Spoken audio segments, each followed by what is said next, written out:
Goddess of Ice, Corrupting Bleach. Chapter 1, A New World. Deep inside an ancient-looking ruin, a massive group of women and a single man stood in front of a big arch made out of unknown material. Inside the said arch, mysterious black energy was constantly spinning around. A woman with long blue and red hair, that was smoothly flowing down her back, and piercing purple eyes looked at the construct in front of her with interest. She wore a white long-sleeved kimono with snowflakes printed on its seams and was currently pretending to stroke a long beard she didn't have. Karen, chair. Yes, Yuna-sama. A young woman with long crimson hair and crimson eyes wearing a Japanese-style maid outfit walked forward. One might reasonably expect her to place a chair behind the first woman who spoke, Yuna. Instead of doing so, she went on her hands and knees, allowing Yuna to sit down on her back, causing a few people to roll their eyes while two people looked at Karen with envy. Another one of these portals. Portals like this that allow you to reach realms with totally different rule sets didn't exist in my previous life, so I really wonder where these things came from. While traveling around, Yuna and her little group occasionally found ancient ruins of unknown origins. All of them had different building styles, but they always had one thing in common. There would inevitably be a portal leading to another world deeply hidden underneath the ruins. Other worlds, where chakra could not be used, and one had to adapt to a different power system. Well, due to her previous life as a cultivator, absorbing the energy naturally generated from life itself was possible, so at least some form of cultivation was always an option. That was the case, at least in the worlds Yuna had visited so far. A woman with almost water-like blue hair and white eyes with blue pupils filled with overlapping white flower patterns nodded her head in agreement. She wore tight-fitting black pants, a simple purple t-shirt with a blue, ten-tailed fox on it, and a blue open-zipper jacket. Yeah, these things are really weird. I can only shudder when I remember the world where people drank breast milk to power up. Yuna couldn't help but chuckle in amusement when she heard the woman complains. That certainly had been an intriguing place. Hehe, I didn't find that world to be too bad, Hinata. Of course, you didn't. After all, you are a degenerate. That's probably part of the reason, yes. Besides that, what do you know about sucking a nice pair of tits, Virgin Karema? What's the point of calling an asexual, strictly speaking, genderless creature a virgin? Well, first of all, because you are. Second, if that bothers you, I can always turn you into a woman and let you join my harem. F***ing furry. Ugh, I would obviously turn you into a human as well. Get your mind out of the gutter. Turning me into a human? You, miss me with that.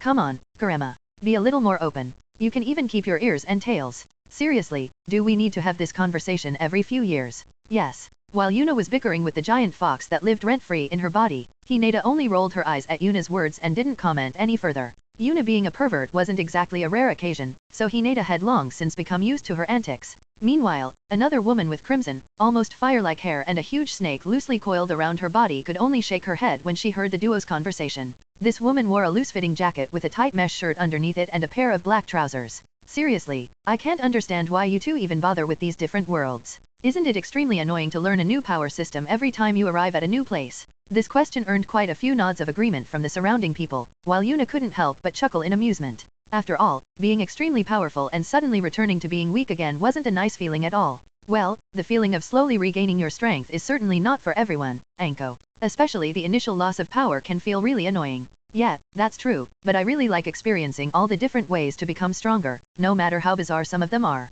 Hehe, aren't you just going with Yuna so you can prevent her from picking up too many women, Hinata? Hinata's face flushed a little as she glared at Anko. Although that wasn't the entire truth, it was undoubtedly part of it. She shuddered at the thought of Yuna traveling unsupervised. Well, it's not like it was possible to restrain Yuna completely, but having someone by her side would at least prevent the situation from utterly escalating. That was at least Hinata's opinion. Meanwhile, a tall woman with brownish red hair and green eyes shook her head with a wry smile on her face. Her hair was styled into a top knot while still flowing down her back and shoulders and covering a chunk of her face. She wore a long-sleeved, dark blue dress that fell just below the knees and didn't cover her shoulders. I'm with Anko on this one. I simply don't get the appeal. Besides, there always is a risk of dying, making the whole thing even less appealing. Yuna simply shrugged her shoulders after hearing these words. Indeed, after suddenly being powerless, dying was quite the risk factor. However, Yuna certainly wouldn't willingly lose her power if there was a real chance of dying.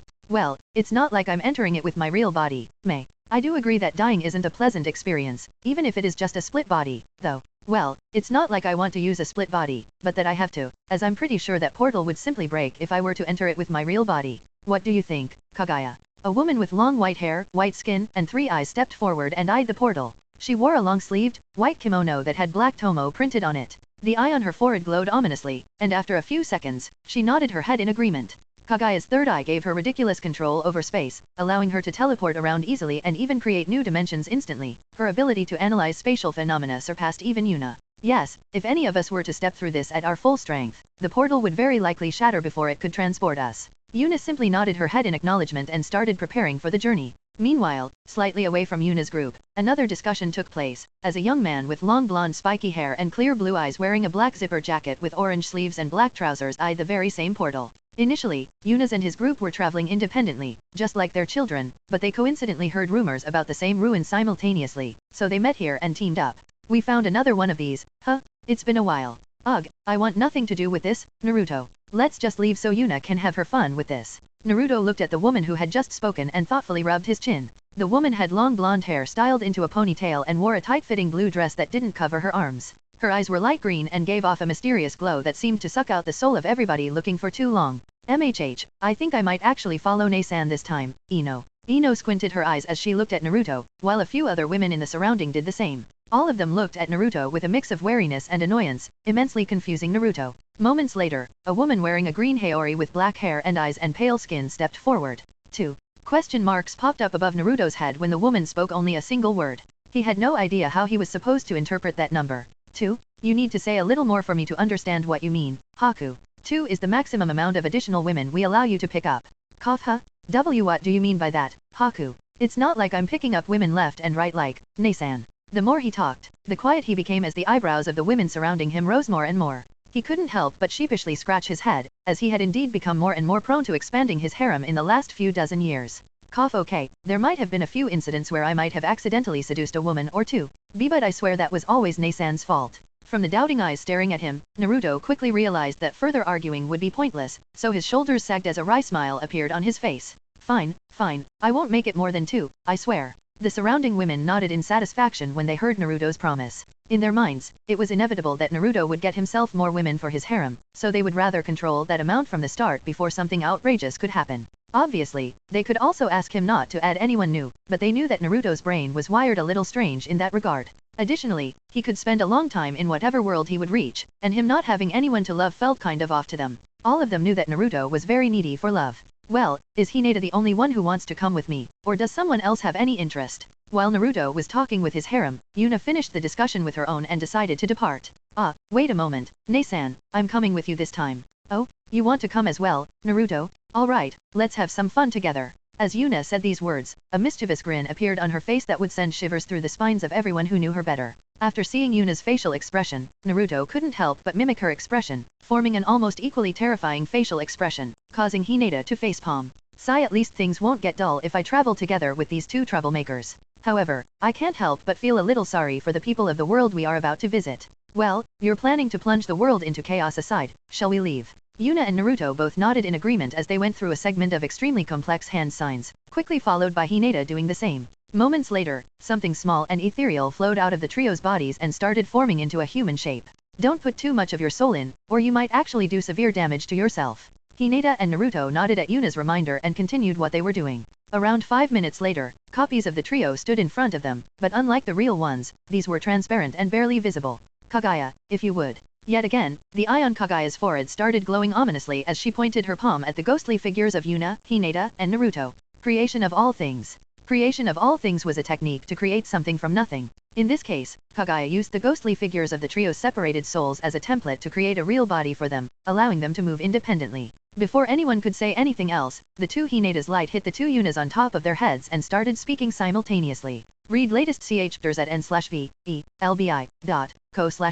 No, you are not having sex with your clone right now, Yuna. The two Yunas pouted simultaneously, causing Naruto and the surrounding woman to chuckle in amusement. The clone Yuna smiled wryly while shaking her head before schooling her eyes on the portal in front of her. Anyway, my extremely sexy real self aside, let's depart. Oh. The three clones stepped through the portal without any hesitation and were gone seconds later. I'm looking forwards to what kind of memories that clone will bring me. Most of the people in the surroundings nodded their heads at that. They might not enjoy traveling to a different world, but they were undoubtedly curious about the stories of what Yuna and the others had experienced after they returned. Yuna lazily got up from her chair and stretched her back. She scanned the room with her eyes, looking if there was anything else of interest before shrugging her shoulders and snaking her arms around Hinata and Anko's waists. Well, let's have another orgy. Again. Can never have enough orgies. Pretty sure you can. Heresy. Yuna's words garnered a mixed reaction from her harem. While some women clearly had excitement and lust written all over their faces, a few simply rolled their eyes, chuckled in amusement, or showed hesitation. Well, if you wanna join, then join. If some of you are still exhausted from the last one, just sit this one out or join in later. Most of Yuna's harem nodded in understanding, pretty much making up their mind whether to join or not instantly. Yuna saw that everyone seemed content and nodded her head. Well, then, let's go somewhere more comfortable. See you later, Naruto. Oh, see you later, Nae-san, and don't overdo it. Yuna simply waved Naruto's suggestion away with a wave of her hand and led her harem away, causing Naruto to chuckle in amusement. Moments later, a broad smile appeared on his face as his eyes wandered over the remaining women, while radiating lust. Well, it's been a while since we had our last orgy, no? How about we go somewhere comfortable and have some fun? Naruto pretty much got the same reaction Yuna got, causing him to chuckle in amusement. Ino, who was one of the people who rolled their eyes, approached Naruto and hugged his arm, pressing it between her breasts. I don't mind having some fun with you and the other sisters, but you better keep that infertility seal activated. We had another middle-sized faction complaining to us that our children were causing havoc in their territory. Isn't it fine? Children should be energetic, after all. Ha ha ha. However, Naruto's loud laughter quickly morphed into an awkward chuckle due to Ino's glare. Moments later, he simply shrugged his shoulders and looked at the rest of his harem. Well, you heard her. I'm fully aware that a few of you desire another child or two, but it seems like our children are causing a bit of trouble in the world, so let's wait a few years before making more. It's not like we are under any time pressure, after all. Although some women were clearly unhappy about such an arrangement, they didn't mind too much in the end. As cultivators, just how long could they live? Waiting a dozen years or so meant very little. Naruto's group also departed just like that, leaving the mysterious archway with spinning black energy behind. Meanwhile, on the other side of said archway, 3 people were floating in an endless nothingness. This part is always really boring. I hope we don't have to wait too long before we arrive. Naruto nodded his head at Hineda's words while in a cross-legged position with his arms crossed. He was currently silently spinning around with his eyes closed. A moment later, he opened his mouth and started speaking. Well, I hope getting an identity in the new world won't be too hard. This time it was Yuna and Hineda's turn to nod their heads. In some places, getting an identity was as easy as paying some money to an adventurers guild or something like that. In other places, getting a proper identity as an outsider was incredibly hard. Well, that usually depends on how technologically the world is advanced. The further a civilization is on their tech tree, the harder it will be to sneak in. Naruto nodded in understanding when he heard his sister's words. Yuna had significantly more experience in stuff like this, so he trusted her words fully. While Naruto continued slowly spinning around, Hineda had a few more words to say. Well, worst case scenario, we can just steal some money and bribe some people to forge ourselves a proper identity. Yuna and Naruto's heads both snapped towards Hineda when she finished speaking, causing her to roll her eyes. She might look like a soft, gentle woman, but she was known as one of the deadliest assassins of the realm, so a little bit of stealing naturally wouldn't faze her. Well, she wasn't exactly known to be that assassin, as that would kind of defeat the profession's purpose, so it was better to say that that was one of her identities. Don't look at me like that. All 3 of us have plenty of blood on our hands, so who cares about stealing a bit of money? The twins chuckled in amusement due to Hineda's defense. Indeed, neither of the 3 were innocent people. All of them had killed people. A lot of people. Despite that, neither of them considered themselves to be evil, as they at least tried to keep the death count as low as possible while trying to prevent innocent people from losing their lives. We aren't surprised about the suggestion itself, we were surprised that you were the one making it. After all, from the 3 of us, your moral compass is the most intact. Funny how you make it sound like yours isn't a piece of wood floating in a lake. Now, that's rather harsh, no? I try to prevent civilian casualties, okay. Oh, do you still remember the event from around 20 years ago? MHH. 20 years ago? Oh, cough hee hee. Well, that was an accident. Besides, wasn't it just a harmless prank? People were crying. Well, but some of them clearly enjoyed the cake. Wasn't that because their mind was shattered? Nah, I'm sure they just genuinely liked how good the cake tasted. Sure, keep telling that to yourself. While Yuna was quarreling with her resident fox, Hineda rolled her eyes at Yuna's comment while not denying it, causing the twins to chuckle yet again. After a few minutes of silence, Yuna opened her mouth and resumed speaking. Honestly, I just hope that the world we are about to travel to doesn't have some kind of world guardian. If it does, this journey will end rather abruptly. World guardian? What's that? Unlike Yuna and Hineda, Naruto didn't have much experience with world travel, so he couldn't help but wonder about the unfamiliar term. Although he could more or less guess what it meant, he still wanted a full explanation. Yup, some worlds have powerful entities guarding them. Something like the Sage of the Six Paths but with actual power over the world and the ability to reject people that try to enter their world or even their universe. Depending on the other person's attitude, we might be straight up killed instantly by such an entity. An ugly expression appeared on Naruto's face when he heard Yuna's explanation. Getting killed before the adventure could even start was rather undesirable. Naturally, Yuna saw the worry on his face, so she continued talking. No need to worry, Naruto. Guys like that are rare, and even if we meet one, the chance that he is hostile isn't high either. It's not like the current us holds some incredible power. With our present bodies, we are at best slightly stronger than an average human, so I doubt that such an entity would bother us. Naruto nodded his head in understanding while relief washed over him. However, before he could fully relax, he noticed that Yuna made a grave expression. Is something wrong, Ne-san? At first, Yuna didn't answer him as her gaze was directed in a certain direction. Hinata and Naruto followed her gaze but could see anything. A few seconds later, the trio heard some noise coming from where Yuna was currently staring, confusing Hinata and Naruto. You have got to be kidding me. Why is he here? Yuna's voice was colored in surprise, annoyance, and, to Hinata and Naruto's surprise, helplessness. What's wrong, Yuna? Are we in danger? Hearing the tinge of fear in Hinata's voice, Yuna's facial muscles relaxed as a bitter expression appeared on her face. Well, being in danger is relative. Will we die? Yes. Is this the end of this adventure? No. Question marks popped up above Hinata and Naruto's heads. They had no clue what Yuna's words meant.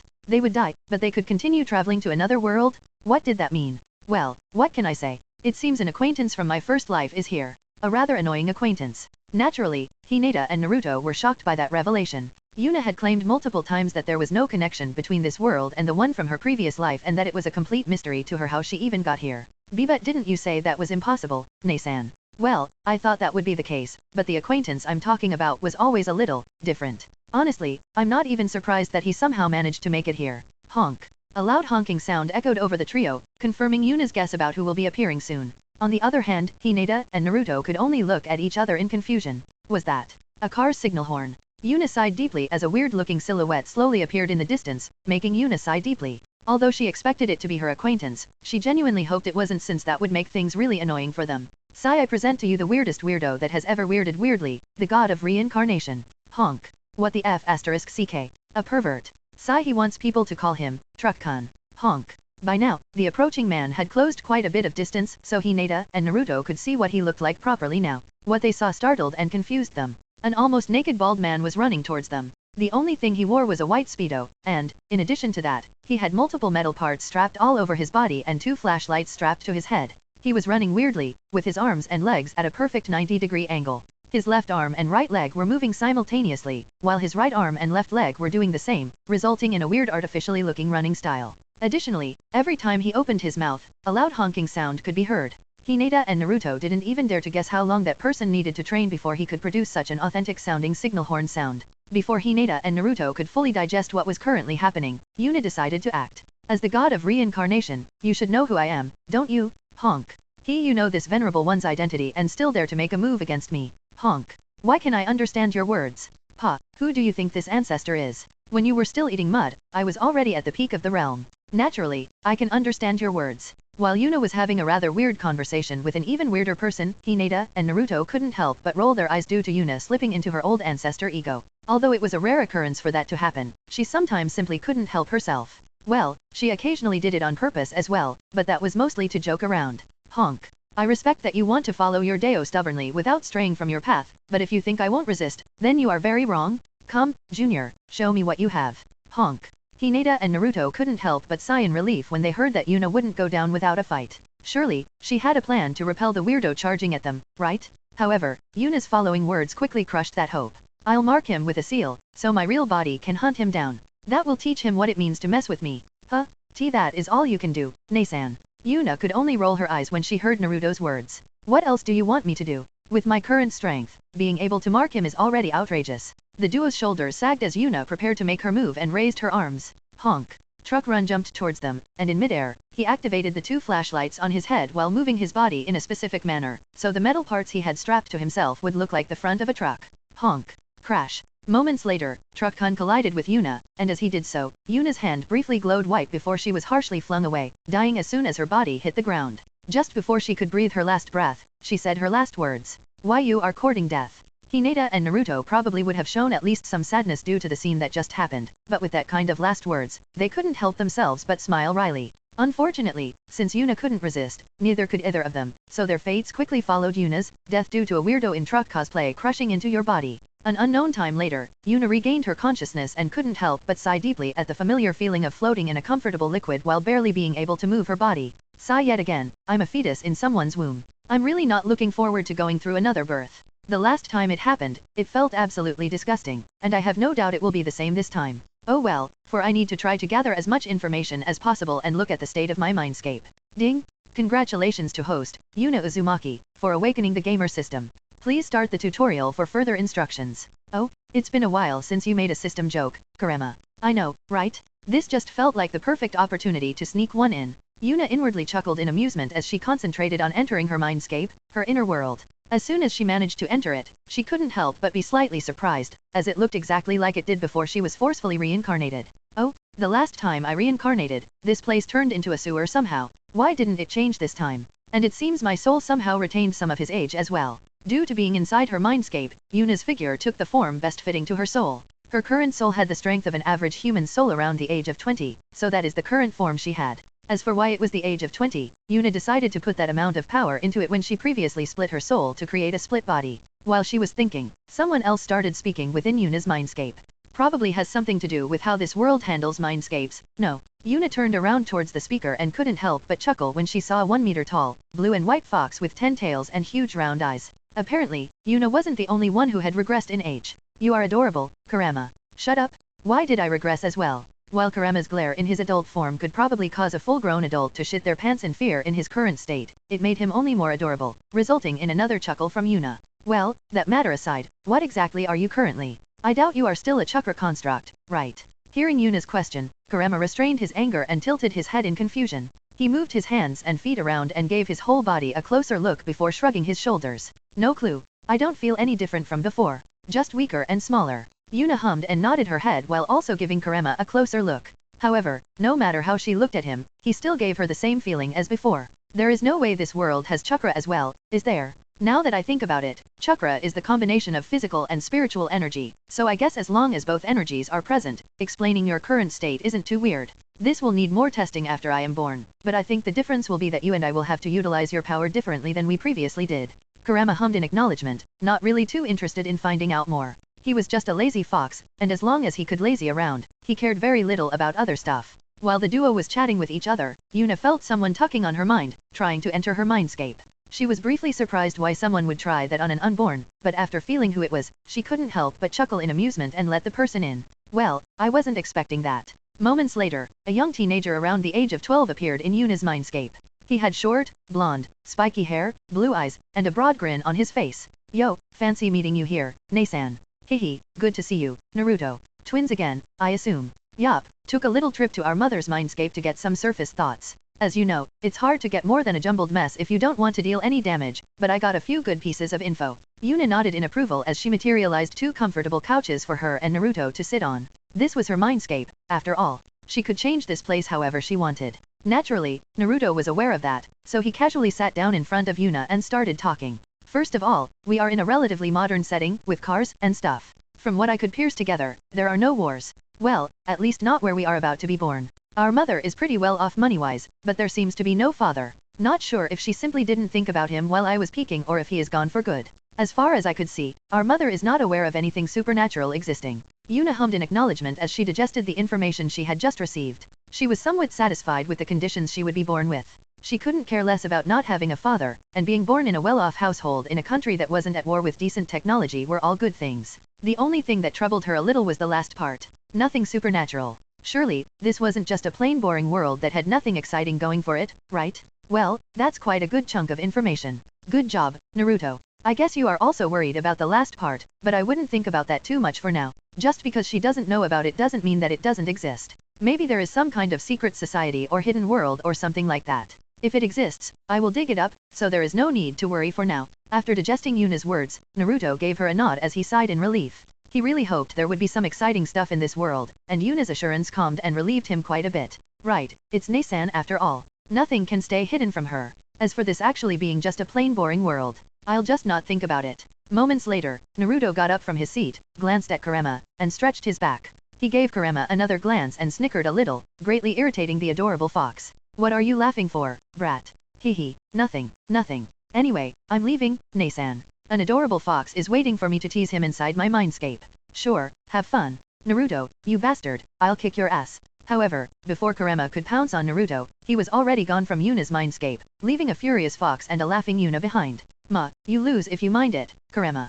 Karema sent her a scything glare that made her almost have a heart attack due to how cute he looked and then huffed in annoyance. Not everyone can be as shameless as you. True, how could someone be as amazing as I am? That's just ridiculous. Kurama answered that by simply rolling his eyes and walking away towards the nearby beach, leaving Yuna behind. He had a completely different balance now, so he had to relearn how to stand on a surfboat. Yuna chuckled in amusement as a cup of tea appeared in her hand. She took a sip before placing the cup on a small side desk that had appeared next to her and leaned back on the couch while closing her eyes. Another new start, huh? Ugh, another childhood, huh? I would rather not. Sigh, I wasn't even born yet, and I'm already missing the transformation jutsu from my previous life. I hope I find something similar as soon as possible, so I can turn into an adult and act independently. Yuna couldn't only smile wryly when she imagined her mother fussing over her like she was a child. One might think that she would be interested in the experience due to not having experienced it in her first and second life, but she had reached a point where she couldn't care less. She was old. She was a mother, a grandmother, a grand-grandmother, and even more. By now, having a mother felt simply alien to her and not the slightest bit appealing.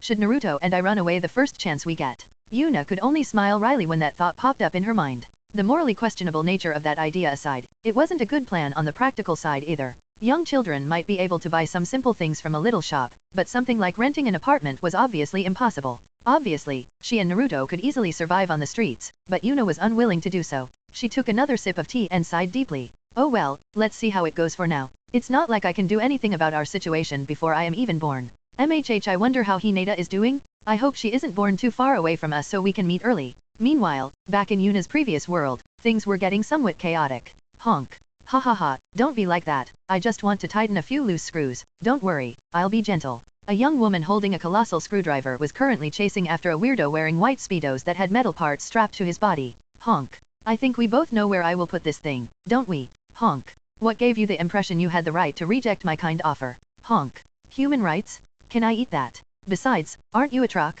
Ha ha ha. Honk. On that day, many people witnessed the disturbing scene of a young woman with a giant screwdriver chasing after a weirdo in white speedos, causing quite a bit of mental damage to some people. At the same time, others internally added yet another fetish to the endlessly growing list of Yuna's preferences, causing the rumor mill to spring to action again. A few months later, it was finally time for Yuna and Naruto to be born, and the experience was as disturbing as Yuna remembered it to be. It was a good thing that normal babies couldn't remember what was happening while they were born. Messy stuff. Yep, this still feels disgusting. Despite that, you seem relatively carefree. I've been through worse. Guh, now that I think about it, you have. I know, right? Do you still remember that one time on that planet where? Don't. But wasn't that? I said, don't. Hehe, fine, I'll stop. Anyway, there better be nobody to toss me around and teleport with me directly after being born, or I'm going to get really pissy. It took a while longer for the whole procedure to be over. Obviously, Yuna came out first, reclaiming the position as the big sister. If she had to be born again, she would at least not allow anyone to call her something like Nei-chan. Dignified older sister all the way. Dignified? I'm honestly surprised you know what that word means. What are you talking about, Kurama? Obviously, I know what that means. It means acting like a big shot no matter your current position. Basically, acting like a young master cracked up to 11. Good, it seems like my doubt wasn't misplaced. Why are you acting all smug after I proved you wrong? You are acting highly irrational. I'm proud of you, Kurama. F***ck, why did that sound so sincere? Because it was. Ugh, I give up. Only by continuously fighting the heavens can you reach the apex of your Deo. Pretty sure I have heard that one before. Shit, you have? It seems like I'm getting rusty. Meanwhile, while Yuna was being born, inside a murky room filled with monitors, a kind-looking man with black glasses, brown eyes, and black hair was looking at one of the screens with a calm smile. The monitor showed a heavily pregnant woman hugging a buff man. Who? A child between a Shinigami and a Quincy. Now that is interesting. He should be the perfect subject for my research. However, a shiver suddenly went through his spine while cold sweat started flowing down his back. Despite that, the man stayed calm and patiently let his eyes wander through the room and the other monitors. Why do I suddenly feel like something horrible just happened? A deep frown appeared on his as a feeling of dread slowly crept up on him. He tried to find the source of it, but no matter how wide he spread his sense, he couldn't find anything. What is happening? A few days later, a young woman could be seen carrying a basket containing what appeared to be 2 cloth bundles. She frantically looked around before placing the basket in front of the door of a large house, before ringing the doorbell and running away, leaving the basket behind. Inside the basket, the 2 cloth bundles moved, and 2 small faces were revealed after a few seconds. The 2 babies' gazes met, and despite being too young to speak, it appeared as if they were talking with their eyes alone. Moments later, something rather unnatural happened as both babies did something no baby had ever done before. They both sighed a sigh filled with nothing but annoyance while thinking the same thing at the same time. Sigh yet again, an orphan. Moments later, a young woman opened the door. At first, she was somewhat confused that no one was there, but moments later, she noticed the basket on the ground. As soon as she saw the 2 babies, a mixture between sadness and tenderness appeared on her face. She quickly picked it up and re-entered the building. Don't worry, you two. We will safely bring you up in this orphanage. Chapter 2, Information Gathering. Inside a small room, two young children were sitting opposite of each other with their eyes closed and in a cross-legged position, making it look like they were meditating. They held this position for a few minutes longer before they opened their eyes simultaneously and sighed in frustration. Yeah, this isn't working out at all, Nasan. Yup, not at all. It's laughable how thin the nature energy in this place is, making cultivation beyond frustrating. Cultivation is the act of absorbing the energy naturally produced by the world itself and making it your own. In Yuna's previous life, she lived in Konoha, a city surrounded by forests, offering her plenty of natural energy to cultivate. Well, she usually went to the world's highest mountain to cultivate as she was more aligned with ice than the forest, but that is beside the point. Currently, Yuna and Naruto were located smack in the middle of the city. A snowstorm is part of nature, and so is a forest, but a concrete city is unfortunately not. There was so little natural energy in the air, that it was even enough for one person to use. Well, both of them were at an age where an average child shouldn't cultivate yet, so they weren't precisely wasting their potential, but it was still a little annoying that they could only advance at a snail's crawl. How frustrating. We really need to move somewhere else as soon as we can. Naruto could only smile wryly when he heard that. In their previous life, Yuna managed to finesse them into a new home despite only being 3 years old, but the circumstances were completely different this time. It all boiled down to one thing. I miss the Henge no Jutsu. Yes, in their previous life, a convenient technique could transform them into another person. Unfortunately, that technique was fueled by chakra, a energy that didn't exist here. Any advancement on figuring out a working rune language, Naruto? In Yuna's first life, there was a technique to draw runes to get the desired effect. There was basically no limit to what could be done, making it an incredibly versatile craft. In her second life, those runes were called seals instead. Despite using different words and symbols, the effects that could be produced were pretty much on the same scale. So, Naruto had spent a lot of time experimenting with different techniques to determine if this world had a similar system and, if it had, how it worked. However, when Naruto heard Yuna's question, he could only smile wryly. It going slow. Very slow. The fact that I barely have any energy to experiment isn't helping this matter either. Have you figured anything out, Nasan? While Naruto was experimenting centered around runes, Yuna was researching something else. In her first life, there were 3 different types of energy: physical, spiritual, and natural. These 3 energies could be used separately and couldn't be combined. Obviously, attacks could be used that needed more than one type, but the different energy types would never mix together and form something else. In her second life, it was the exact opposite. Physical and spiritual energy formed chakra, and after bringing natural energy into the mix, it became sage chakra. So, Yuna was experimenting with what could be mixed and what ratio she should use while combining the different energies. The problem with that was that the whole thing was a very delicate process, as certain combinations might damage her body if she wasn't careful. In conclusion, she had to tread very carefully. Despite that, a smirk appeared on her face when Naruto asked that question. Yup, I figured something out. Naruto's eyes widened when he heard that, and a broad smile appeared on his face. Now that they have taken the first step in the right direction, his own research should be getting more manageable as well.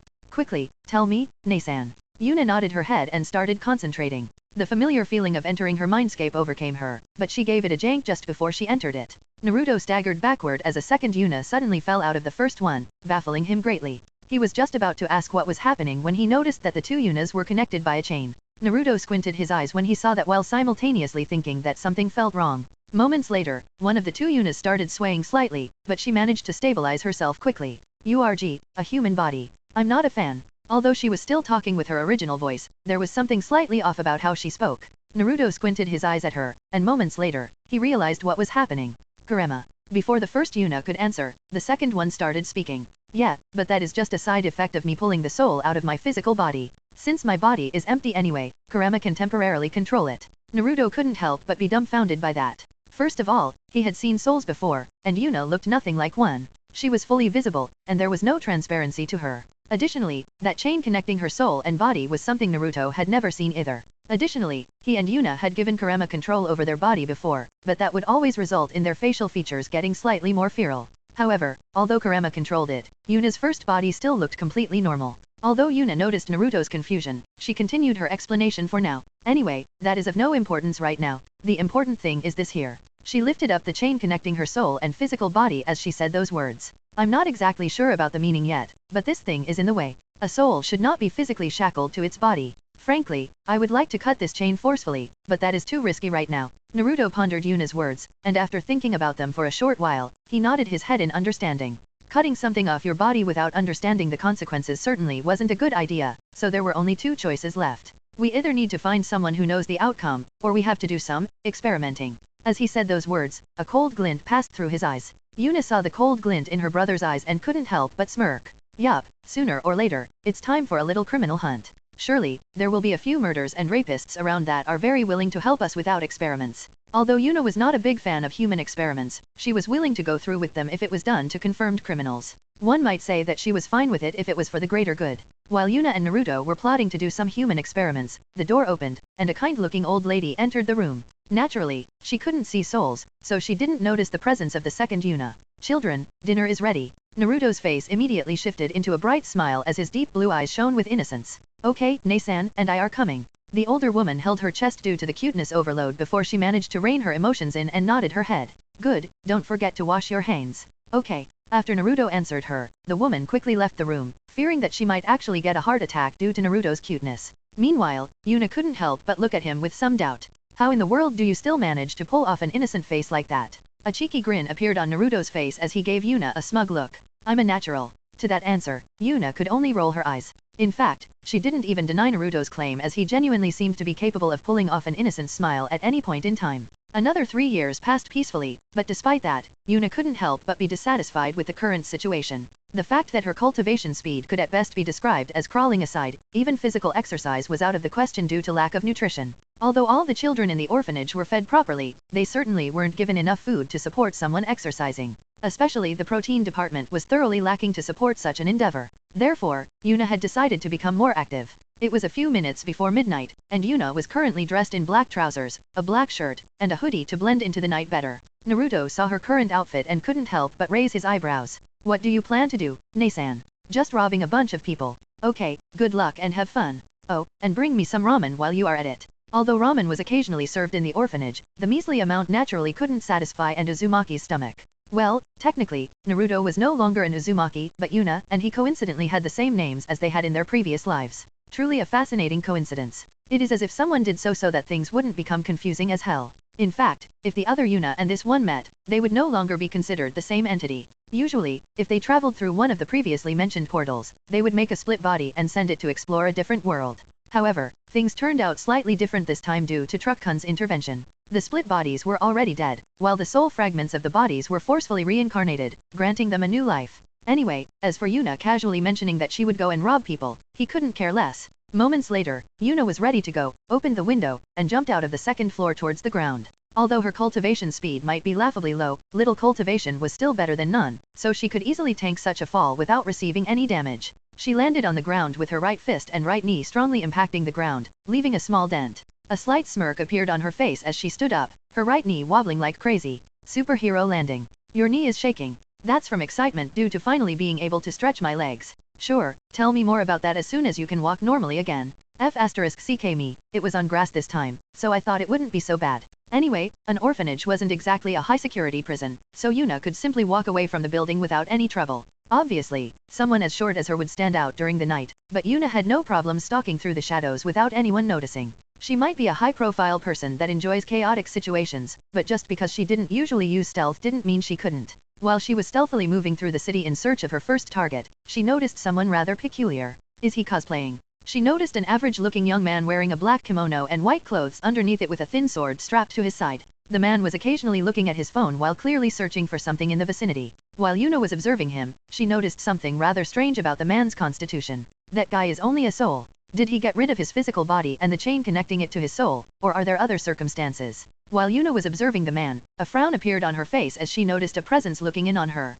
I wonder how whatever had found me did it? I'm rather confident in my stealth. Moments later, Yuna found out what had found her. It was a weird-looking white creature whose body resembled a twisted version of a furless cat. In addition to that, the creature wore a black and white mask and had a huge hole in the middle of its chest. Your spiritual power smells delicious, little girl. Let me eat you. Yes, Mr. Police Officer, the suspicious person is over here. Well, jokes aside, what is spiritual power and where did this monster suddenly pop up from? Well, spiritual power sounds like it has something to do with the soul, but do souls even smell like something? As far as I know, they don't. Additionally, how come this thing can speak? It doesn't look like something capable of speech. You can ask however many questions you want, but we both know that neither of us can answer them. True, I guess. Well, I wonder if I should fight it or run. This guy reeks of small fry, but I'm not exactly at my peak. Before she could make a decision, the man Yuna had previously observed stepped between her and the weird creature. I finally found you, you damn hollow. Seeing someone else appearing in front of it, the hollow clicked its tongue in annoyance.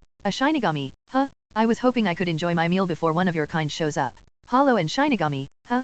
Guess that's the first piece of proper information we got about this mess. Shinigami, humans in soul form, fight hollows, weird unknown creatures. Can't really do much with that, can we? True, but it's better than nothing. Now we at least know that some form of supernatural fighting is taking place. While Yuna and Kurama were casually talking with each other, the hollow was considering whether to run or fight. After all, Shinigami were trained to kill hollow and posed great danger to them. On the other hand, the hollow had eaten a Shinigami before, and it was the most delicious meal it ever had. That, and the fact that another delicious meal would follow after the Shinigami, tipped over the scales and made the hollow attack the Shinigami, resulting in a fight. The fight itself was not very interesting. The Shinigami was clearly trained in swordsmanship, but it was painfully evident that he wasn't used to fighting opponents that wanted to kill him. The hollow, however, had no problem fighting to the death but lacked proper technique. It was pretty much attacking like a wild animal. However, as these two were exchanging blows, the Shinigami did something that managed to catch Yuna's attention. He pointed his middle and index finger at the hollow and started talking.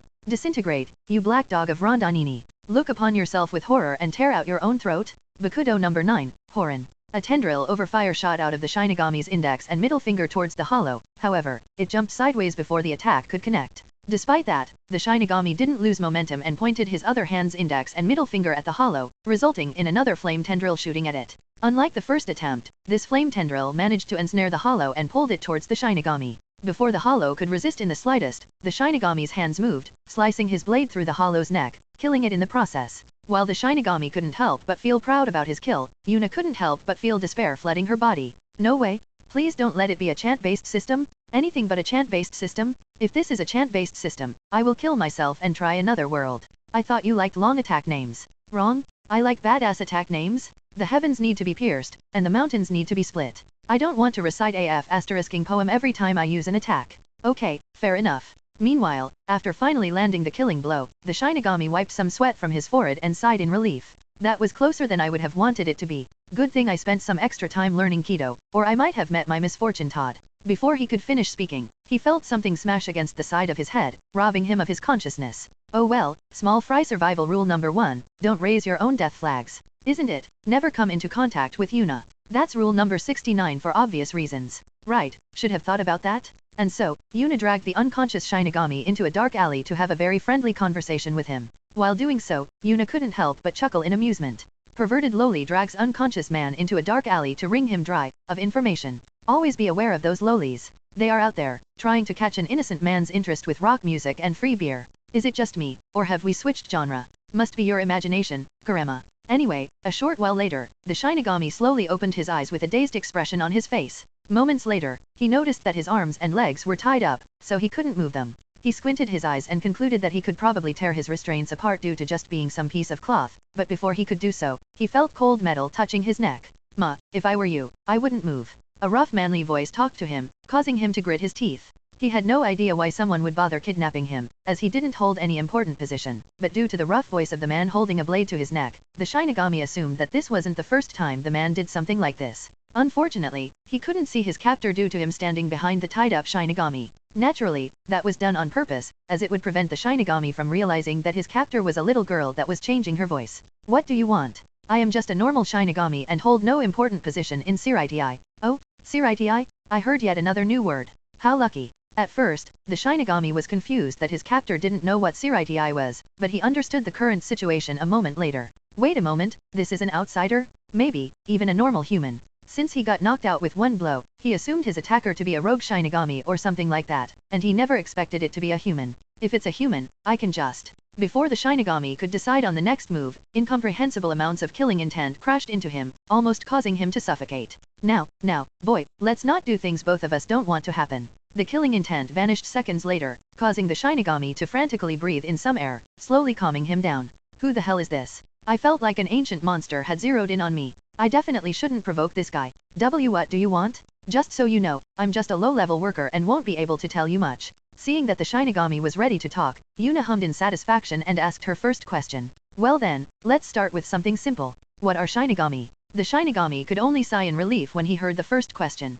So it's really an outsider who just happened to hear my conversation with that hollow. Damn, I really should have been more careful, but humans who can see us Shinigami are so rare that I didn't bother paying any attention. To think I wouldn't only be seen by a normal human, but by a human who is crazy enough to kidnap me after seeing me fight a hollow. Just how bad is my luck? Sai Shinigami are guardians of the souls going through the transmigration circle. We purify hollows who do evil in the world of the living and ensure the safe crossing of souls. Additionally, we are responsible for guiding pluses, human souls that got lost after their death, into soul society through a soul burial. Yuna hummed in acknowledgement as she digested the information she had just received. A few seconds later, the next question came. Well then, what about hollows? Hollows are a race of creatures born from human souls who did not cross over to soul society after their death and stay in the human world for too long. They are corrupt spirits with supernatural powers that devour the souls of the living and deceased humans. Hollows usually settle in Wbnovel, but can cross over to the human world and soul society as well. They are the opposite of humans. Tell me more about Wbnovel and soul society.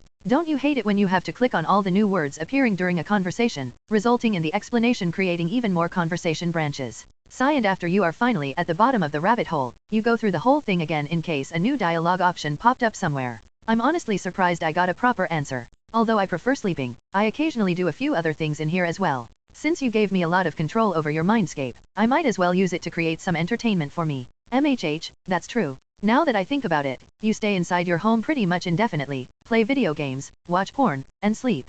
Aren't you neat? Piss off, who are you calling a neat? Aren't you much worse? Besides that, when the hell have I watched porn? I mean, you can see through my eyes, so you have seen all the things I did with my harem. Obviously, that can be considered as watching porn. Riyadh latest OVLS at nv/e/l/by.com. Pop, I usually go to sleep when you get started with your degeneracies. That explains why you are sleeping so much. It does. While Yuna was bantering with her inner fox, the Shinigami started his explanation about Wbnovel and Soul Society. Basically, the two places were in two different dimensions, with Wbnovel being between Soul Society and the world of the living. While Soul Society housed human souls and Shinigami, Wbnovel was the place where hollows usually lived. MHH, I see. In that case, tell me more about that spiel you used. What was it? Bakudo number 9, Horin. Yuna noticed that the Shinigami was slightly sweating when she mentioned this point, causing her to smirk. Seems like he would rather not talk about this, so let's make it easier for him.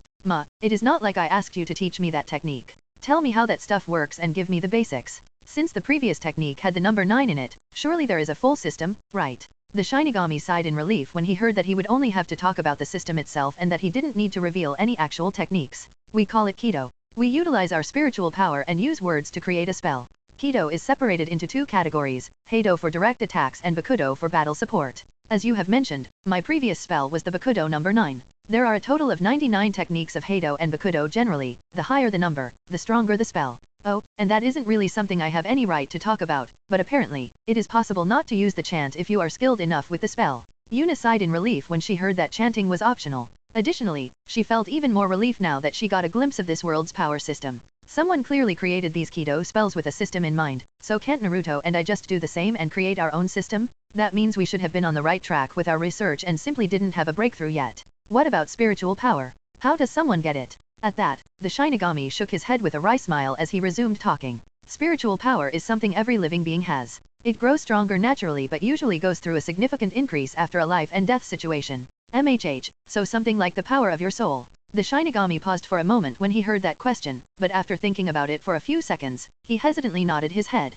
Yes, that sounds about right. I see, it seems like the driving force in this world is the soul. Very well, that significantly reduces my research time. However, I'm still bothered by that chain connecting my soul and body. Maybe, this guy knows something about that. Out of curiosity, what happens when the chain between a human's physical body and soul is cut? The Shinigami's eyes widened when he heard that, and he quickly started shaking his head. I don't know how you know about that, but never cut that chain. That is the chain of fate. If you were to cut it, you would inevitably turn into a hollow. A dangerous glint passed through Yuna's eyes when she heard the word fate, but she quickly suppressed her annoyance. Just that name alone made her want to cut it, but she would rather not be turned into a hollow. She still felt like there was more to it than she was being told, but she also detected no deceit from the man in front of her, meaning that he might simply not know every detail. Well then, time for my last question. The Shinigami couldn't help but swallow some saliva as the atmosphere suddenly became more serious. How will your superiors react after you report this incident? Cold sweat started flowing down the Shinigami's head as the blade on his neck moved slightly.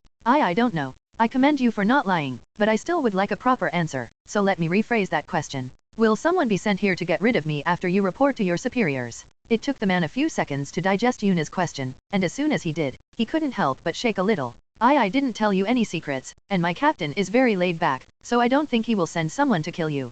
He might send someone to investigate, though. Yuna hummed in acknowledgement as she pondered how to deal with the man in front of her, and after a few seconds of tense silence, she came to a conclusion.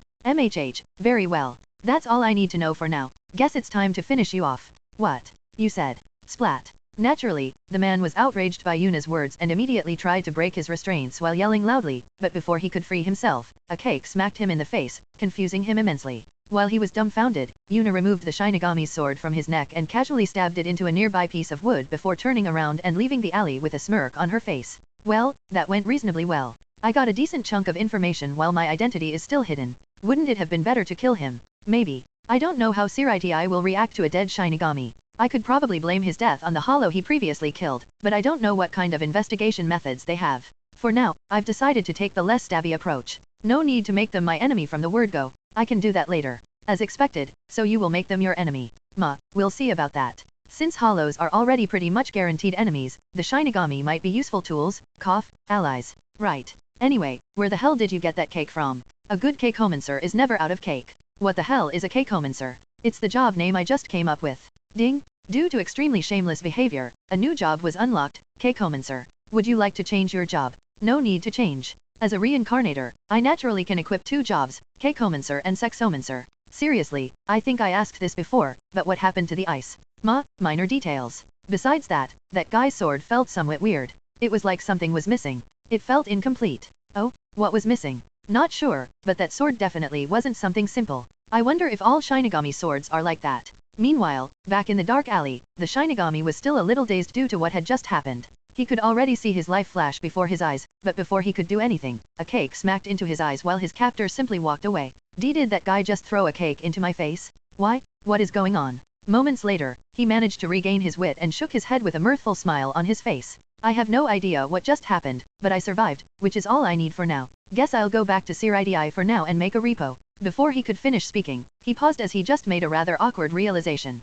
Should I report that he threw a cake in my face or not? Oh well, I'll just do it. A while later, the Shinigami stabbed his sword into the air and twisted it around as if it was a key, resulting in a big door opening in front of him, which swiftly opened, allowing a small black and purple butterfly to fly out of it. This was a hell butterfly, and it was the Shinigami's guide back to r18. Moments later, he appeared at one of the designated arrival places and immediately moved toward his division, the 8th division. He quickly found his superior, Nanao Ise, a young woman with frameless glasses, black hair, and the standard Shinigami uniform. She was the lieutenant of the 8th division. After finishing his report, he could only scratch his head with an awkward expression due to how Nanao looked at him. Are you drunk? What? No? I swear everything I just said is true. She squinted her eyes as she looked at him with suspicion, but moments later, she sighed deeply. This story is too weird for me to judge correctly. Let's report this to Captain Shunsui for now. He will be able to evaluate this better. Despite already having expected this, the male Shinigami couldn't help but gulp when he heard that Captain Shunsui would have to get involved.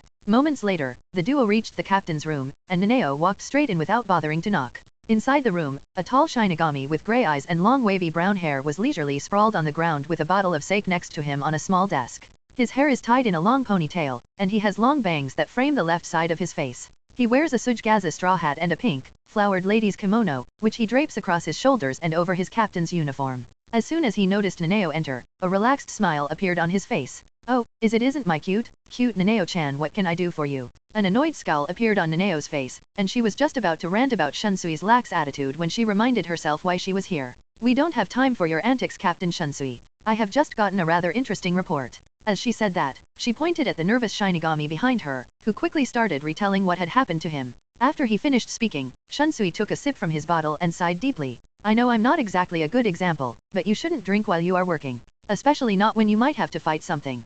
Captain, I swear that is exactly what happened and that I'm not drunk. I'm fully aware of how ridiculous the situation is, but I reported it anyway because it's the truth. Shunsui stroked his beard as he observed the young Shinigami in front of him with curiosity. After seeing no deceit or confusion on his face, he nodded his head in acknowledgement. Very well, I will send someone to investigate the situation. Since that person could knock you out so easily and possessed considerable amounts of killing intent, I'll have to send the third seat at least. After giving out his orders and dismissing the duo, Shunsui took another sip of alcohol while pondering the situation. He allowed his body to fall back on the floor and sighed while being deeply confused about the report he had just heard. Why cake? Unfortunately, most Shinigami were busy with their official duties, and this case was far from important enough to warrant a quick investigation, so it would take a long time before Shunsui could actually send someone to investigate whatever happened. Anyway, Yuna was currently stalking through the night, looking for her first victim. First, she was stalking a weird-looking man with green hair and 3 swords strapped to his side. He constantly ran in circles while complaining about how everyone got lost again.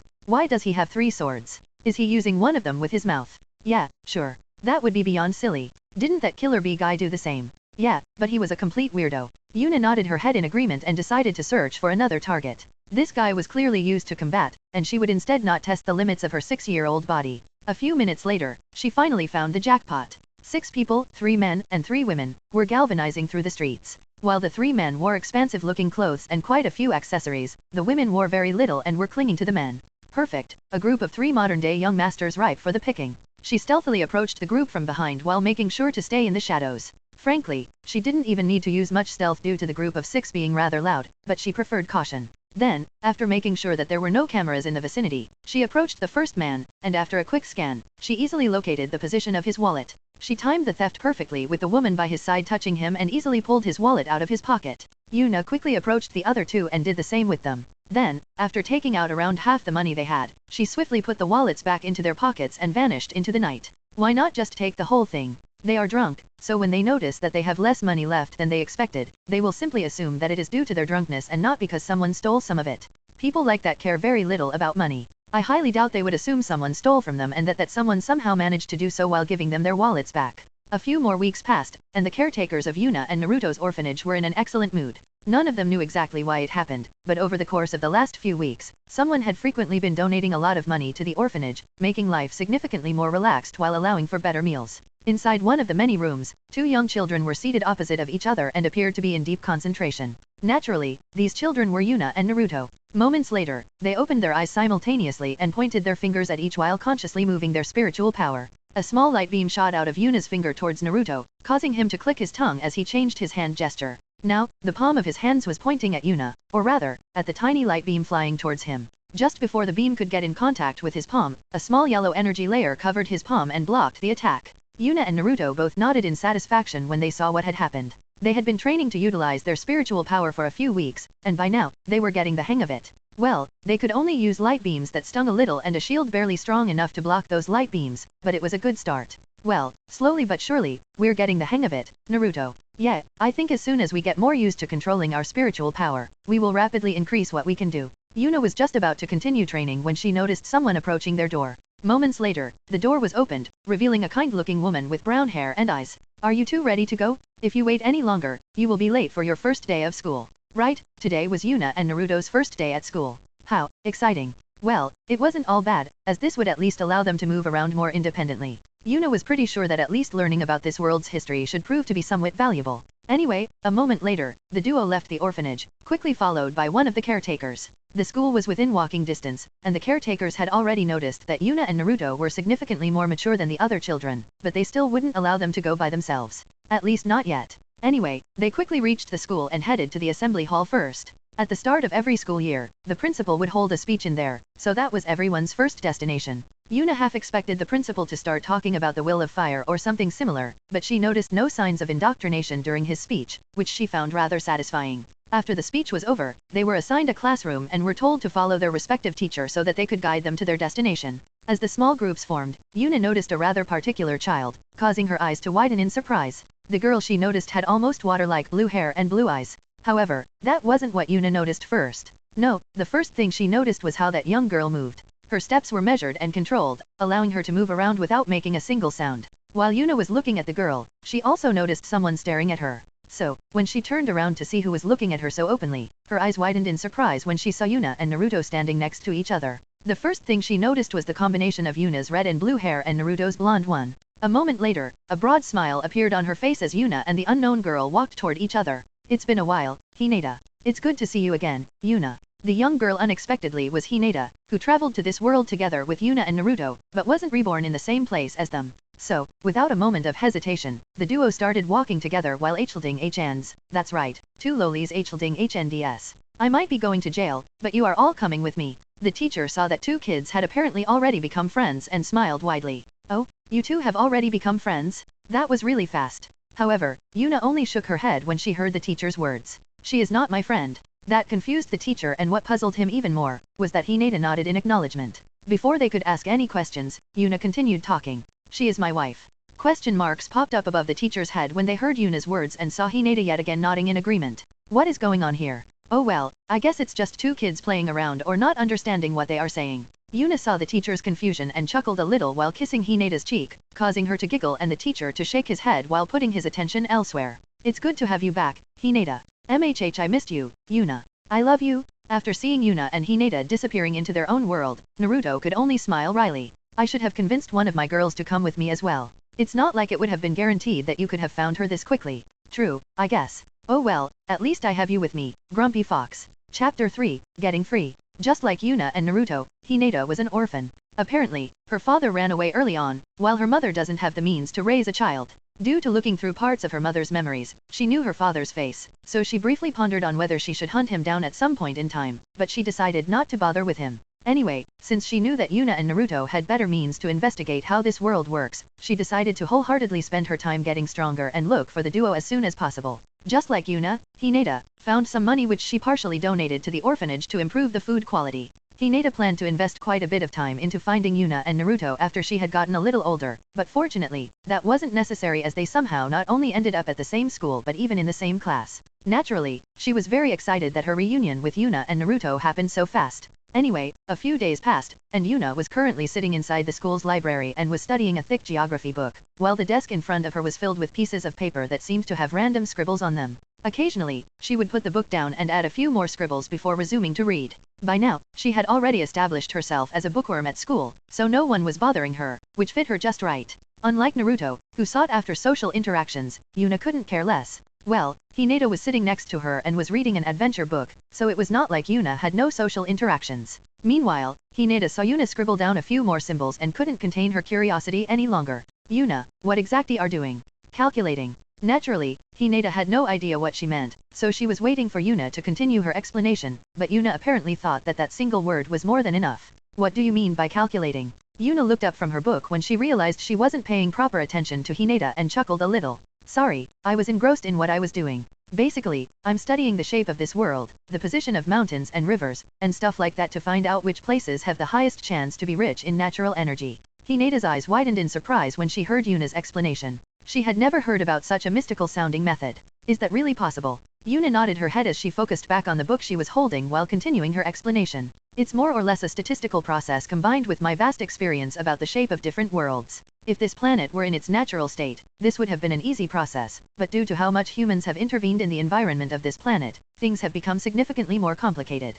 Hinata simply nodded her head in understanding. Although she still wasn't entirely certain about the process itself, she could easily imagine that all the pollution and stuff like that would interfere with the flow of natural energy. Yuna continued reading and writing for another 30 minutes before a glint passed through her eyes as she drew a final set of symbols. I found a potentially good place that isn't too far away from our current position. Hinata heard Yuna's words and leaned over to her to take a look at the position Yuna had just marked on a map. Karakura Town, huh? That certainly isn't too far away. We should be able to reach that place if we run for a few hours. Yuna nodded her head and quickly collected all the paper she had used for her calculations. She doubted that anyone could understand what she had done, but she would rather be safe than sorry, so she would get rid of all the evidence. Yeah, with our current level of strength, meager as it is, running there should be doable. However, I don't want to simply run away from here as that might cause a lot of trouble for us later on.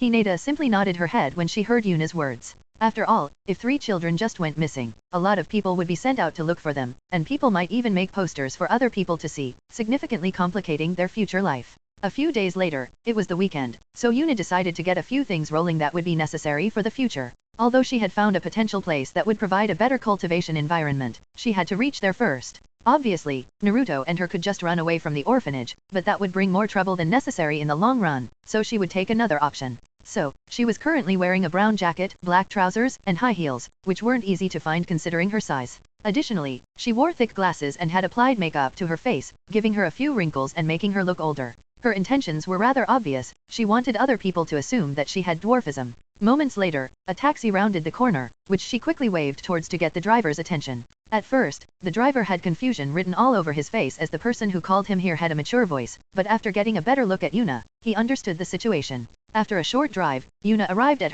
an electronics store. She has decided to get herself a laptop to access the internet. Over the internet, a lot of things can be done anonymously, which obviously would be helpful for her. Well, she at least assumed that to be the case. It's not like she has ever used it, but she had seen networks like this before, and people wanting to do stuff anonymously was pretty much what always happened. Anyway, she already knew what she wanted to get, so she motioned for the driver to keep the clock running and wait for her to return. Obviously, she couldn't just get the biggest and best model, as she would have to hide it. So, she would get something small instead of going for power alone. She did consider getting a phone instead, but she felt like that might restrict her in what she could do. As for money, well, she found some just lying around, so there was no problem. Around 10 minutes later, she left the shop with a small box under her arm and a slight smile on her face. Hehe, time to find out how advanced this world's porn industry is. So that was your real motive, huh? A few more weeks passed, and Yuna was currently sitting in her room while typing away at her laptop's keyboard at high speed while wearing a pair of fox ear-looking headphones. She had ridiculous control over her body and had used similar devices before, so learning how to type with 10 fingers simultaneously was no big deal at all.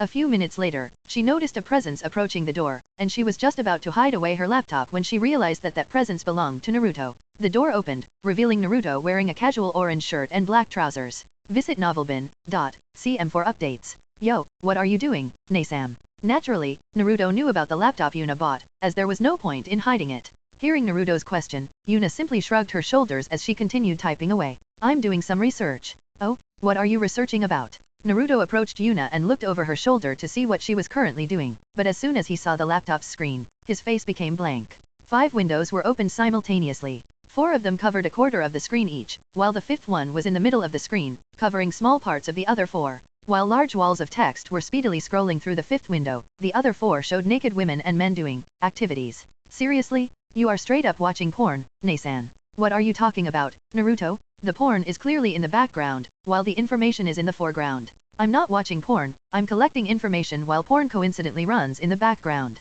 Sure, coincidentally. A hacker must have hijacked your laptop and opened those 4 windows before you could stop them. I swear, that is exactly how it happened. Sure, I believe you, as you should. A few seconds later, a glint passed through Yuna's eyes as she noticed a particular post. Oh, someone claimed to have posted the world's greatest porn clip. Now that sounds like a massive trap. It does. Yuna moved the mouse, and with a small click, she opened the link. Let's walk straight in. Sigh, I knew it. Moments later, the video loaded, and music started playing, while a young man with a striped shirt and a jacket started dancing around. The scene switched to the man dancing around in another outfit, then to a dancing woman, and then back to the man. Moments later, the lyrics started. We are no strangers to love. Exactly 3 minutes and 32 seconds later, the video ended, resulting in question marks popping up above Yuna and Naruto's heads. What the hell was that all about? I have no clue. The duo glanced at each other and then simply shrugged their shoulders. A few more days passed, and Yuna was yet again looking through the internet, searching for something. After around an hour of doing so, she paused as she had found what she was looking for.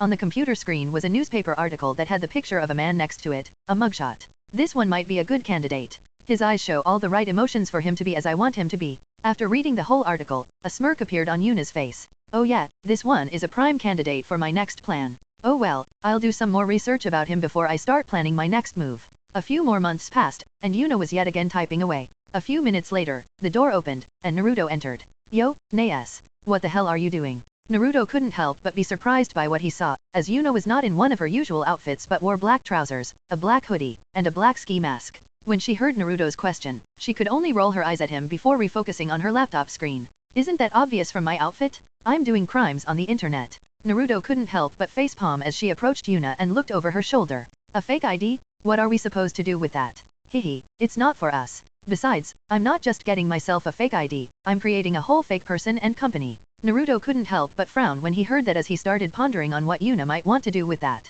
Pretty sure it isn't for us since we can't do anything with that anyway. So, it must be for someone else. Our current main goal is getting independent, and for that, we need to get out of the orphanage. In conclusion, it's likely a plan to get us out of here. In conclusion, you are creating a person that can adopt us without asking too many questions. A smirk appeared on Yuna's face while meticulously reading through the information displayed on her screen so she wouldn't miss even the slightest mistake. As expected, you saw through it. Yes, I'm going to create a person that can adopt us. Naruto nodded in understanding, but moments later, a frown appeared on his face as he saw a flaw in Yuna's plan. That's all nice and dandy, but how will you actually simulate the physical appearance of such a person? I fear children can't be adopted over the internet. Yuna chuckled in amusement due to Naruto's joke and simply shrugged her shoulders. That's the neat part, the person already exists, he just doesn't know about his luck yet. As she said that, she clicked on a bookmarked link, resulting in another news article popping up. It was about a man who went to prison a few years ago and was recently released. Naruto couldn't help but frown when he saw that article. Why would someone write about that? This article pretty much draws a target on this guy's back. A devilish smirk appeared on Yuna's face as she quickly went back to work. Yup, he is sad, he feels betrayed, he's broken, at the lowest point of his life, and on top of that, the whole country can happily read about his misery. In conclusion, he is the perfect target to be manipulated by me. Sigh, you're evil if showing again, Nasan. Whoops, it slipped out again. Another month passed, and inside a dark alley, a haggard-looking man with dead eyes was staring at nothing. It was clear to see that he was currently going through some hardships in his life. His name was Kimura Hideo, and he was initially a well-known politician. Despite being only 25 at that time, he was already well-connected and had a high chance of one day becoming the country's prime minister. Unfortunately, his fast rise garnered the ire of an opposing party, resulting in them setting up a trap for him. The oldest trap of them all, the honey trap. During a party, he hooked up with a young girl and had a one-night stand with her. In the aftermath, it turns out that girl was younger than he thought, turning mutual sex between two adults into him raping a minor. Worst of all, the girl confessed with tears in her eyes that he had forced her into sex, closing the case almost instantly. As for why an underage girl was attending a party for adults, well, that was obvious. What do you desire, human? Kimura's body shook as someone started talking to him in an eerie voice that sounded like a man and a woman speaking simultaneously. He looked around the alley and quickly found the source of the voice. It was an eerie-looking figure that was easily over 3 meters tall. It was ridiculously lanky for that kind of size and wore a massive tattered-looking black robe that hid most of the figure's face. The only thing that was visible was a pair of small purple eyes that seemed to pierce directly into Kimura's soul. He couldn't help but tremble when he saw that weird creature suddenly appearing in front of him. No matter how he looked at it, this thing couldn't possibly be human. He didn't believe in monsters and stuff like that, but now that that creepy creature was in front of him, he decided he had to change his opinion. What do you want from me, monster? A small, almost childlike giggle came from the middle of the creature, giving Kimura the creeps. Then the creature spoke again. However, this time it sounded like two men were speaking simultaneously, while the voice came from the lower section of the creature. I am impressed that you can stay calm in front of my presence, human. Yes, we want something from you, but that can wait. First, tell us your desire. We only trade fairly, and if your desire does not match the worth of ours, you are not worth our time. Kimura calmed down a little when he heard that he would be presented with a fair trade. Well, he didn't exactly trust the creature in front of him, but it was a better deal than getting mauled immediately. He also noticed that the creature called itself we, which at least somewhat explained the different voices it was using. Is it really multiple entities, or does it simply have multiple personalities? However, all its personalities seem more or less of the same mind. At least they don't seem to be actively fighting each other. I have no clue why this thing appeared in front of me, but this might actually be a chance for me. Damn, what has prison done to me? I'm actually thinking that making a deal with the devil is a good idea. A wry smile appeared on his face as he fixed his gaze on the creature in front of him while determination shone in his eyes. I do not desire revenge against those that tricked me. Well, that's not entirely true, but I have other priorities. I want my life back. I don't even need to go back to being a politician. I just want to live a normal life without people looking at me with disgust. The creature stood still for a few moments, making Kimura nervous, and a few seconds later, the creature gave its judgment with voices simultaneously. Acceptable, human. Ugh, could you stop calling me human? My name is Kim. We do not care what you label yourself, human. Anyway, your wish is granted. Kimura's eyebrows twitched in irritation as the creature interrupted him with the combination of a boy's and a man's voice. Before he could retort any further, a small piece of plastic flew out of the creature's middle section, followed by a wad of cash from its lower section. Before Kimura could ask any questions, the creature resumed talking with a little girl's voice, giving him the creeps again. This is your new ID. You will have to change your hairstyle a little and wear fake glasses, but that should be a small price to pay for your freedom. The cash is for you to do whatever you want. Start a business or whatever. Before Kimura could get a word in and ask why the being in front of him suddenly switched into a business mindset, it continued speaking with the voice of a young girl and boy. We have created a fake company for you to boost your resume. Do with it what you want. Kimura couldn't help but look at the creature weirdly. After all, rather than a supernatural encounter, didn't this feel like a business deal? Shouldn't there be magic, blood, and dark rituals? Why is everything so normal? Unfortunately, the creature picked up on his thoughts, resulting in the surrounding temperature plummeting, allowing Kimura to see his own breath. Are you dissatisfied, human? Would you rather I use magic to grant you want you to desire? Do you want me just to make everything great with the snap of my finger? That is not how the world works, human. This time, only a mature female voice radiating power and dignity was talking, putting a lot of pressure on Kimura. He was used to speaking in public and in front of important people, but the pressure the thing in front of him gave off was on a whole other level. And not at all. In fact, rather than some magic I can't understand anything about, I prefer things that are actually anchored in reality, so this is perfect. The creature nodded his head. Well, it at least looked like it did, and moments later, it resumed speaking with its first voice combination. Very well. Listen, human. You are not to ask any questions. You will do what we want you to do and will do so without even a single question leaving your mouth.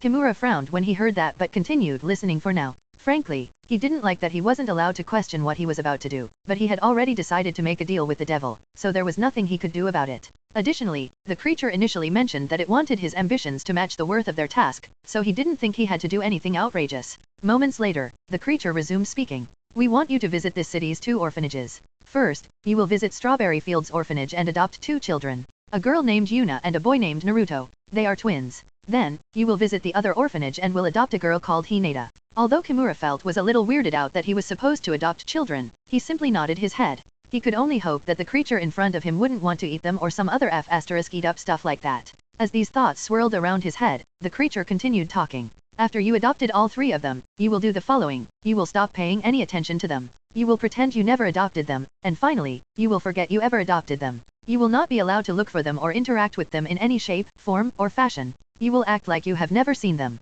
Naturally, Kimura was shocked when he heard these words. He simply couldn't grasp why a weird, otherworldly monster would approach him just to have him turn a trio of children into homeless people. However, before he could ask any questions, the creature continued talking. You probably have doubts about our motives, but we couldn't care less. You might think that abandoning these children will doom them, but that is not the case. You don't need to know why, but they will be fine by themselves. When he heard the creature's words, a deep frown appeared on Kimura's face. He pondered them for a short while and came to the conclusion that those 3 children likely weren't ordinary people either. If a 3-meter-tall monstrosity could appear in front of him to offer him a deal, why shouldn't it be possible for a bunch of children not to be what he initially thought they would be? In conclusion, he forcefully convinced himself that possible allowing 3 children to die on the streets to get back his everyday life was fine since he guessed that there was something special about said children. Well, he never claimed to be a good person, so it can't be helped. Since I haven't accepted yet, I should be allowed to ask questions, right?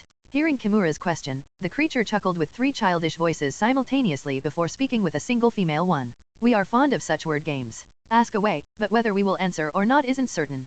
Kimura nodded his head as he gave himself a brief moment to ponder what he wanted to know the most, but he realized quickly that that was obvious. Why did you choose me for this task? I don't think there is anything special about me. The creature hummed for a short moment, seemingly pondering its answer and whether it should answer the question in the first place, before shrugging its shoulders, a surprisingly human gesture. You are special. Or rather, your situation is special. You are desperate and at the lowest point of your life. Additionally, you were a politician, making you a good liar. Your skills will be needed to adopt those 3 children. Naturally, Kimura's face fell when he heard that answer. Telling someone he is special because he is desperate and a good liar isn't precisely something someone would like to hear. Despite being not happy about it, it also caused Kimura to put down his guard a little further. Both reasons were logical and understandable. If the creature started talking about fate or something like that, he would have been much more suspicious. Alright, next question, is there something special about those 3? Yes. Kimura's eyebrows twitched in irritation at that one-word answer. Obviously, he was hoping to gain a little more information, but that was clearly not the creature's intention.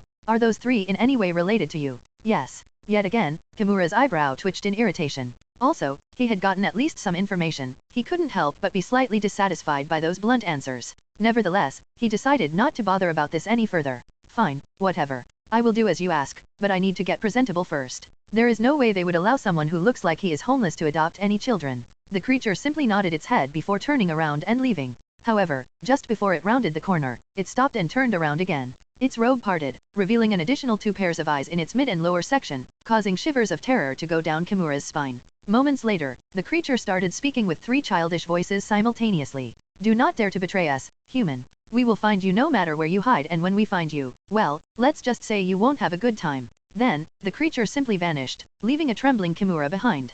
He took a few deep breaths in an attempt to calm his rapidly beating heart, but it still took him over a minute to finally get at least some control back. Holy shit, what was that? That whole thing was already creepy as f***ck, but that last reveal almost caused me a heart attack. No matter how I look at it, I absolutely need to fulfill that thing's wishes. Well, first I need to get presentable. New clothes, a shower, a good night of sleep in a proper bed, and alcohol. Massive amounts of alcohol. While Kimura was slowly calming down and planning the rest of his day, the creature appeared in another alley and completely removed its cloak, revealing 3 children that seemed to be around 6 years old. A boy with blonde hair, with his feet firmly planted on the ground, a girl with blue hair standing on top of his shoulders, and another girl with red and blue hair standing on top of the other girl's shoulders. Naturally, these 3 were Yuna, Hinata, and Naruto, who just scammed Kimura with the appearance of a fake monster. They got off each other's shoulders and immediately high-fived each other while laughing loudly. Well, that went pretty well. Good joy, Hinata, Naruto. Hehe, that was more fun than I thought it would be, Nasan. Sigh to think I would one day enjoy tricking a man at the lowest point of his life into such a shabby deal.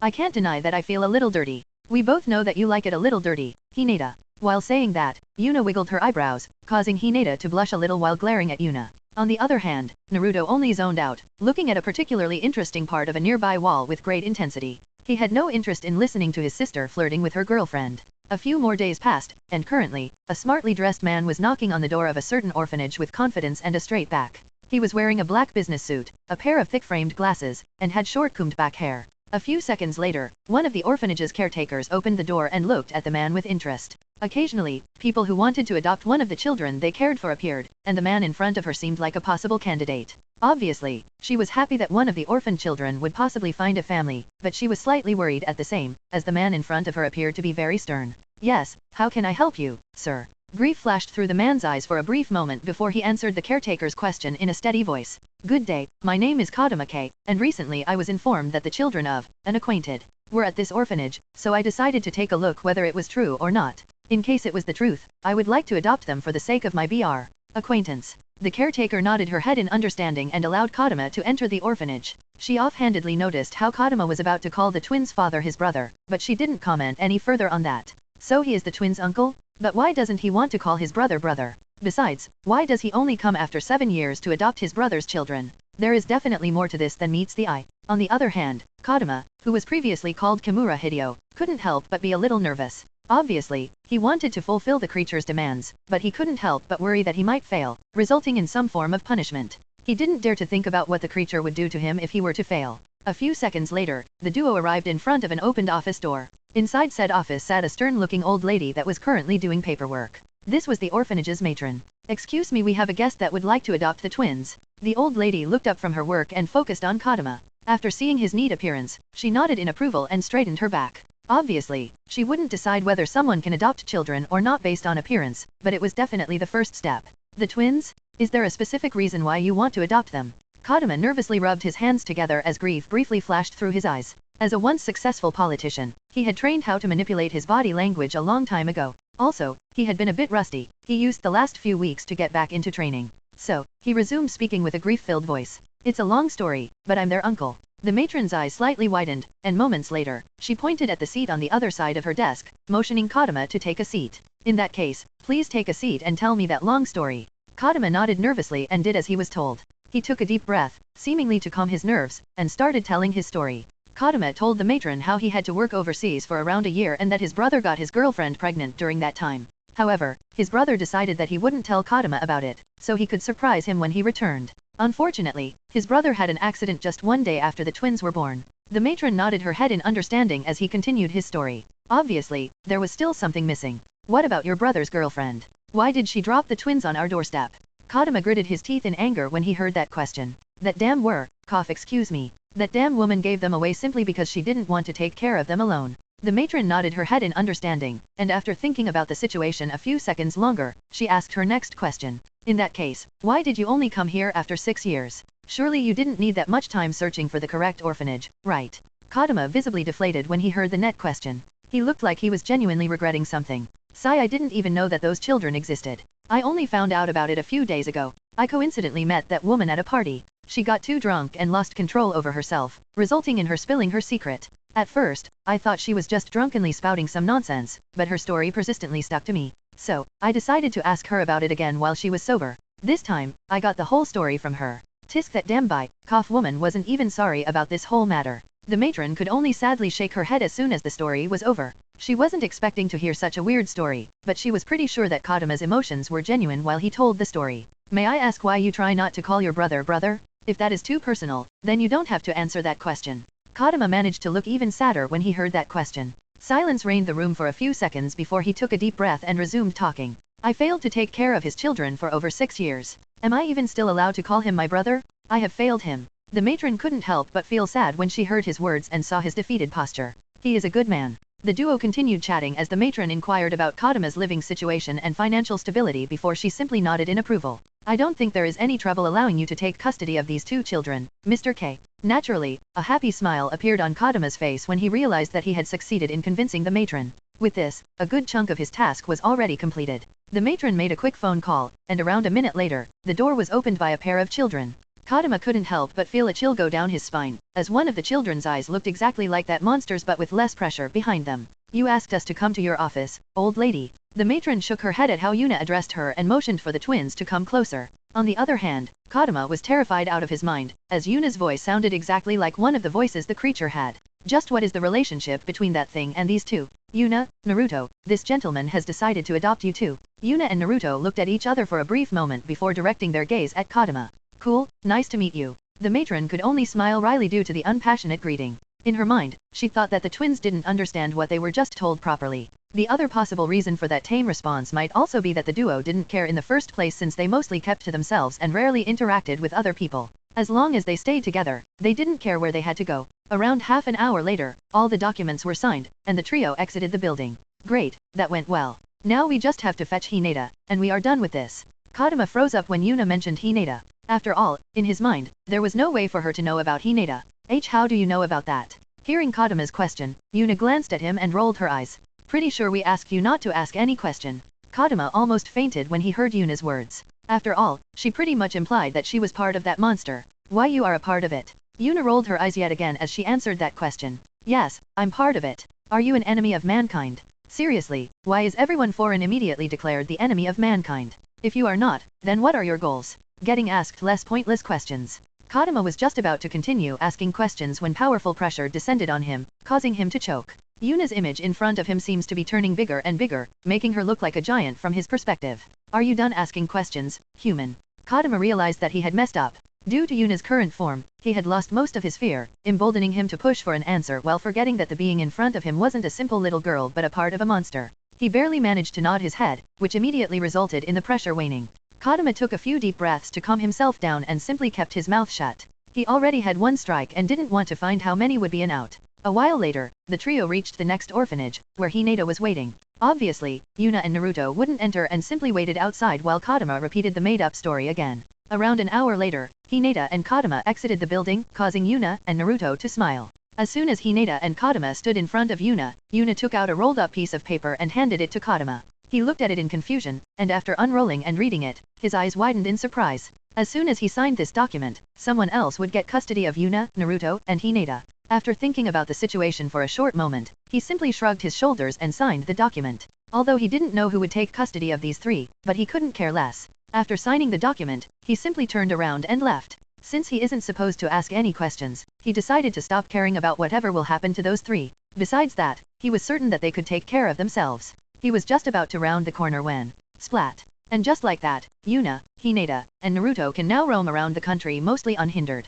Meanwhile, a middle-aged man was poring over stacks of paperwork, and while doing so, he picked up a rather interesting report. It was a report of the cake incident. He briefly wondered why the focus was on the cake and not the man that briefly abducted a Shinigami, but he decided to ponder that matter at a later time. He had sent his third seat to investigate this matter, so he expected the mystery to be solved quickly. Surprisingly, his third seat has been gone for a month by now, meaning his investigation wasn't done yet, forcing him to write a monthly report. He quickly started reading the report, but the more he read, the more his face fell. After he was done reading, he sighed deeply. So, in conclusion, cake. Somehow, his third seat, the third strongest Shinigami in his division, had developed PTSD from getting cake thrown into his face from out of nowhere. The man leaned back on his chair as he sighed deeply. What the hell is going on in the world of the living? Sigh, I need a drink. Chapter 4, Bullying the Bully. Author note. Join us on my Discord, https://discord.gg/hsqqq9ydthh. You can read 1 week ahead on my Patreon, https://www.pat/mary.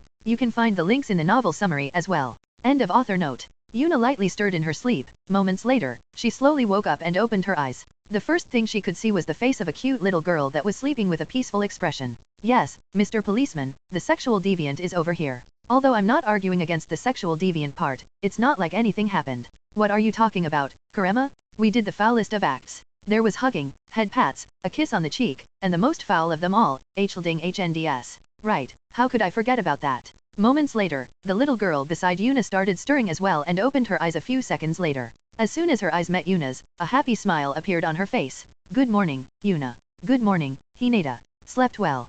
Hinata hummed in acknowledgement as she nuzzled her head into the nape of Yuna's neck like a cat. Very good, and you? Hihi, now that I have my hug pillow back, I'll obviously sleep well. Hinata chuckled in amusement when she heard Yuna's answer and sighed in satisfaction when Yuna hugged her. Although Hinata didn't comment on Yuna's words, she definitely agreed with them. Sleeping next to each other again felt really comfortable. LL new STRIs at N0VE/LVI/.cm. It has been over 3 years since Yuna, Hinata, and Naruto pretty much adopted themselves. The first thing they did was move to Karakuta town, which was done on foot and only took a few hours. After arriving there, Yuna dressed up again, and the first thing they did was rent a small house, which is where they are currently living. Yuna spoiled Hinata for a few minutes before the duo got up from bed and changed out of their pajamas and into their everyday clothes. The duo went downstairs into the living room and immediately saw a tired-looking Naruto, disinterestedly munching on some toast. Good morning, Naruto. Video games all night. Mornin' Nasan, yeah, gotta keep the grind going. Good morning, Naruto, you really should stay up and play games all night. Yes, Mom. Hinata rolled her eyes at Naruto jokingly calling her mom, and went to the kitchen to prepare food for the whole group. While walking, she paused for a moment while a realization hit her. Wait a moment, I am the mom. After coming to that conclusion, she chuckled in amusement and simply shrugged her shoulders. While Yuna and Naruto were researching this world's power system and the use of Kido, Hinata was responsible for cooking and chores around the house, making her look like the household's mother. Meanwhile, back in the living room, Yuna sat next to Naruto and glanced at him before opening her mouth. I hope you don't cut down on training for the sake of more gaming, Naruto. Naruto simply waved Yuna's words away and started talking after he finished chewing his toast. Nah, I'm cutting down on sleep time, not training time. A tear escaped Yuna's left eye as she nodded her head with a proud expression on her face. Very good. Spoken like a true gamer. Instead of answering Yuna, Naruto simply rolled his eyes and took another bite. Around an hour later, the trio arrived at the school they were attending. School was decent. Stuff like physics and biology were mildly interesting due to stuff working differently from their previous world, but the real problem was the pacing. For Yuna, Hinata, and Naruto, the pacing at which new material was introduced was atrociously slow. Well, the slow pace was one problem, but there was actually another one that was exclusive to Naruto. Wow, look, that's Naruto. Doesn't he look super cool? I love his shiny blonde hair. Fangirls. Somehow, Naruto managed to amass a small group of fangirls. Well, most people in the country had dark hair and eyes, so Naruto's blonde hair and clear blue eyes drew a lot of attention. That and his kind smile turned him into the childhood crush of a lot of little girls. Gotta call the police. Shut up, Nasan. Yuna couldn't help but snicker at Naruto's plight. Although she and Hinata also had rather exotic looks, and they had a few admirers, those were much more subdued. Well, no need to fret, Sasuke. Naruto could only groan in anguish when Yuna mentioned Sasuke's name. Well, the most significant difference between Sasuke's situation with fangirls is that Sasuke only frowned at them and ignored them, while Naruto tried to shoo them away kindly. Unfortunately, neither method seemed to be working. In addition to being admired by a bunch of girls, there were quite a few boys that were jealous of him.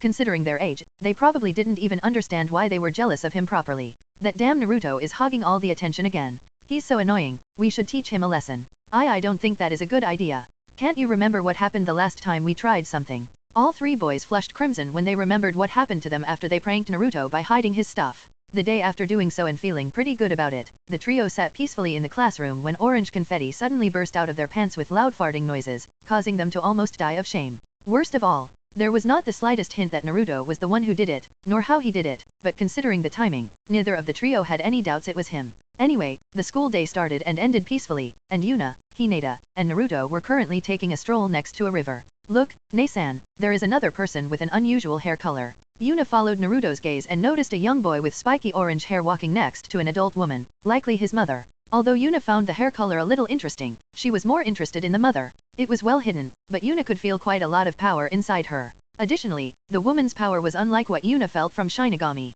It was similar and, at the same time, wasn't. Suddenly, Yuna, Hinata, and Naruto lowered their stance as they felt the atmosphere shift. They didn't know what was happening, but something was different. They could tell that danger was coming. While Hinata and Naruto were carefully inspecting the surroundings, Yuna squinted her eyes and looked skyward. Someone is watching us? No, they are watching the mother or maybe, the kid. Yuna quickly took off her school bag and opened it to take out a ski mask and a fox mask to hide her hair and face. She always carries these two things with her in case she has to do something outrageous with her small body. She glanced at Hinata and Naruto and saw that they also put on masks, Hinata a bunny-looking one and Naruto one that looked similar to Yuna's. We aren't doing anything for now, just observe and see what happens. Fortunately, the mother appeared to have noticed the switch in the atmosphere. Unfortunately, she clearly wasn't that used to combat, as she briefly didn't pay attention to the boy by her side, allowing him to wander off. He was currently approaching a small figure that was standing very close to the river. When Yuna saw that figure, her eyes widened, and she quickly moved toward the boy while mentioning for Hinata and Naruto to back her up if necessary.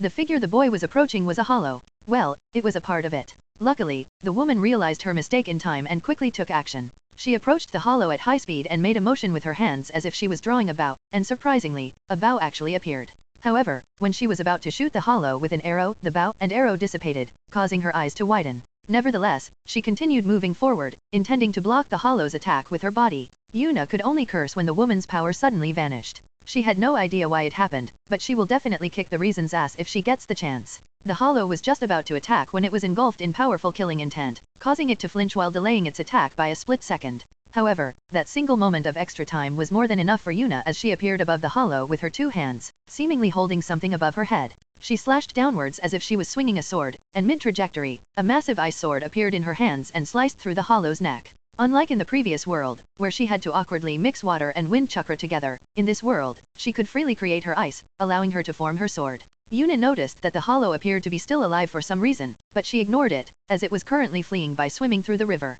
Instead of hunting after the hollow, Yuna lifted her head and looked at the sky. Then, she raised her right hand and pointed her index finger and middle finger at her eyes and then pointed her index finger at the empty sky. Meanwhile, the small boy had fainted from fear due to the small figure standing next to the lake turning into a monster. On the other hand, his mother was still hugging him, waiting for the pain that would never come. Moments later, she realized that nothing was happening and cautiously looked around, only to see a small figure wearing a fox mask standing next to a severed hollow head. Saved your life just now. No big deal. Thank you for saving me and my son's life. I'm Masaka Kurosaki and this is my son Ichigo. Ichigo. Only not did Masaka notice that her son wasn't moving at all, causing her to panic. Hey, Ichigo. Ichigo, what's wrong? Before she could fuss over Ichigo any further, Yuna approached the duo and held Ichigo's wrist, feeling his pulse. After a short moment, she nodded lightly and carefully opened one of his eyes while Masaka slowly calmed down due to Yuna's professional-looking movements. There is no need to worry. He probably lost consciousness due to the sudden shock and will wake up soon. He might not even remember what happened. I recommend you just lay down on the grass and pretend he simply fell asleep. Masaka visibly relaxed when she heard Yuna's words. She took a few deep breaths to get over her shock before a broad smile appeared on her face. Again, thank you for the help. Is there anything I can do to return the favor? No, don't say something like that, you fool. Run away. Geez, chill, Kurema. How can I chill when an innocent mother is about to make a deal with the devil? Again, don't compare me to that small fry. Anyway, I actually have the perfect thing to ask of her. May this innocent soul rest in peace. You are exaggerating, Kurema. Am I, though? While Yuna was bantering with her inner fox, she resumed talking to Masaki. Actually, there is something you could do for me. That power you were about to use, can you tell me how it works and why you suddenly lost it? Masaka's eyes widened when she realized that her power had failed her. She carefully placed Ichigo on a nearby grass patch and went through a bow drawing motion again. However, this time, nothing happened. No way. What happened to my Quincy powers? Seeing the shock on Masaka's face, Yuna could only shake her head. So she doesn't know the reason herself? Huh? What kind of weird power can you simply lose instantly without your own consent? Seems like you don't know the reason yourself. Could you still tell me a little about what kind of ability it is? Although Masaka was very startled that she could no longer use her power, she decided to shelve that topic for later and fulfill her savior's request first. However, just when she was about to start talking, another two small figures appeared next to Yuna, astonishing Masaka. We are no longer being watched. Yuna nodded her head while Masaka squinted her eyes and looked at the three small figures in front of her with confusion. Additionally, she wondered what one of them meant by no longer being watched. She could only conclude that someone was monitoring her or the person who saved her. Naturally, she wouldn't assume that her small son was being watched. Before she could ask any questions about the two freshly arrived people, Yuna resumed talking. Well, don't worry about these two, they are my comrades. After a short moment, Masaka simply nodded her head in understanding and decided not to think too much about this mysterious trio. One of them saved her son after all, so they at least weren't bad people in her book. Okay, I will tell you about my power. I am a Quincy. Quincy fight by absorbing spirit particles and mixing them with our own spiritual power to create weapons. Well, mostly bows and arrows. Yuna pondered Masaka's words for a short moment before tilting her head in confusion. What are spirit particles? Spirit particles are the main material of souls and all spiritual matter. Yuna's eyes shone with curiosity when she heard that. In her mind, a soul was a soul, a single entity, but it seems like in this world, souls were made out of particles. How interesting. So souls are made out of particles, why haven't I noticed that yet? No, that's pretty obvious. Because it's too ridiculous a concept for me to check properly. Well, it was in all the other worlds I have visited so far. Now, that only leaves one question. Can everyone create weapons that way, or is it only Quincy? Masaka shook her head when she heard Yuna's question. The process of mixing spirit particles and spiritual power is something everyone can do, but only Quincy can form physical weapons out of it. Yuna nodded her head when Masaka finished her explanation. Although she was a little dissatisfied that she couldn't use that kind of trick and wondered if she could come up with a method to use it anyway, but she decided to discard that idea. She could already create weapons with her ice, so putting time into researching an alternative way to create weapons was a waste of time. Although she couldn't really produce flexible weapons with her ice that well, stuff like bows and whips weren't exactly her main weapons. Well, whips could be used for other stuff as well. Cough, I might look into this a little, hee. Degenerate. If that was supposed to be an insult, you failed terribly, Kurama. It wasn't. It was just an assessment. Oh, in that case, your assessment is 100% accurate. Good job. While Kurama was rolling his eyes like crazy, Yuna brought her attention back to Masaki. Well, thanks for answering my questions. Is there anything else I should be aware of? At that question, Masaki couldn't help but avert her eyes while her face flushed in embarrassment, causing Yuna to sigh internally. Sigh, I'm such a sinful woman. She hasn't even seen my face yet but is already smitten with me. It's not easy being as beautiful as I am. Good to know that your narcissism is still going strong. Yup, I'm that awesome, after all. Sigh, although I'm already used to it, this is seriously like talking to a wall. The most beautiful wall of them all, correct. Face palms. On the other hand, Masaki couldn't help but blush a little due to wanting to request something else from the person that saved her. Quints completely killed hollows with their weapons, unlike Shinigami, who only sent them to either Soul Society or Hell, so if the Quincy were to kill too many hollow, the balance of the world could be disturbed. A long time ago, this got out of control, forcing the Shinigami to get rid of the Quincy. Although Masaki didn't really care about that, since it happened a long time ago, she didn't know the current stance of the Shinigami. She couldn't be sure whether they would kill her as soon as they discovered she was a Quincy, so she hoped that the three people in front of her would keep quiet about it. Well, her husband was a Shinigami as well, but she deemed him to be a special case. Cough, I know it's a little shameless of me to make another request to you after you saved my and my son's life, but could you keep it a secret that I'm a Quincy? MHH. Why? Masaki had an awkward expression on her face as she pondered whether she should tell what happened to the Quincy and why it happened. After thinking about it for a few seconds, she decided to simply tell the trio in front of her what was going on. A few minutes later, Yuna couldn't help but frown after hearing the story about the Quincy genocide. She couldn't understand why the Quincy insisted on killing hollows so much that they were even willing to fight the Shinigami to the death. Why were the Quincy so insistent on killing hollows? There is definitely more to this story than Masaki told me about. Whether she herself is aware of that or not is another question. After thinking about it some more, Yuna simply shrugged her shoulders and decided to comply with Masaki's request. Fine, I don't mind keeping what you are a secret. I promise I will do so. Masaki sighed in relief when she heard Yuna's words. She really didn't want people from Soul Society hunting her down. Or even worse, hunting down her son. Thank you for that. Oh, I haven't even asked for your name yet. Could you tell me? After hearing Masaki's question, Yuna could only shake her head in denial. Sorry, that's impossible. We are wearing masks for a reason. Masaki's shoulders sagged when Yuna denied her request despite already predicting that she would rather not reveal her name. Guess it can't be helped. Anyway, again, thank you for saving my son and me. Yuna simply nodded her head before the trio turned around to leave. Have a good day, and stay safe. Yes, you too. After saying their farewells, Masaki noticed that Ichigo was stirring around in his sleep, making her smile. A few moments later, Ichigo opened his eyes and looked around in confusion. He was clearly wondering why he was lying on the grass. What's going on, Mom? Masaki couldn't help but sigh in relief when she realized that Ichigo wasn't aware of what had happened. As she started talking to her son, a broad smile appeared on her face. Nothing much, Ichigo. You fell asleep while laying on the grass, and since your sleeping face was so cute, I decided to let you sleep for a while. A small blush appeared on Ichigo's face as he pouted at his mother. Mom, don't tease me. Masaki couldn't help but chuckle when she saw her son's pouting face and promptly started petting his head. Anyway, let's go home, Ichigo. Ichigo happily squinted his eyes when he felt his mother stroking his hair and nodded his head in agreement. Okay, Mom. Meanwhile, a few minutes earlier, in another dimension, a kind-looking man with black-framed glasses and brown hair was staring at a monitor in curiosity. On the said monitor was a young person wearing a mask pointing directly at him. Or rather, the spell that was supposed to monitor Ichigo. Well, that didn't go according to plan. This man, Aizen Sosuke, planned to groom Ichigo to become a powerful individual. He wanted to see how far the child of a Quincy and a Shinigami could reach and if it could even surpass the limit of what a Shinigami could achieve. So, he planned to set up that Hollow as Ichigo's nemesis for him to defeat later on, but that plan utterly failed due to the interference of an unknown party. However, despite his plan failing, he wasn't angry in the slightest. As a schemer, he obviously loved it when his plans succeeded, but that wasn't all there was to him. He loved a challenge. Despite being annoyed that his plan failed, he was happy that a new variable appeared that he could incorporate into his next plan. For him, this was like a chess game suddenly having a new piece. Unexpected but interesting. It was just an additional piece for him to control and make the game more fun. How interesting. I wonder to which party that small figure belongs to. MHH, wasn't there that small vice captain that went through hollowification? What was her name again? Hiyori Saragaki, wasn't it? Aizen pondered for a while longer before simply shaking his head in denial. No, she was small, but not this small.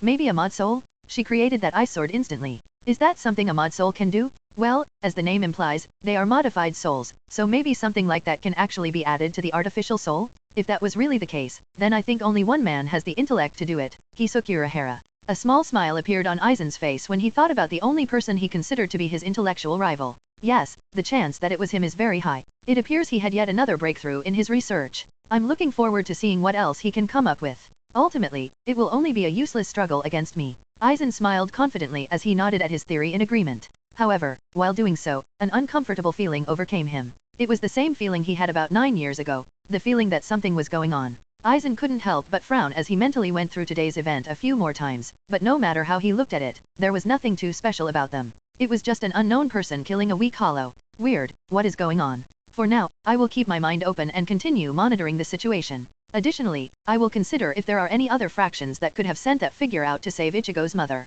Ultimately, he could only shake his head and push that matter aside for later. He would spread his network to see if any new players appeared in Karakuta town and then plan his next step.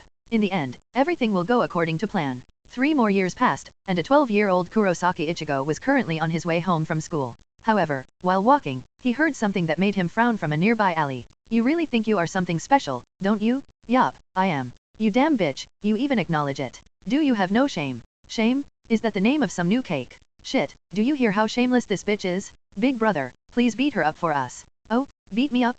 Ah, sorry, I didn't realize that you were trying to bully me. Your attempts were simply too pathetic. Damn it, beat her up already. Ichigo walked to the source of the voice and immediately became enraged. 2 girls and 1 young man were currently surrounding a single young girl with vivid blue and red hair. Ichigo had a very strong sense of justice, so he would naturally not allow a young girl to get bullied and beaten. Especially not if a man was involved that appeared to almost be a fully grown adult. He was just about to enter the alley and help the girl when the body of a man flew past him and landed on the ground with a heavy thud. The imprint of a fist was clearly visible on the man's face, and he had lost consciousness. What the he? No, please don't hurt me. But you are fine with me getting hurt. I'm sorry, please don't hurt me. Ichigo could only look dumbfounded at the supposed bullied girl that was now holding the faces of her bullies in a death grip. Somehow, now the other 2 girls are the ones getting bullied.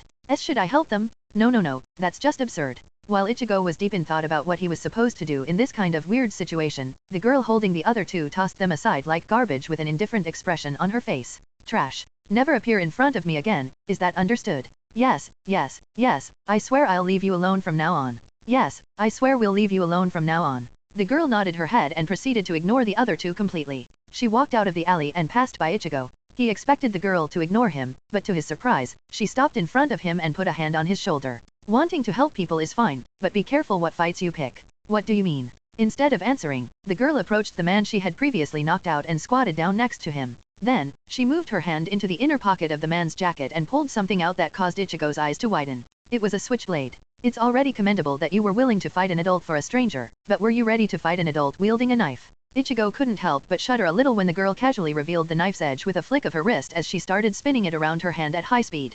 However, determination flooded Ichigo's eyes moments later, causing the girl to give him an impressed whistle. Not bad. You are quite stubborn. Too bad you aren't a woman. Although Ichigo was confused about what anything had to do with being a man or woman, he ignored that for now and asked a question instead. What's your name? Yuna Uzumaki. No need to tell me your name, I already know it, Ichigo. Ichigo's eyes widened when Yuna suddenly spoke his name. As far as he knew, he had never met the girl in front of him. Well, he had actually seen her before, as her hair color was rather flashy, and they attended the same school, but he had never interacted with her. Why do you know my name? Yuna couldn't help but chuckle in amusement when she saw Ichigo suddenly getting wary of her. No need to get wary, we are at the same school after all, and there are some rather nasty rumors about you, Ichigo Kurosaki, the delinquent. Ichigo's mood instantly soured when he was called a delinquent. The only reason why people considered him to be a delinquent was that there were rumors about him being one, so people kept pestering him by challenging him to a fight. Obviously, he wouldn't just lie down and get beaten, so rumors spread that he would often beat up people, despite these people being the ones that wanted to fight him, fortifying the rumors. I'm not a delinquent. Hearing Ichigo's answer, Yuna simply shrugged her shoulders with disinterest. I'm fully aware of that. I'm not someone who gets easily influenced by silly rumors. Ichigo seemed clearly happy that he wasn't regarded as a delinquent by Yuna as he sighed in relief. It's good that you know that. I hate being called a delinquent. Yuna nodded her head in understanding while giving the unconscious man lying on the ground a kick in the stomach while tossing the switchblade next to him. Anyway, I've taken care of the trash, so I'll be leaving now. Have a nice day, Ichigo. Ichigo found it a little weird how casually Yuna was towards him, but he simply shrugged his shoulders in the end. Have a nice day as well, Yuna. Since Yuna spoke to him casually, he would just do the same to her. Seeing that Yuna didn't seem to be bothered by it, Ichigo concluded that that was the right decision. Yuna was just about to walk away when she paused and hit the palm of her left hand with her right fist. Damn, I almost forgot about this. Then, Yuna squatted down close to the unconscious man yet again and started rifling through his pocket. Moments later, she pulled a small leather wallet out of one of them, swiftly opened it, and took out all the money. After she finished counting, she scoffed in disdain. Poor bastard, this isn't even enough to pay next month's rent. While Ichigo looked at Yuna in utter bewilderment, Yuna tossed the now empty wallet back at the man, turned around, and proceeded to leave this place. Ichigo looked at the back of Yuna, who was already walking away, and then glanced at the adult she had just knocked out, before taking a look at the empty wallet. Damn, I really wonder how she managed to knock this guy out so easily. Besides that, did she seriously just steal this guy's money? What the hell? His gaze wandered back to Yuna, who was currently slowly lifting her hand, confusing Ichigo. Her finger moved, and moments later, she snapped her fingers. Splat. Before Ichigo could comprehend what that gesture meant, a cake hit him in the face, confusing him immensely. Where the hell did that cake come from? Did Yuna throw it? Is that why she snapped her fingers? Was that some kind of signal? What the hell is even going on? And just like that, the meeting of this world's canon main character and its current one ended somewhat peacefully. Meanwhile, Aizen was yet again spying on a little boy, observing the subject of his research with great interest. His interest in Yuna briefly rose when he saw how easily she dispatched an adult despite being only a young girl, but moments later, he disregarded all the interest he held towards her. She might be physically stronger than an average human, but in the end, she is just a normal human. Nothing worth researching about. Meanwhile, in another part of Soul Society, a middle-aged man wearing a floral kimono was rolling around on the ground, making him look like a child. My beloved Nono-chan booze, I want more booze. No, you have already drunken more than enough, Captain Kirako. Don't be like that. Nono-chan, alcohol is the best way to make me forget all this trouble. I should have never investigated this matter, then my division wouldn't have so many traumatized people. Nano, the vice-captain of the 8th Division, sighed deeply as she started massaging the bridge of her nose. HAAA, you are talking about the cake in C. Kaiaaa. Before Nano could finish speaking, a high-pitched scream came out of a nearby room, causing Captain Kirako to frown deeply. Nano, you can't say the C word within our division so lightly. Hearing her captain's words, Nano could only facepalm. In fact, things briefly got better as the cake attacks on their investigating Shinigami stopped. Unfortunately, the attacks resumed in another town they were responsible for as well a few weeks later, frustrating everyone immensely. Sigh, seriously, what is going on? If it continues like this, I might have to investigate this matter by myself. So annoying. I have then enough other work to do and have no time playing around in the human world. Some more time passed, and Yuna, Hinata, and Naruto were currently sitting cross-legged within a large sprawling forest. All three of them had their eyes closed and were taking steady breaths. They have been sitting like this without moving their bodies a single centimeter for around 4 hours now. Around another hour later, all three of them opened their eyes, causing a small shockwave to erupt from their bodies. All three of them just had a breakthrough in their cultivation. Well, this place is still far from perfect, but it's definitely better than the previous one. Hinata and Naruto both nodded their heads in agreement as Hinata clenched her fists, resulting in them getting coated in a thin layer of water. Indeed, 1 year here is equivalent to at least 10 in our previous place. This time it was Yuna and Naruto's turn to nod their heads while Naruto swiped his hand from left to right, causing a slight breeze to blow. Yeah, it's a bit annoying that we have to split what we absorb between us three, but I guess it can't be helped. Considering Yuna's significantly higher experience in regards to cultivation, it was somewhat weird that she broke through at the same time as Hinata and Naruto. However, due to the scarcity of natural energy in the air, even one of them could suck away all the energy on their own, so the trio decided to simply split it evenly between them. This was still more efficient than cultivating in places that didn't have such thick natural energy. By now, the trio had found plenty of evidence that this wasn't a plain world without anything supernatural. The hollows and Shinigami aside, there were plenty of stray ghosts hanging around town. Additionally, there were the Quincy, who Yuna wasn't certain how to judge yet. She had the gut feeling that the Quincy situation was not as clear-cut as Masake made it out to be. Well, in the end, it didn't really matter as Yuna, Hinata, and Naruto would continue cultivating and increasing their strength no matter what, so they would be ready for whatever situation might come up. Another year passed, and Naruto was currently leisurely walking home from school. Usually, he would be together with Yuna and Hinata, but the duo claimed that they were having a date, so they ditched Naruto. He could only smile wryly while regretting not convincing one of his girls to accompany him here. He wouldn't mind having someone he could cuddle with right now. While thinking about the things that had happened in this new life so far, he could only smile wryly, especially if he were to compare it to his previous life. After all, in his first life, 2 maniacs with an eye fetish were after him the moment he was born. Compared to this life, things were really leisurely except for the occasional hollow attack. Well, the hollows he had seen so far weren't precisely clever, resulting in them barely being a threat. Thinking about that, Naruto paused for a moment. Wait a second, isn't it usually the other way around? Usually, people get reincarnated from a normal world, but our case was the exact opposite. Well, this world isn't exactly normal considering the Shinigami and stuff like that, but it is definitely more normal than my previous one. Can you really say that? Considering how little information we have, a lot of messed up things could be happening in the background. We have especially little information about Hueco Mundo. MHH, true. However, no matter how many messed up things are happening so far, our real identities are still seen as just some random children. When I was at my current age in my previous life, I had to leave the country on a guard mission, fight 2 trained killers, and overthrow a midget's terror regime. Don't forget about making one of those killers your wife. Naruto couldn't help but chuckle in amusement when he heard Kurama's comment. Indeed, to think the person wanting to kill me would one day turn into one of my wives. Well, it's not like I'm the one who fought her, but it's still a little amusing. You damn bitch, what's with this disgusting hair color? Naruto's eyebrows rose when he suddenly heard someone yelling. Initially, he assumed that whoever was speaking was talking to him since people in this country somehow linked blonde hair to being a delinquent. Well, people usually paddled back on thinking that he was one when they saw his blue eyes, resulting in them thinking he was a foreigner instead, but that was beside the point. As he turned around and looked at the source of the noise, he noticed 3 girls pulling on the hair of a younger-looking one who appeared to be around Naruto's age.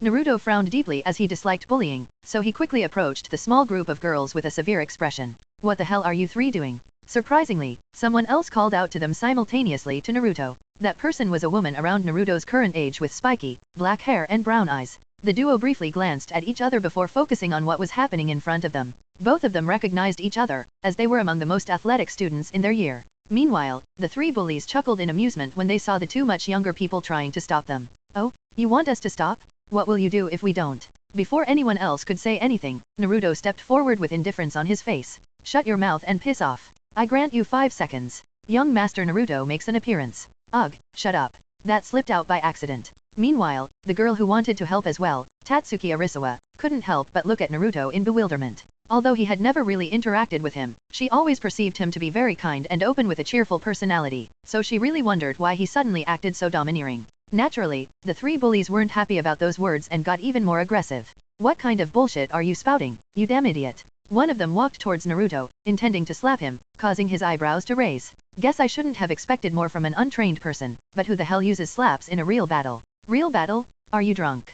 Cough. Okay, calling it that is a little much. Guess it's just a fight between children. The slap descended, and Naruto casually caught the attack before it could hit his cheek with a bored expression.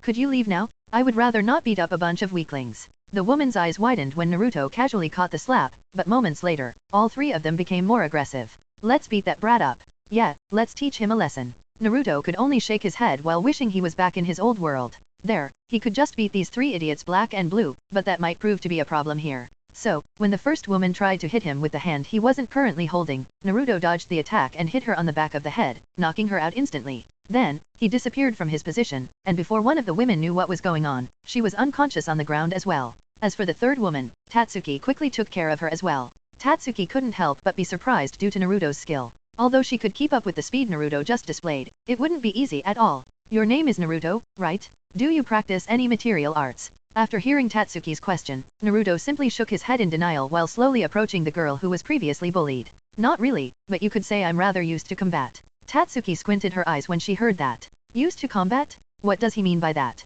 Moments later, she took a glance at Naruto's hair color and quickly came to a conclusion. He might be like Ichigo, who is always dragged into fights due to his unusual hair color. Nonetheless, I'm a little interested in having a match against him. Unlike Ichigo, who barely coordinated his moves, Naruto's fighting style looks much more systematic. Yo, my name is Naruto. Are you alright? While Tatsuki was thinking about challenging Naruto to a fight, Naruto arrived in front of the bullied girl and squatted in front of her with a kind smile on his face. My name is Orium Inu, thank you for helping me. Hehe, no big deal, always happy to help. Hearing Orium's words, Naruto nodded in acknowledgement and refocused on Tatsuki, who tilted her head in confusion. Can you care for her, Tatsuki? I have something else to do. Although Tatsuki's eyebrows rose a little due to how casually Naruto called her, she didn't really mind. She was a tomboy, and a bit rough around the edges, so minor stuff like that didn't bother her. Sure, I don't mind, but could I ask what you have to do? Naruto nodded his head as he squatted down next to the first bully and threw her over his shoulder. I have to hang these 3 on the front gate of the school and paint I like bullying little girls on their faces. Tatsuki's face immediately deadpanned when she heard Naruto's response. Is that really necessary? Naruto almost seemed offended by Tatsuki's question as he looked at her in disbelief while throwing the second bully over his shoulder. What kind of question is that? Obviously, it is absolutely necessary. Tatsuki had some serious doubts about that, but before she could issue those doubts, Naruto picked up the third bully, causing Tatsuki's eyes to widen in shock. Wait a moment. Just how much weight is he currently carrying? That's easily over 100 kilos. How the hell is he so ridiculously strong? Naruto noticed the confusion on Tatsuki's face but didn't comment any further on it. After all, he had a mission to fulfill. Mission, bullying the bully. One of his favorite missions. Chapter 5, Hello, my name is Kukiki Rukia. Author note. So, Webnovel decided to revert the change that forced people to read on their app. Yay. Besides that, I think I will at least put my new FIC on fanfiction.net as well. You know, better safe than sorry. Anyway, thanks Webnovel for not going through with that change. End of author note. A little NSFW. Skip to SFW if you don't want to read it. Yuna lightly stirred in her sleep as she felt something soft press into her body, making her subconsciously smile. Moments later, she opened her eyes and was greeted by Hinata's sleeping face, causing her smile to widen. By now, another 2 years had passed, making Yuna and Hinata 15 years old. Now that they were both horny teenagers, night activities resumed between the duo, resulting in a lot of fun. Obviously, they could restrain their urges if they wanted to, but why would they do it? It's not like anybody would care about two 15-year-olds going at it. Especially if it was between two women, which ruled out the chance of pregnancy, normally. Well, Yuna didn't find a method to make that happen in this world yet, but who knows what the future holds. Anyway, Yuna looked up and down at Hinata's body and nodded in approval at the well-shaped naked breast that enticingly peeked out from under the blanket. Yuna liked her lips as she moved her hands towards them to get a little grope in. However, just when he was about to sink her fingers into Hinata's soft breast, a groan escaped Hinata. Yuna, it's still early. Be peaceful. Yuna glanced at Hinata's face and noticed that her eyes were now opened and were accusingly looking at Yuna. Yuna considered Hinata's words for a short moment before groping her breasts anyway, causing Hinata to roll her eyes. Seriously, is there any point in time when you are not thinking about sex? Well, if you are talking about exclusively thinking about it, then there are actually quite a lot of moments like that. However, if we are talking about me having it at the back of my mind, then, well, cough anyway. Good morning, Hinata. Hinata rolled her eyes yet again before getting up from her lying position and giving Yuna a good morning kiss. Good morning, Yuna. Yuna couldn't help but smile a little at Hinata, quickly moving her head away after their lips met to prevent Yuna from escalating the situation. Anyway, shall we get washed up? Sure, let's go. Hearing Hinata agree, Yuna quickly got up from the bed and picked Hinata up in a princess carry. Very well, let me carry you to the bathroom, princess. Hinata couldn't help but giggle a little as her arms wrapped around Yuna while completely ignoring the hand that was currently massaging her butt. Well, Yuna was a pervert, she already knew that, so no big deal. SFW from here on. Around an hour later, Yuna, Hinata, and Naruto reached their school. It was the beginning of the new school year, so listening to a boring speech was the first item on today's agenda. However, as the principal was droning on and on, a single marble landed on the platform he was standing on with a surprisingly loud sound, attracting everyone's attention. Somehow, that little marble continued attracting everyone's attention, as even the principal had stopped talking, and moments later, it collided with a broom leaning against a wall. While quite a few people were wondering where that broom had come from, it fell over, pulling on a string that was attached to its handle. After the string was pulled, loud clicking and clacking could be heard from the ceiling, resulting in everyone looking up. And moments later, splat. Multiple cakes and pies fell from the ceiling, hitting random people in the face, splattering confectionery everywhere. Silence reigned the whole assembly before those that weren't hit by cake burst into roaring laughter, causing even a few people that were hit to start laughing. In the end, the only one who wasn't laughing was the principal, who was beyond enraged. He was screaming and shouting, demanding the culprit to show themselves, but the crowd's laughter easily suppressed his angry roars. Around half an hour later, Yuna, Naruto, and Hinata were standing inside the principal's office, with the still fuming principal standing directly in front of them. It was you three, wasn't it? You are responsible for that prank in the auditorium, right? The first one from the trio to react was Hinata, who seemed to be visibly offended. I can understand why you would suspect these two, but how come I'm part of this as well? The principal could only snort in disdain when he heard Hinata's words. Aren't you part of their group? Obviously, you were involved in this matter as well. Group punishments are against the Geneva Convention. Since when are we at war? I think rules that apply during a war should also be applied during peace times as well. The principal clicked his tongue at Hinata's somewhat sound argument and decided to ignore her for now. So, will you confess your deeds? As he said that, he looked the duo deep in the eyes to see the flicker of guilt he would so often see in the eyes of a student that had done something wrong. However, no such flicker appeared in the duo's eyes. Ma, that's a rather wild accusation there. Yeah, Nasan is right. You can't just call us here and pin some random prank on us. Hearing Naruto's disinterested words, the principal finally snapped and smashed his hand on his desk. Random prank? This wasn't just some random prank. Every time cakes or pies are involved, you two are the culprits. Despite being roared at by the angry principal, the trio's faces were indifferent. Yuna casually lifted her hand and moved it around, making it look like she was simply shoving the principal's words away. Incorrect. Every time these two things are involved, you one-sidedly assume we are the culprits without a single proof from your side. Naruto nodded his head when he heard Yuna's words and continued speaking. Yeah, we even cooperated with you when you wanted to take our fingerprints, which was beyond ridiculous. Hearing Naruto's words, Hinata could only shake her head. Seriously, isn't this getting a little too shameful? The principal grew even angrier when he heard the trio's mocking words, but before he could blow up, Naruto resumed speaking. Read lat.st chapters at no.v.el bin/.c/o/m only. Anyway, this is already a checkmate for you, so you might as well let us go. Despite still being furious, the principal was taken aback by Naruto's words. Checkmate? What is he talking about? How is this checkmate? Seeing that the person in front of him didn't know what he was talking about, Naruto chuckled in amusement and resumed speaking. Hehe, Nae-san, can you do us the honors? MHH. Sure, why not? This small conversation confused the principal even further, but moments later, his eyeballs almost popped out of his eye sockets as Yuna's indifferent expression was gone instantly. Instead, it was replaced with a fear-filled expression, with tears slowly trickling out of her eyes. Why yes Mr. Inspector, he became really angry and even started yelling and sob hitting the table. IIW was so afraid that he might hit me. Why yes, he was one-sidedly accusing us of being the sea culprit sob. And no, he had no proof. The principal's face, which initially was red from anger, turned paler and paler as Yuna continued speaking in a sad and fearful tone. It became completely white as he fully realized the situation he was currently in. Shit, I got too aggressive. These three never falter, so I forgot that they are still children. I know that these three are pretty much impossible to intimidate, but an inspector sent to investigate my behavior wouldn't know that. No, things are even worse. I'm done for when Yuna turns on the waterworks like that in front of an inspector. My career will be over. Cold sweat flowed down the principal's back like a river as he realized that trio had likely provoked him more than necessary to get that kind of reaction out of him. Are these three really just 15-year-old brats? What teenager can pull off schemes like that? No, what kind of adult can pull off schemes like that? Shit, these three are demons. An ugly smile appeared on the principal's face, making him look like he was about to start crying. Hehe, sorry about yelling at you. I just got a little heated, I hope you can forgive me. As for the accusation of you being the one responsible for the prank, I'm really sorry about that as well. Hehe, I'm already somewhat old, so my mind occasionally gets a little muddy, so I hope you don't look at this old man too critically. Hearing his words, a demon-like smile appeared on Yuna's face that almost caused the principal to faint in terror. Hehe, what might you be talking about? Yelling? Accusation? Aren't we just here because you want to hand me the monetary reward for getting the best exam score? Initially, the principal had no idea what Yuna was talking about, but he quickly realized what was going on. She wants me to bribe her? I can live with that? He took out his pouch and was just about to hand Yuna a few banknotes when Yuna continued speaking. Well, I hope the reward fits what we achieved. The principal hand stilled as he realized what Yuna meant. She won't be satisfied with a little cash, she wants a lot of it. Considering this bribe prevents me from potentially losing my job, I see where she is coming from with her demand. He gritted his teeth and stored his money pouch again, taking out a checkbook instead. After picking up a pen and writing on it for a little, he handed it to Yuna, who quickly studied its content. Moments later, a frown appeared on Yuna's face as she squinted her eyes and pulled the check closer to her face. Her frown became even more pronounced as she started slowly murmuring while one of her fingers traced something on the check. 1, 2, 3, 4, 5. Again, I must have miscounted.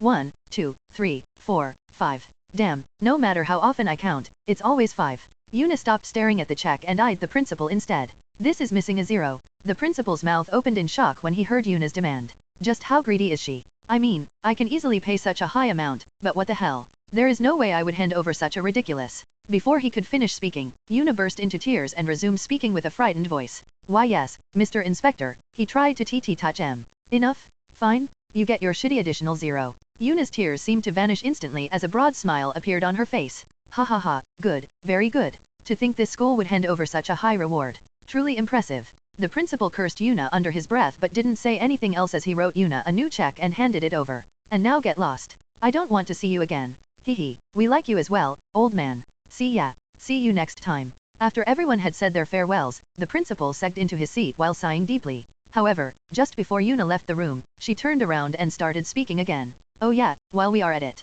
Could you lose the reports about my and Hinata's cases of inappropriate public behavior? The principal's face deadpanned when he heard Yuna's request. Would that even matter? Won't you just get reported again within a week? Yeah, about that, could you lose the future ones as well? The principal's eyebrows started twitching like crazy before he stood up and smashed his hand on his desk. Get out of here already. Hehe, taking that as a yes. After the door closed, he fell back on his chair while sighing again. Sigh, I need a drink. Meanwhile, Yuna raised her hands, balled them into fists, and pointed them at Hinata and Naruto, who quickly raised their hands as well to give Yuna a fist bump. Hehe, funds secured. Yup, that went well. Well, I feel a little sorry for the principal. Don't worry, Hinata. Have you seen that guy's car? That amount of money is no big deal for him. Hearing Yuna's words, Hinata simply nodded her head. Naturally, she was aware of that as well. Otherwise, she would have never agreed to this operation. Cough, Nasan, about that third monitor we were talking about. Yuna's eyebrows rose as she glanced at Naruto, who was currently sheepishly scratching his head. After a few moments of thinking about Naruto's request, Yuna shrugged her shoulders. Might as well get you one now that our funds have grown quite a bit. Haha, yes. While Naruto was happy about the third monitor he would buy soon, Yuna's gaze landed on Hinata. Do you want something as well, Hinata? Hinata lightly held her chin as she pondered Yuna's question, and after a few seconds, she nodded her head. I want a set of high-quality kitchen knives. The one I'm currently using isn't that great. Hearing Hinata's request, Yuna chuckled in amusement. As always, your mother energy is pretty high, Hinata. Hinata couldn't help but blush a little when she heard Yuna's words. Nonetheless, a happy smile appeared on her face as she snaked her arm around Yuna's waist. Hehe, of course. After all, I am the mother. Hehe, mommy. Cough. While a pink atmosphere started covering Yuna and Hinata, the principal walked out of his office and interrupted the duo with a fake cough. As I said, won't you simply cause more of those reports to be written? Well, and as I said, please lose those as well. Hearing Yuna's answer, the principal could only sigh in defeat. He realized that there was no way to beat Yuna's shamelessness. A short while later, the trio returned to their classroom and took their seats. Naturally, Yuna sat in the second to last row by the window, while Naruto sat behind her and Hinata next to her. Yo, did you three get chewed out by the principal again? This question was asked by Tatsuki, who would occasionally hang out with the trio and who walked toward them as soon as they sat down. Naruto chuckled in amusement before shaking his head with a wry smile on his face. He can yell as much as he wants, he still won't be able to pin any blame on us. Tatsuki could only shake her head with a wry smile on her face. Indeed, Yuna and Naruto had pulled quite a few pranks by now, but they were not punished once due to there never being any proof. In fact, the only reason why people were suspicious of them was that they were always present when something happened. Seriously, how did you even manage to pull a stunt like that? Yuna and Naruto looked visibly offended when they heard Tatsuki's words. Yuna immediately rebuked her with a righteous facial expression. Tatsuki, how can you accuse us kind and harmless people of pulling such a vile prank? Obviously, we had nothing to do with that. Hearing Yuna's words, Hinata and Naruto chuckled in amusement, while Tatsuki could only roll her eyes at Yuna's shameless words. Even if the trio weren't responsible for the prank, Tatsuki knew that at least Naruto wasn't a harmless person. After all, Tatsuki had seen him fight before, and Naruto clearly knew what he was doing. Anyway, that prank aside, I want to have a sparring match against you, Naruto. Naruto raised his eyebrows when he heard Tatsuki's request before chuckling in amusement. I knew you would challenge me to a fight at one point in time, but I was expecting you to do so earlier. What's the occasion? Tatsuki's eyes widened when she heard that Naruto expected her to challenge him, but she quickly got back his bearing and answered his question. It's true that I initially wanted to fight you when I saw how easy you dealt with those three bullies, but directly after defeating them, you picked all three of them up, showing how strong you are. Anyway, I quickly realized that I would be no match for you, so I wanted to train some more before trying to challenge you. As for the occasion, I managed to defeat my teacher, so I decided to give you a try. Naruto nodded in understanding as he answered her. Sure, I don't mind fighting you. Fighting is no good. Before Tatsuki could answer, someone else injected themselves into the conversation. She was a woman with brown eyes and long, waist-length, orange hair. Hearing what the woman said, Tatsuki shook her head with a slight smile on her face. We are not really fighting, Orium. We are just having a sparring match. It's equivalent to two people comparing who can run faster. Orium pondered Tatsuki's words for a short moment before nodding her head in understanding. So it's like that, then it's fine, I think. As the group surrounding Yuna's seat grew bigger, a teen with orange hair and sharp eyes approached them as well. Yo, how is everyone doing? This person was Ichigo, who had overheard their conversation, making him curious about something. Tatsuki, I heard you want to fight Naruto, why would you fight him and not Yuna? Tatsuki couldn't help but look at Ichigo weirdly when he asked that question. Why would I fight Yuna? Isn't Naruto the one with martial arts knowledge? Huh? What are you talking about, Tatsuki? Yuna instantly defeated an adult when she was like 12. Tatsuki's head instantly snapped towards Yuna, looking at her in bewilderment. After all, she only saw Naruto knock out two people that were slightly older than him and not an actual adults. Is that true, Yuna? Yuna looked at Tatsuki, and after thinking about it for a short moment, she tilted her head in confusion. I mean, it's pretty much possible, but was there really an event like that? I tend not to bother remembering the actions of small fries, so I'm actually not sure. While Tatsuki and Ichigo could only look at Yuna in bewilderment, Hinata and Naruto couldn't help but chuckle a little. Don't worry about Nasan, she has a rather selective memory. This bewildered the duo even further as they wondered how Yuna actively managed to forget stuff she had no interest in. Morning, Kaie. Suddenly a woman with short red hair and purple eyes appeared behind Orium and hugged her waist, causing Orium to exclaim in surprise. The woman's hands were just about to fondle Orium's breasts when the back of a heel smashed into her face, sending her flying away. Keep your hands away from Orium, you pervert. The woman who was just knocked away quickly wiped away the blood coming out of the corner of her mouth and resumed speaking. Hihi, your comebacks are as fierce as always, Tatsuki. Tatsuki rolled her eyes at the woman's words and threateningly lifted her fist. I don't mind giving you another fierce comeback. Seriously, what's wrong with you, Chizuru? Is getting women all you can think about?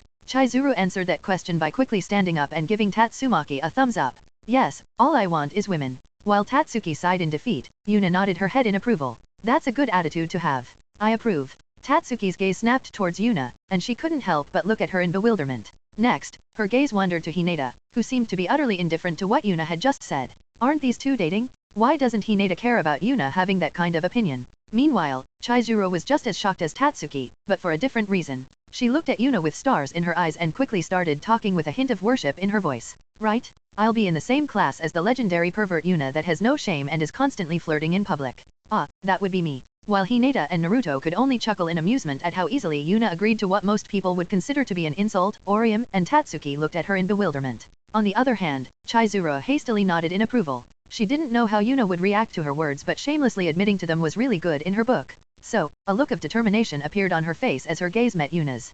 Please teach me how to seduce women, Yuna. No, sensei. Oh, I was expecting you to ask me to become your girlfriend. Chizuru straightened her back as she huffed in annoyance when she heard Yuna's words. I might be a pervert, but I'm not going after women that are already dating someone. Yuna nodded in approval at that attitude but chuckled in amusement a few moments later. Well, that's a good attitude to have, but since I'm aiming for multiple women anyway, it doesn't really matter. As soon as these words left Yuna's mouth, the air solidified. Everyone looked at Yuna in bewilderment as their gazes slowly shifted towards Hinata, who they expected to explode in anger any second now. Surprisingly, Hinata's face was still neutral, and as soon as she felt everyone's gazes on her, she rolled her eyes. Well, Yuna is a pervert, so it can't be helped. Hihi, why do you make it sound like I'm the only one who will have fun SLE? Before Yuna could finish speaking, Hinata quickly covered her mouth while glaring at her. Don't say stuff like that in public. However, Yuna quickly freed her and gave Hinata a perverted grin. Hihi, but you like it in PU. I said stop. Yet again, Hinata blocked Yuna's mouth with her hands, stopping her from saying the whole sentence. However, considering how the small group surrounding them was looking at her, she didn't stop Yuna in time. Naturally, everyone's jaws hit the floor when Hinata gave such a nonchalant answer, but the conversation after that caused everyone to look at Hinata in bewilderment. Most of them thought something along the lines of, so Hinata is a pervert as well, huh? Meanwhile, Tatsuki couldn't help but glance at Naruto when she heard Yuna's intentions. What about you, Naruto? Don't you find Yuna's ambitions to be weird? Naruto tilted his head in confusion when he heard Tatsuki's question and answered her after a few seconds. Not really? Isn't it only natural to do so? Everyone couldn't help but stare at Naruto blankly after he happily confirmed that he thinks having multiple women is natural. Tatsuki could only shake her head with a weirded out expression on her face. How weird, why do both of the twins have such an unusual worldview? Oh well, it's not my problem, right? Meanwhile, Chizuru had slightly different thoughts as she looked at Yuna with even more worship than she previously did. As expected of someone I'm looking up to. Just having caught a single woman isn't enough for her, and she is instead gunning for the legendary all-women harem. How admirable. And on top of that, she got her girlfriend O to agree to this matter. Is she a god? Sensei? No, master? Please teach me your craft. Yuna chuckled in amusement as she lifted her hands and wiggled her fingers, causing shivers to go down the spines of everybody present. Hihi, are you sure you can endure my teachings? Chizuru subconsciously took a step back when she heard Yuna's words. Somehow, Yuna was currently giving off a very dangerous aura that made Chizuru feel like she was standing in front of a predator that would eat her at any moment. However, before she could answer Yuna's question or do anything else, a rolled-up newspaper hit Yuna on the head.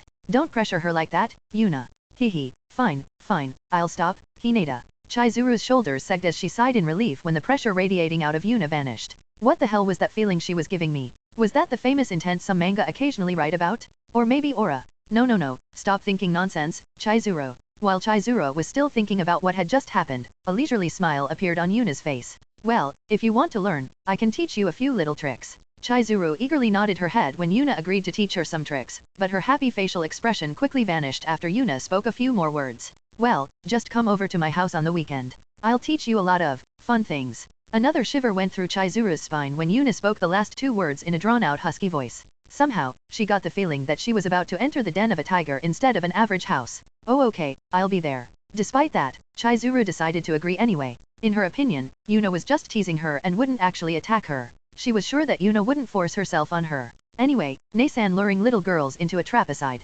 Wait, trap. Naruto, don't startle my prey. Pray. We have gotten quite off topic, haven't we? Everyone except for Chizuru tilted their heads in confusion, having already forgotten the original topic Naruto was talking about. Well, the reason Chizuru didn't have the same reaction was that she was currently contemplating whether she should run away or not. The original topic? What do you mean, Naruto? Hearing Hinata's question, a smirk appeared on Naruto's face as he pointed his finger at Tatsuki. I accept your request for a sparring match. At first, Tatsuki was a little dumbfounded before she realized that she had indeed made such a request. Moments later, a slight grin appeared on her face as her gaze met Naruto's. Oh, I'm looking forward to it. A few days have passed since Naruto's promise to fight Tatsuki, and the duo is currently facing each other inside a vast training hall. While Tatsuki stood in the typical karate stance, Naruto simply stood straight with a leisurely manner, making Tatsuki frown. What are you doing? Get ready. Hearing Tatsuki's request, Naruto simply shook his head with a smirk on his face. As I have previously said, I'm not a martial artist, I'm a fighter. Just summon me however you want. Tatsuki's frown deepened when she heard Naruto's words, but she decided to do what he wanted for now and attacked him. For now, she only threw a straight punch, which Naruto easily caught with his right hand, making Tatsuki from again. Catching my hand like this isn't exactly the best defense method, is it? Hehe, I'm bigger, heavier, and stronger than you, so it's not too bad. Besides, if I hold you like this, I can do this. Naruto pulled on Tatsuki's fist, causing her to stumble forward. However, while stumbling forward, Tatsuki shifted her body, resulting in an elbow flying towards Naruto's face, which he swiftly dodged with a smirk on his face. Pretty sure elbow to the face has very little to do with karate. MMPH, I might train in karate, but I get plenty of chances to fight people that want to mess with Orium or me on the streets. So it's like that. Very well, let's see what you can do. This time, Naruto charged at Tatsuki with a straight punch, but unlike Naruto, Tatsuki redirected the force, causing the punch to pass by her face closely. Tatsuki couldn't help but gulp when she felt the wind pressure Naruto's punch generated. How much physical strength does he have? I don't think I can endure a single hit. What a monster. The fight continued as the duo exchanged move after move, but after around 3 minutes, the difference was relatively clear, as Tatsuki was constantly getting pushed back. Although he is physically stronger than me, that isn't the reason why I'm being overwhelmed. He's more skilled than me, and there is actually quite the huge gap.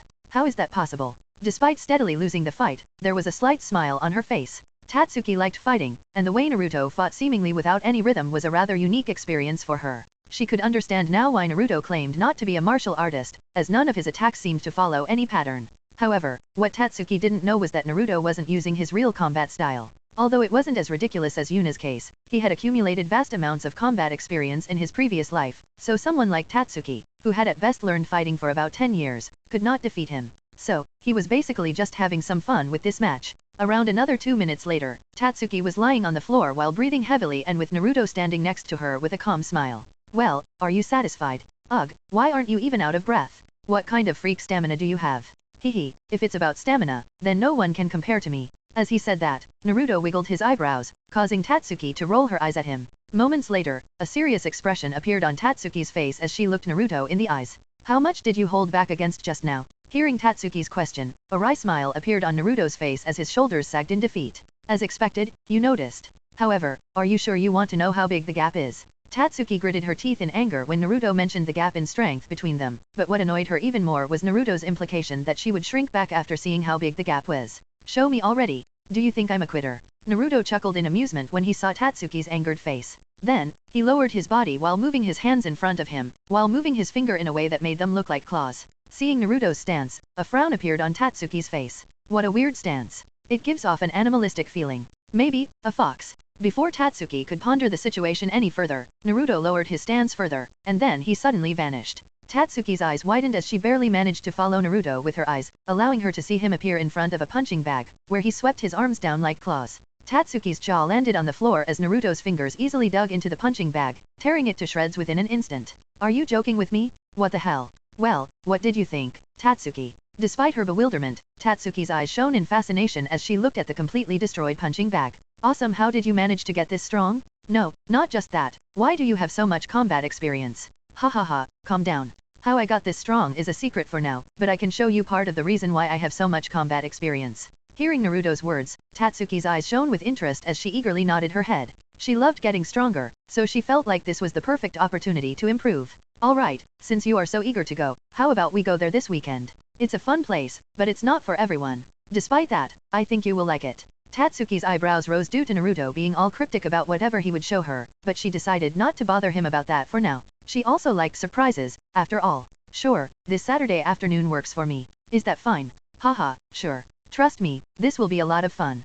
Moments later, Naruto left the training hall, leaving an excited Tatsuki behind. I really wonder where he will bring me. Since he said it's a place where I can get fighting experience, something like a tournament. As she was pondering, her body suddenly stiffened as she made a realization. Wait a moment? Is this a date? Tatsuki's face blushed a little but returned to normal relatively quickly. A wry smile appeared on her face as she shook her head. Nonsense, it's just a trip to improve my martial arts. Obviously, there is nothing romantic about that. A few days later, it was finally the weekend and Chizuru was currently standing in front of Yuna's home with some sweat dripping down her back. Somehow, she had an awful feeling about this. She felt like if she entered Yuna's home, she would never be allowed to leave again. Obviously, she thought that to be only a weird illusion, but she couldn't get rid of that thought entirely, no matter what she tried. She swallowed down the lump that appeared to be blocking her throat and rang the doorbell. A few seconds later, Yuna opened the door, but instead of a normal outfit, she was wearing a tight-fitting black miniskirt and an equally tight-fitting gray shirt. Additionally, she wore thick, black glasses, had her hair up on a bun, and was carrying a ruler in her right hand.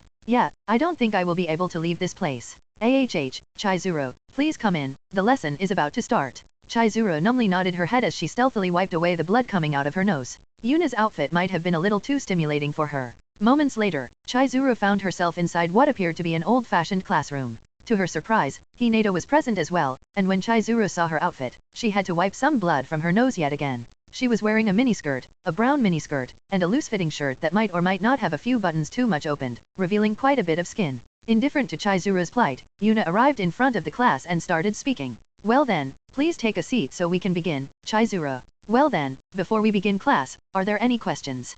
Hinata's hand immediately shot into the air when she heard Yuna's words, causing Yuna to point her ruler at her. Yes, Hinata. I was just wondering why I am here as well. An excellent question, and the answer is rather simple. I wanted to see you wearing the uniform of a naughty student. Hinata nodded her head, seemingly satisfied with that answer, dumbfounding Chizuru. Seeing that there were no more questions, Yuna nodded her head in satisfaction and started the lecture. First of all, the most important thing when seducing a woman is to make her think that you are not a pervert. As soon as Yuna finished speaking, Hinata's hand shot into the air yet again. Yes, Hinata. Although you say that that is the most important thing, why are you always ignoring your own rules when picking up women? Another excellent question, and yet again, the answer is pretty simple. If you are as beautiful as I am, this rule doesn't matter, as beauties will fall for me even if I don't want them to. Glad your shamelessness is still going strong. Yuna ignored Kurama's comment, and after seeing Hinata nod in understanding, she decided to continue the lesson under the bewildered eyes of Chizuru. Wait a moment, why is Hinata fine with that answer? What in the world is going on? Besides that, just how shameless is Yuna? This is off the charts. Well then, the next important matter is that you need to be confident. Acting confident can increase your attractiveness rating by at least 2 points. While Hinata nodded in agreement, Chizuru couldn't help but slightly relax as Yuna continued her lesson. The sexy outfit aside, she clearly knows what she is speaking about. Maybe this really will be a simple lesson. It seems like I overreacted due to the way Yuna previously acted. She must have pretended that these would be perverted lessons to mess with me.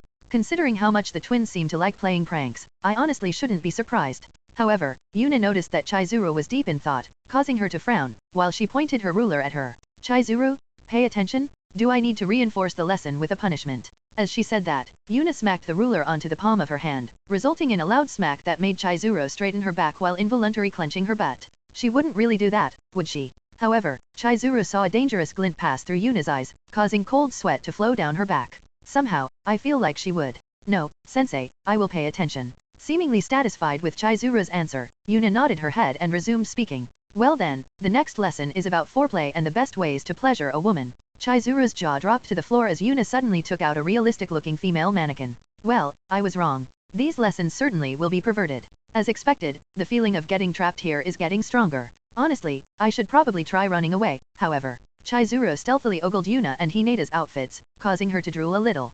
Well, I guess I'll see where this goes. It can't be that bad, right? Naturally, there was no way that a typical high schooler could hide her gaze from Yuna and Hinata, resulting in a slight smirk from Yuna and an eye roll from Hinata. Meanwhile, in a shoddier part of Karakuta Down, Naruto and Tatsuki were walking side by side. While both of them wore casual clothes, Naruto had a fox mask on his face, while Tatsuki was wearing a dog mask. Naruto, where the hell are you leading me? This isn't exactly a good part of the town.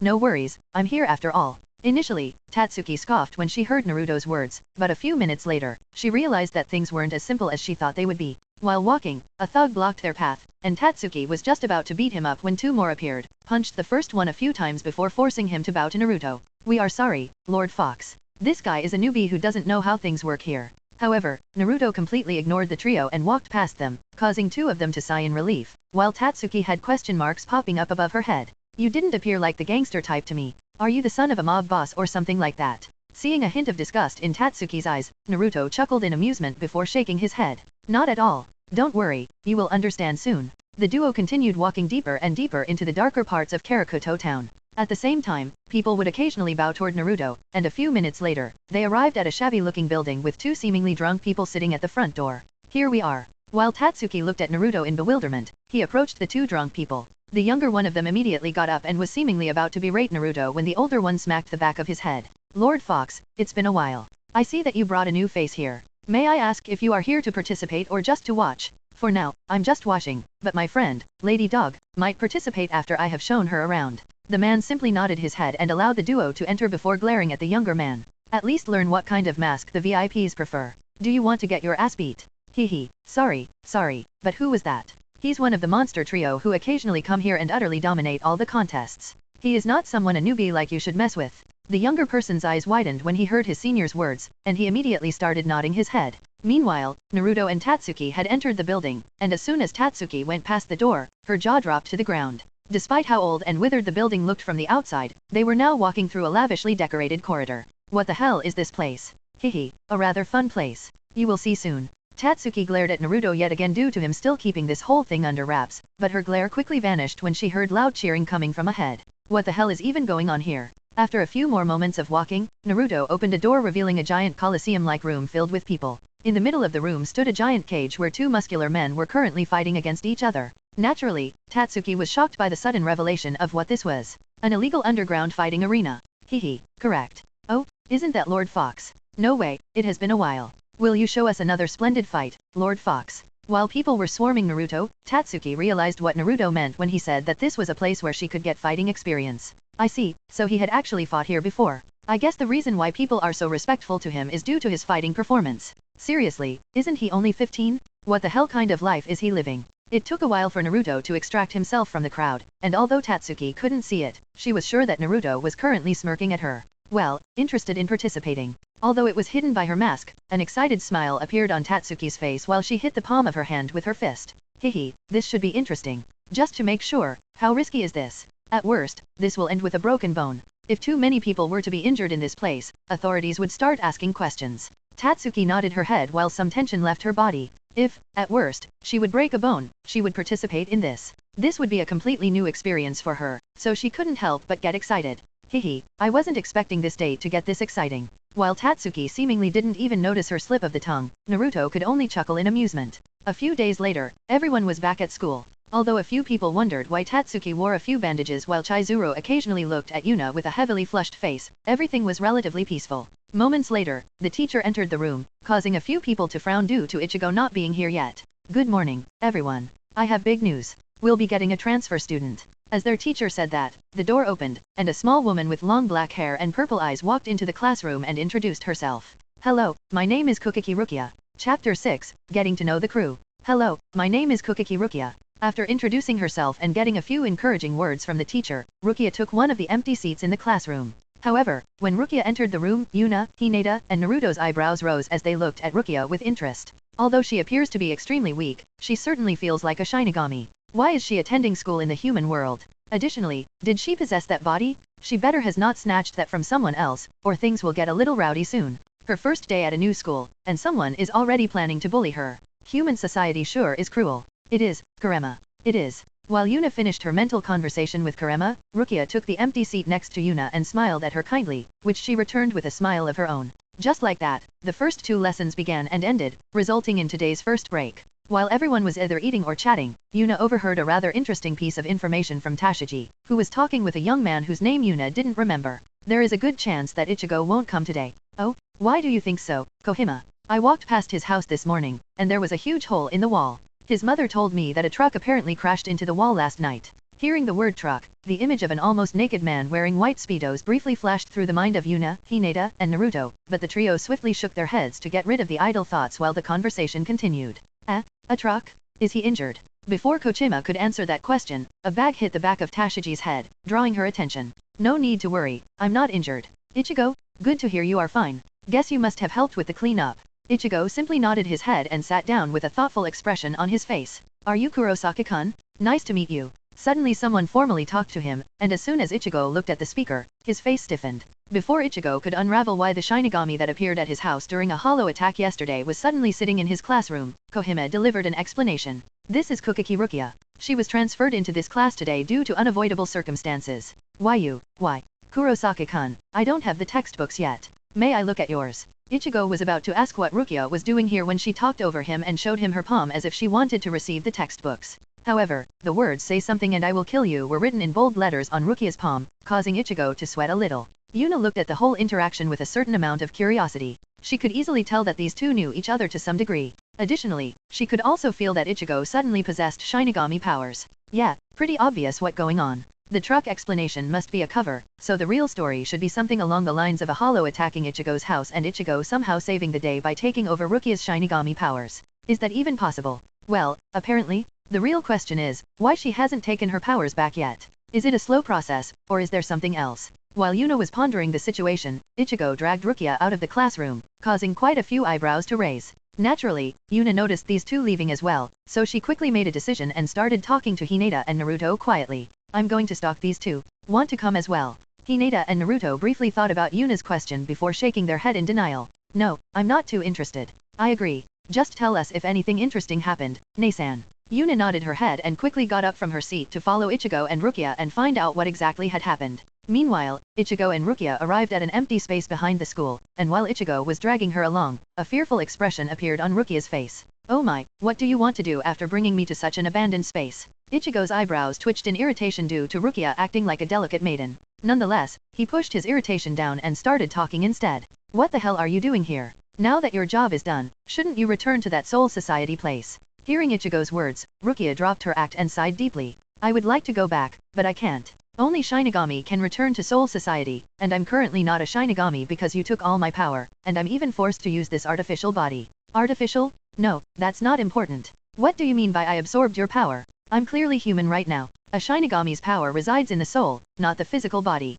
Anyway, from today on, you will have to take over my duties as a Shinigami. Awkward silence covered the duo as Ichigo processed what he had just heard. Moments later, he understood what Rukia wanted from him and looked at her in bewilderment. HAA? Are you crazy? Naturally, he had no idea why he should suddenly start hunting after hollows. Although he fought and defeated one yesterday, that was only done to protect his family. However, Rukia wouldn't give up so easily. How rude. Isn't that obvious? You are the one with the Shinigami powers now. Well, don't worry, I will still assist you. Additionally, you have no right to refuse because... Nope, I refuse. Huh. Unfortunately, Ichigo couldn't care less about her words and rejected her request instantly, causing her to be dumbfounded. I said I refuse. I have no interest in fighting these monsters again. After hearing Ichigo's refusal again, Rukia snapped out of her daze and glared at Ichigo. But you willingly fought one yesterday. Ichigo rolled his eyes at Rukia when he heard her argument and casually waved it away. I only did that to protect my family. I won't fight monsters to protect strangers. I'm not a nice guy like that. Sorry to disappoint you. Rukia's frown became even graver as Ichigo completely dismissed her request. After a few tense seconds, a look of determination appeared on her face as she put on a red glove with flames and a skull on its back. Very well. Then I have no choice. Rukia was just about to attack Ichigo with her glove-covered hand when a teasing voice echoed over their meeting place. Era, you are quite the charmer, Ichigo. Rukia only joined our class a few hours ago, and you already have an intimate meeting with her behind the school. Quite impressive. The duo froze up as their eyes quickly wandered to the source of the voice, where they saw a young woman with red and blue hair smirking at them. When the duo realized what that woman had just said, Ichigo blushed a little while Rukia only rolled her eyes. Oh my, if it isn't Uzumaki-san. How can I help? As soon as Rukia realized that one of her classmates was there, she switched back to a very traditional form of talking, causing Ichigo's eyebrows to twitch in irritation while Yuna couldn't help but chuckle. No need to continue pretending, Rukia. I heard the whole conversation, so there was no need to put up an act in front of me. Just call me Yuna. Ichigo and Rukia froze when Yuna told them that she had heard their entire conversation. After all, that meant she must have heard them talking about Shinigami. While Ichigo decided to pretend that they were just talking about a game, Rukia took a more drastic action. Due to her artifact body, Rukia could run far faster than most humans, so she arrived in front of Yuna almost instantly and took out something that looked like a lighter. Yuna's eyebrows rose as she saw Rukia take action, sparking her curiosity. Well, let's see what she will do with this. Sigh, sometimes I really wonder why I'm stuck with someone who boldly walks into every trap they find. Don't be like that, Kurema. Isn't the feeling of crushing someone's hope after they think they trapped you amazing? Ugh, I do not even deny that, but how does that translate to boldly walking into every single trap? Increasing the odds, obviously. Visit novelbin.cm for updates. While the duo was chatting, Rukia pushed the button on the lighter, resulting in a small fake chicken on a spring bursting out of it, which immediately blew a smoke cloud towards Yuna's face, engulfing it fully. Oh, what are you doing, Rukia? Naturally, Ichigo wasn't happy that Rukia suddenly attacked Yuna. Although he would want to keep this whole Shinigami business a secret, it's not like he was willing to get his classmates harmed to keep the secret. Don't worry, Ichigo. This is a memory replacer, it will just knock her out and replace her memories with difference. Cough cough you, this smells. What the hell was that? A bottled up fart? Aren't you a little too old for stuff like that? I'm pretty sure there were some instances where you pulled fart pranks as well. Don't you like stuff like that? Yup, they are fartastic. Ugh, fart jokes and stupid word games. This really is a low point. Don't worry, Kurema. We can go much lower than this. That's not what I'm worried about. Hehe. While Yuna and Kurema were bantering, Rukia looked at Yuna in bewilderment. She couldn't fathom why her knockout gas did not affect Yuna. Impossible. Normal humans get knocked out by this instantly. The only reason this has no effect is that the target has great amounts of spiritual energy, but I can only feel the average human amount from Yuna. Impossible. Is she hiding her power? While Rukia was still in deep contemplation, Ichigo couldn't help but look at Yuna in bewilderment. Although I have no idea what that was, why didn't you faint from it? MHH. Faint? Why would I faint from a bottled up fart? No. No matter how I look at it, that wasn't a fart, but some kind of knockout drug. Oh, a knockout drug? Sigh to think that the transfer student would be a sexual deviant that uses knockout drugs so she can have her way with fellow students. Hearing Yuna's words, Rukia came out of her daze and was about to complain about how Yuna was judging her, when something vibrated inside Rukia's pocket, causing her eyes to widen. Simultaneously, a frown appeared on Yuna's face as she felt the familiar feeling of someone watching her. Well, she was pretty sure that the one being watched was Ichigo and not her. So the peeping Tom is back, huh? They seem to have some kind of plan for Ichigo. Meanwhile, Rukia quickly pulled a vibrating phone out of her pocket and hastily read the content of the message she had just received. Moments later, her eyes widened as she hurriedly punched Ichigo in the chin, making his body fall to the ground. We don't have time for this now. We can talk about this later. Although Ichigo's physical body fell to the ground, another Ichigo wearing the traditional black Shinigami robe appeared. Naturally, Ichigo was surprised due to suddenly being back in his Shinigami form. Rukia, as I said, we don't have any time, follow me. Before Ichigo could ask what was going on, Rukia grabbed him by the arm and pulled him away, leaving Yuna and Ichigo's unmoving body behind. Seeing Ichigo's defenseless body on the ground, Yuna could only shake her head and squat down next to it. Sigh, another hard decision to make. As she said that, she pulled out a black marker and removed its cover. Well, then, the classic mustache, glasses, and dick on the cheek, or should I rather get creative?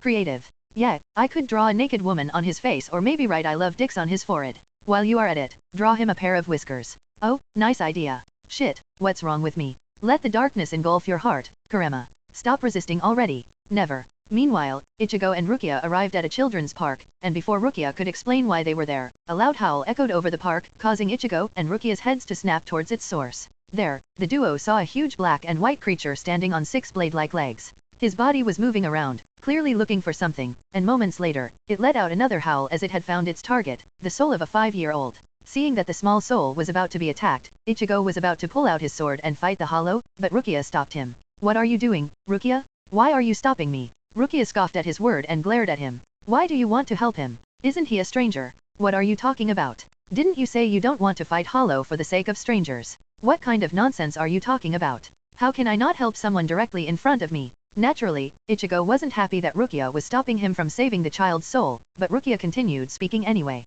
Whether they are in front of you or not, souls still will be getting attacked. You want to save only those that are in front of you? Don't be naive, Shinigami have to treat all souls equally. If you save this kid, you must accept your duties as a Shinigami. As soon as Rukia finished her little speech, a cry for help reached Ichigo's eyes, and he quickly noticed that the hollow was about to reach the child. He sprung into action without a second of hesitation, pulled out his sword, and slashed one of the hollow's legs, making it scream in pain. Ichigo, so you have ACC. Shut up.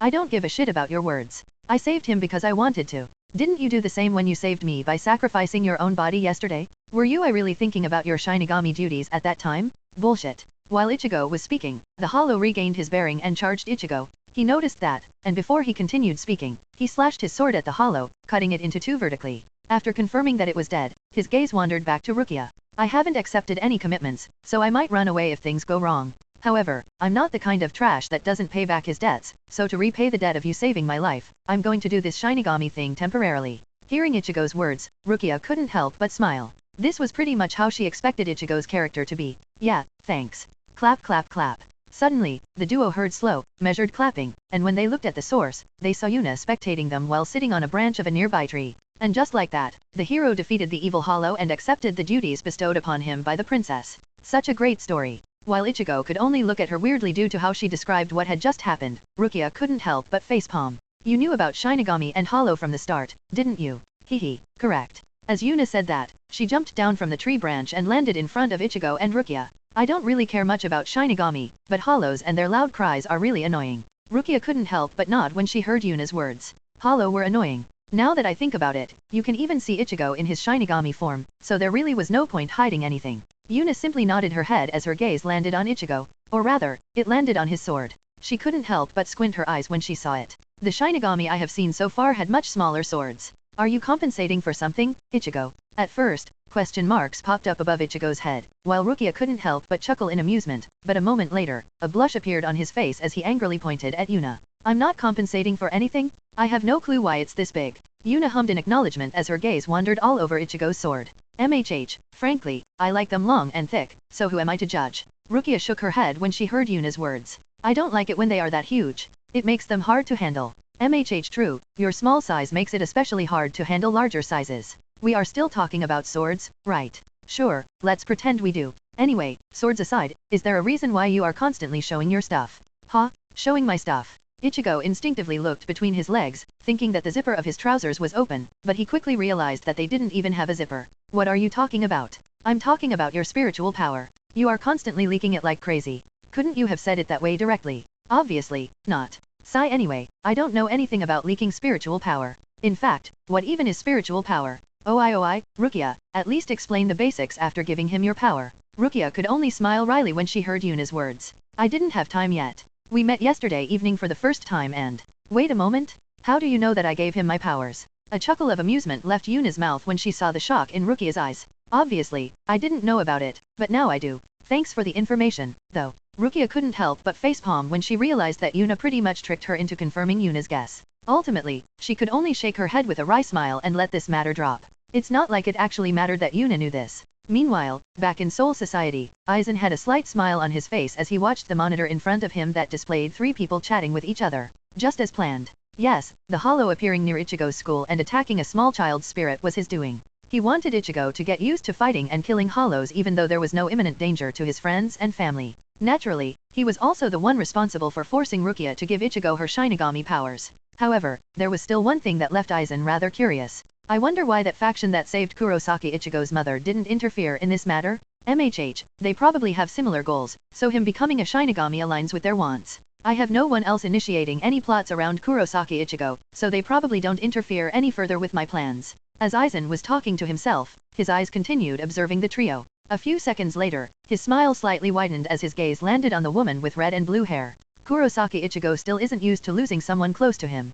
Although I discarded moving against his mother due to various circumstances, his schoolmates are free game. Although I'm testing whether they can awaken any special abilities, sacrificing one of them won't be a problem. Since she seems to be close to Kurosaki Ichigo, I might as well pick her. As he made that decision, he deactivated the monitoring device and left the room. I'm sorry, Uzumaki Yuna, but you will have to die for the sake of my experiment. As Aizen said that, a shiver went through his spine, confusing him immensely. I've been having this weird feeling more and more frequently. I really wonder what is going on. Should I contact the 4th Division and ask for a checkup? Just like that, a few more days passed, and Yuna, Hinata, Naruto, and Tatsuki were currently eating on the roof of the school. Tatsuki had been hanging around them more frequently. Although no romance was involved, she often trained with Naruto or fought him in sparring matches. The only other thing that changed over the recent few days was that Ichigo and Rukia frequently stormed out of the classroom to go to the toilet. Considering that it usually took over 30 minutes for them to return, they were probably hunting down Hollow. So, naturally, Yuna spread rumors that they were doing the deed. Hell, she didn't even have to work hard to spread it.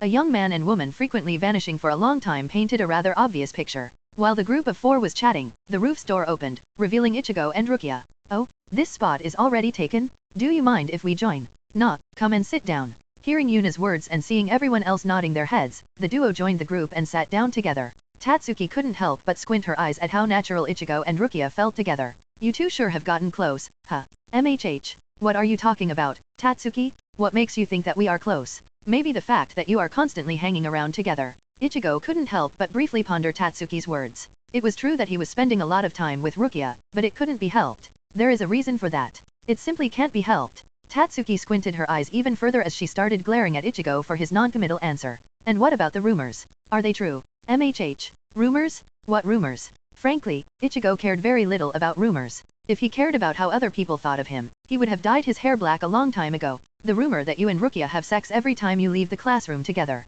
Juice exploded out of Ichigo's mouth as he was just taking a drink while Tatsuki answered his question, resulting in a splendid spit take. Cough, what the hell? Who spread rumors like that? While Ichigo was getting agitated, Rukia chuckled in amusement as she talked to Tatsuki. I guarantee you that that is not the case. Tatsuki glanced at Rukia and nodded her head before refocusing on Ichigo. Clearly, she wanted that confirmation from him as well. Rukia is right. These rumors are completely fabricated. Right? Yuna can also tell you that these rumors are false since she knows the truth. Hearing that Yuna knew the truth, Tatsuki's eyes landed on Yuna, who was currently flirting with Hinata. Again, she noticed Tatsuki's gaze and briefly looked at her before she started speaking. Yes, I know what these two are doing during their toilet breaks. Tatsuki's eyes shone when she heard that Yuna not only knew whether they were doing anything dirty but actually knew what they were doing. She has been curious about that for a while now. Could you please tell me, Yuna? However, Yuna shook her head when she heard Tatsuki's request. Due to certain reasons, I can't tell you what exactly they are doing yet, but I can talk about the rumor. Well, how should I put it?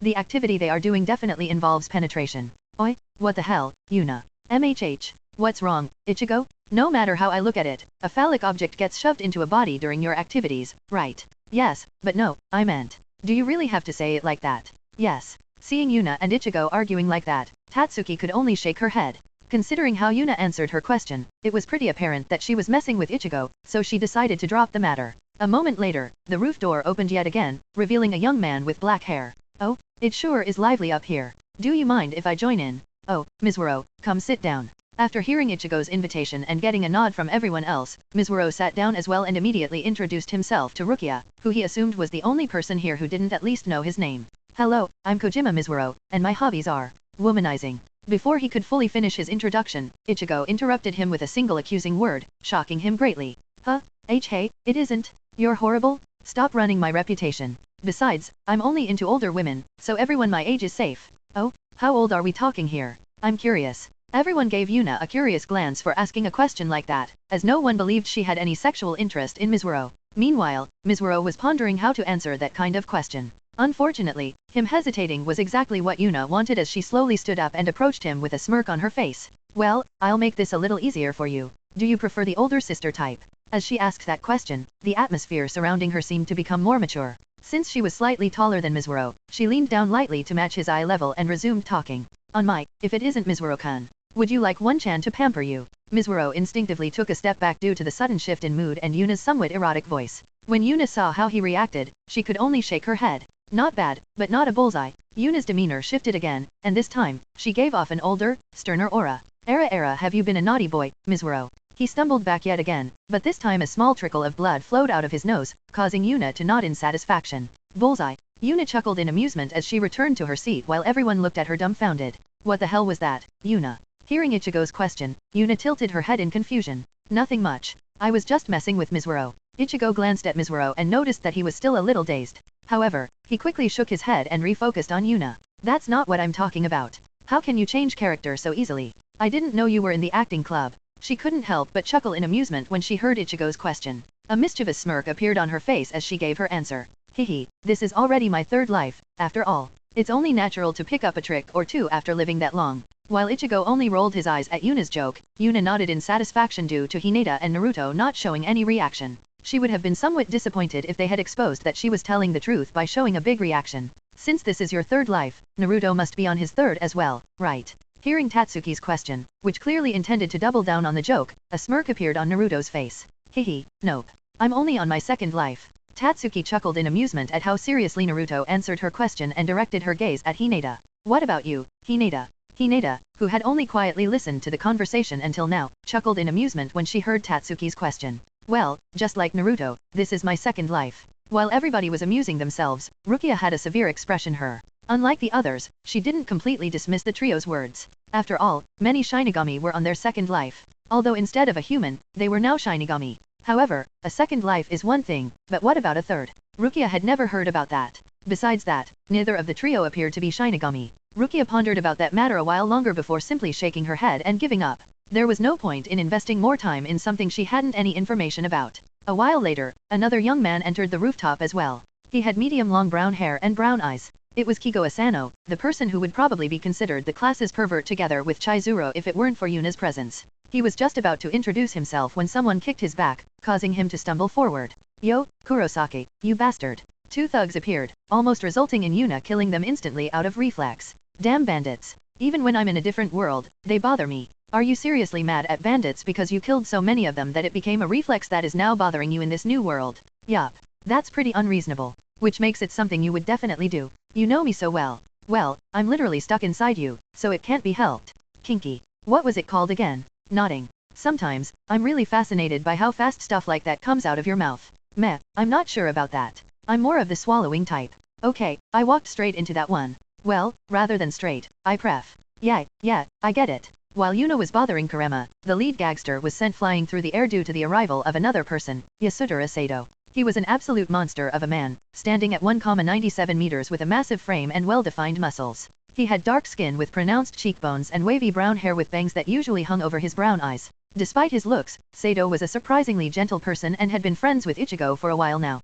Before meeting Ichigo, he wouldn't even fight back when attacked, but after Ichigo helped him, he was convinced by Ichigo to use his massive strength and giant fists to protect the people around him. Sato sat down next to Ichigo and placed a small cage holding a bird inside in front of them, making everyone curious. However, Ichigo barely paid any attention to the cage due to the bandages wrapped around some parts of Sato's body. "Chad, what's happened? Are you injured?" Chad, which was Ichigo's nickname for Sato, only shook his head in denial. "No need to worry, it's just a little injury. As for what happened, a steel beam fell on me." "A steel beam? Are you really fine?" Naturally, Ichigo was dumbfounded by Sato's words. Most people would undoubtedly be dead after getting hit by a steel beam, but Sato's resilience was on another level, so he only had a light injuries. "Yeah, and a motorbike crashed into me as well." "What? What the hell are you doing?" "As I said, no need to worry. After the crash, I carried the driver to the nearest hospital, and they told me he would be fine despite somewhat severe injuries." "Seriously, what kind of body do you have?" While Ichigo and Sato were chatting, the other people fussed over the parakeet Sato brought with him.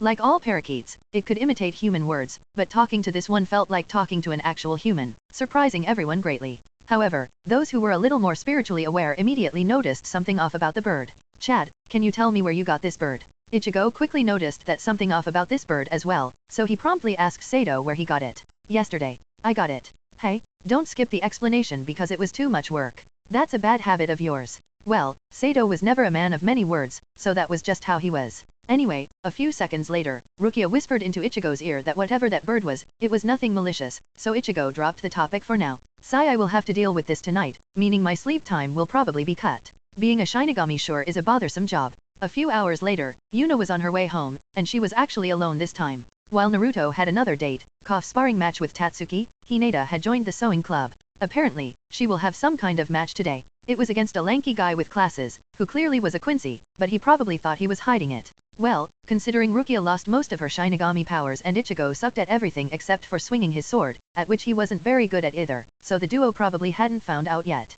While she was leisurely walking home, she noticed Ichigo running toward her in his Shinigami outfit. Additionally, she noticed another presence trying to sneak up on her, causing her to shake her head with a wry smile on her face. "Seems like this will be a busy afternoon. Yuna, have you seen Chad?" Before Ichigo made it half the way towards Yuna, he was already yelling loudly, asking whether she had seen Chad or not. "Haven't seen him." Since things seemed to be hectic, Yuna decided not to wait for Ichigo to reach her and yelled back at him. However, she felt a little weirded out. Not that the other presence was closer to her, she could clearly tell that it was a hollow. By now, said hollow was in the perfect position to ambush her, but she couldn't fathom why it wasn't doing so. However, as soon as Ichigo got closer to her, she realized what was going on as the familiar feeling of being watched returned. This is another one of these staged events the unknown puppet master has planned. Don't tell me. He wants Ichigo to see me die in front of him. A dangerous glint passed through Yuna's eyes as she internally upgraded the unknown puppet master from annoyance to a target. That insect thinks of me as one of his puppets. I, Yuna Uzumaki, am nobody's puppet? They think they can just kill me to advance their plans? Laughable? I don't know who or where you are, but you will die. Meanwhile, Ichigo managed to get closer to Yuna, and just as he was about to continue talking to her, a hollow jumped out of the bushes behind Yuna and attacked her, causing Ichigo's eyes to widen in shock. Yuna, dodge. And this was precisely what she did as she squatted down to avoid the hollow's teeth that were about to bite her head off in a gruesome manner. The hollow was confused that it couldn't taste his prey, and after realizing what had happened, it tried to grab her with its hand. Yuna couldn't care less as she had already predicted what would happen, so while squatting down, she picked up a heavy, pointy rock she had already spotted before the ambush. She wanted to show off some of her power, but not all of it, otherwise, she would have instantly decapitated the hollow with her ice. She dodged the attempted grab by nimbly jumping on the hollow's arm before catapulting herself on its head, which she briefly touched before jumping straight up with her legs spread wide and her hand, still holding the rock, firmly placed behind her head. After carefully controlling the momentum of her body, Yuna hovered in the air, slowly spinning forward. While the hollow was frozen in place due to having no clue what had just happened, Yuna folded her legs, resulting in her spinning speed significantly increasing. Just when she was about to collide with the hollow's head, her arms moved as well, piercing the rock into the hollow's head seemingly with all her strength. Die, trash. Blood splattered as Yuna's rock easily pierced into the hollow head and turned its brain into mush, causing Ichigo to stop running due to shock. He had killed a few hollows by now, but he certainly had never done so with a simple rock. Seeing the corpse of the hollow slowly dissipating, Yuna sneered at it in disdain. Pa, who does this thing think it is? A weakling that isn't even capable of measuring my strength wants to attack me? What a pathetic performance. A few seconds later, Ichigo reached her and looked at her, completely dumbfounded. You can kill hollows. MHH. What are you talking about? Can't you kill them as well? Why wouldn't I be able to do it? Well, aren't you a human? I'm pretty sure that humans aren't supposed to be able to kill hollows. Yuna chuckled in amusement when she heard Ichigo's words as she casually waved his words away. Obviously, I'm not a normal human. Have you seen how handsome I am? How could I possibly be a normal human? A normal human could never be this beautiful. Hearing Yuna's words, Ichigo couldn't help but facepalm. However, he quickly remembered why he was here, and since Yuna clearly had what it takes to fight a hollow, he might as well ask her for help. Anyway, let's forget about that for now. Chad got wounded by what appears to be a hollow, and instead of staying at the hospital, he ran away to protect that bird. Please help me find him. Yuna could only roll her eyes when she heard about Sato taking the self-sacrifice loving protagonist, but she nevertheless agreed to help Ichigo search. Neither Ichigo nor Sato had much friendship with Yuna, but they were at least above being superficial acquaintances, so she didn't mind helping. After splitting up to search more efficiently, Yuna quickly noticed some kind of commotion going on, and after reaching the correct place, she couldn't help but let her eyebrows twitch. Sato was currently holding one of those wooden poles that usually carried cables and was swinging it around wildly, trying to catch a flying hollow, while Rukia was standing nearby, giving him instructions on where to swing. What kind of game are these three playing here? Shaking her head with a wry smile, Yuna decided to observe the situation for now. It didn't appear like Rukia and Sato were in any danger, so Yuna decided to see where this was going first. The fight continued, somehow turning even goofier when Rukia decided that the best solution would be Sato using her as a projectile and throwing her into the air. Unfortunately, this didn't work out too well as some kind of disgusting maggots that were shot by a smaller version of the hollow hit Rukia, causing her to fall to the ground, where Sato quickly caught her before crashing. While Rukia was removing the insect from her body in disgust, the hollow they were fighting revealed an unusual-looking tongue, and after blowing some air through it, the maggots still in touch with Rukia exploded, dealing a little damage to her. Seeing that Rukia and Sato were still ready to continue the fight only caused the hollow to laugh. Hehehe, you are rather persistent, but what about if I do this? One of the hollow minions appeared, holding a cage with a bird inside, causing Sato's eyes to widen. Hehehe, how about this? You stay back, big guy, and nothing will happen to this bird. Rukia was just about to tell Sato that she was fine. A lazy voice rang over the battlefield. No, I don't think we will do it like that. Before the hollow could understand the situation, a rock crashed into the minion that was holding the cage, turning it into mush. Sorry, ugly, I'm not a fan of taking hostages. Naturally, the person who freed the bird was Yuna, who sneaked up on it while the boss hollow was monologuing. As always, monologuing is evil's greatest weakness. Yuna, what are you doing here? This is not a battle you should get involved in. Yuna couldn't help but roll her eyes due to Rukia's words. What am I doing here? Isn't that pretty obvious? I'm saving your asses, so shut up and get rid of that shitty freak.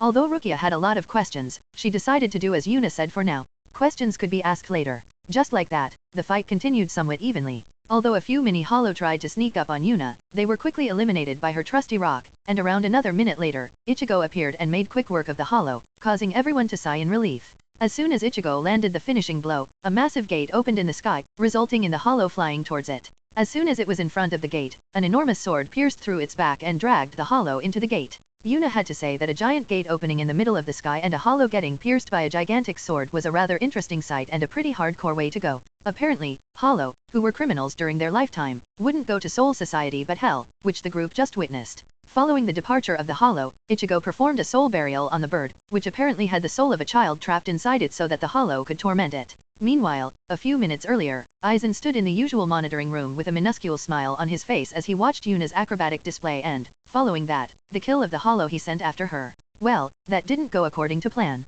Despite that, fascinating. To think a human could achieve something like that. What fascinating research material. Ha, who does this thing think it is? A weakling that isn't even capable of measuring my strength wants to attack me? What a pathetic performance. It was only for a split second, but Aizen's smile had vanished from his face. Did she just insult my competence? His spiritual pressure briefly leaked, but it was so short that no one noticed it as he immediately regained control. What a joke. What am I even getting agitated for? It's just an insignificant human that somehow managed to kill a weak Hollow. If I wanted, I could erase her with a wave of my hand. Despite saying that, Aizen felt something terrible had happened today. He felt like things might not end as easily as he had planned them to end.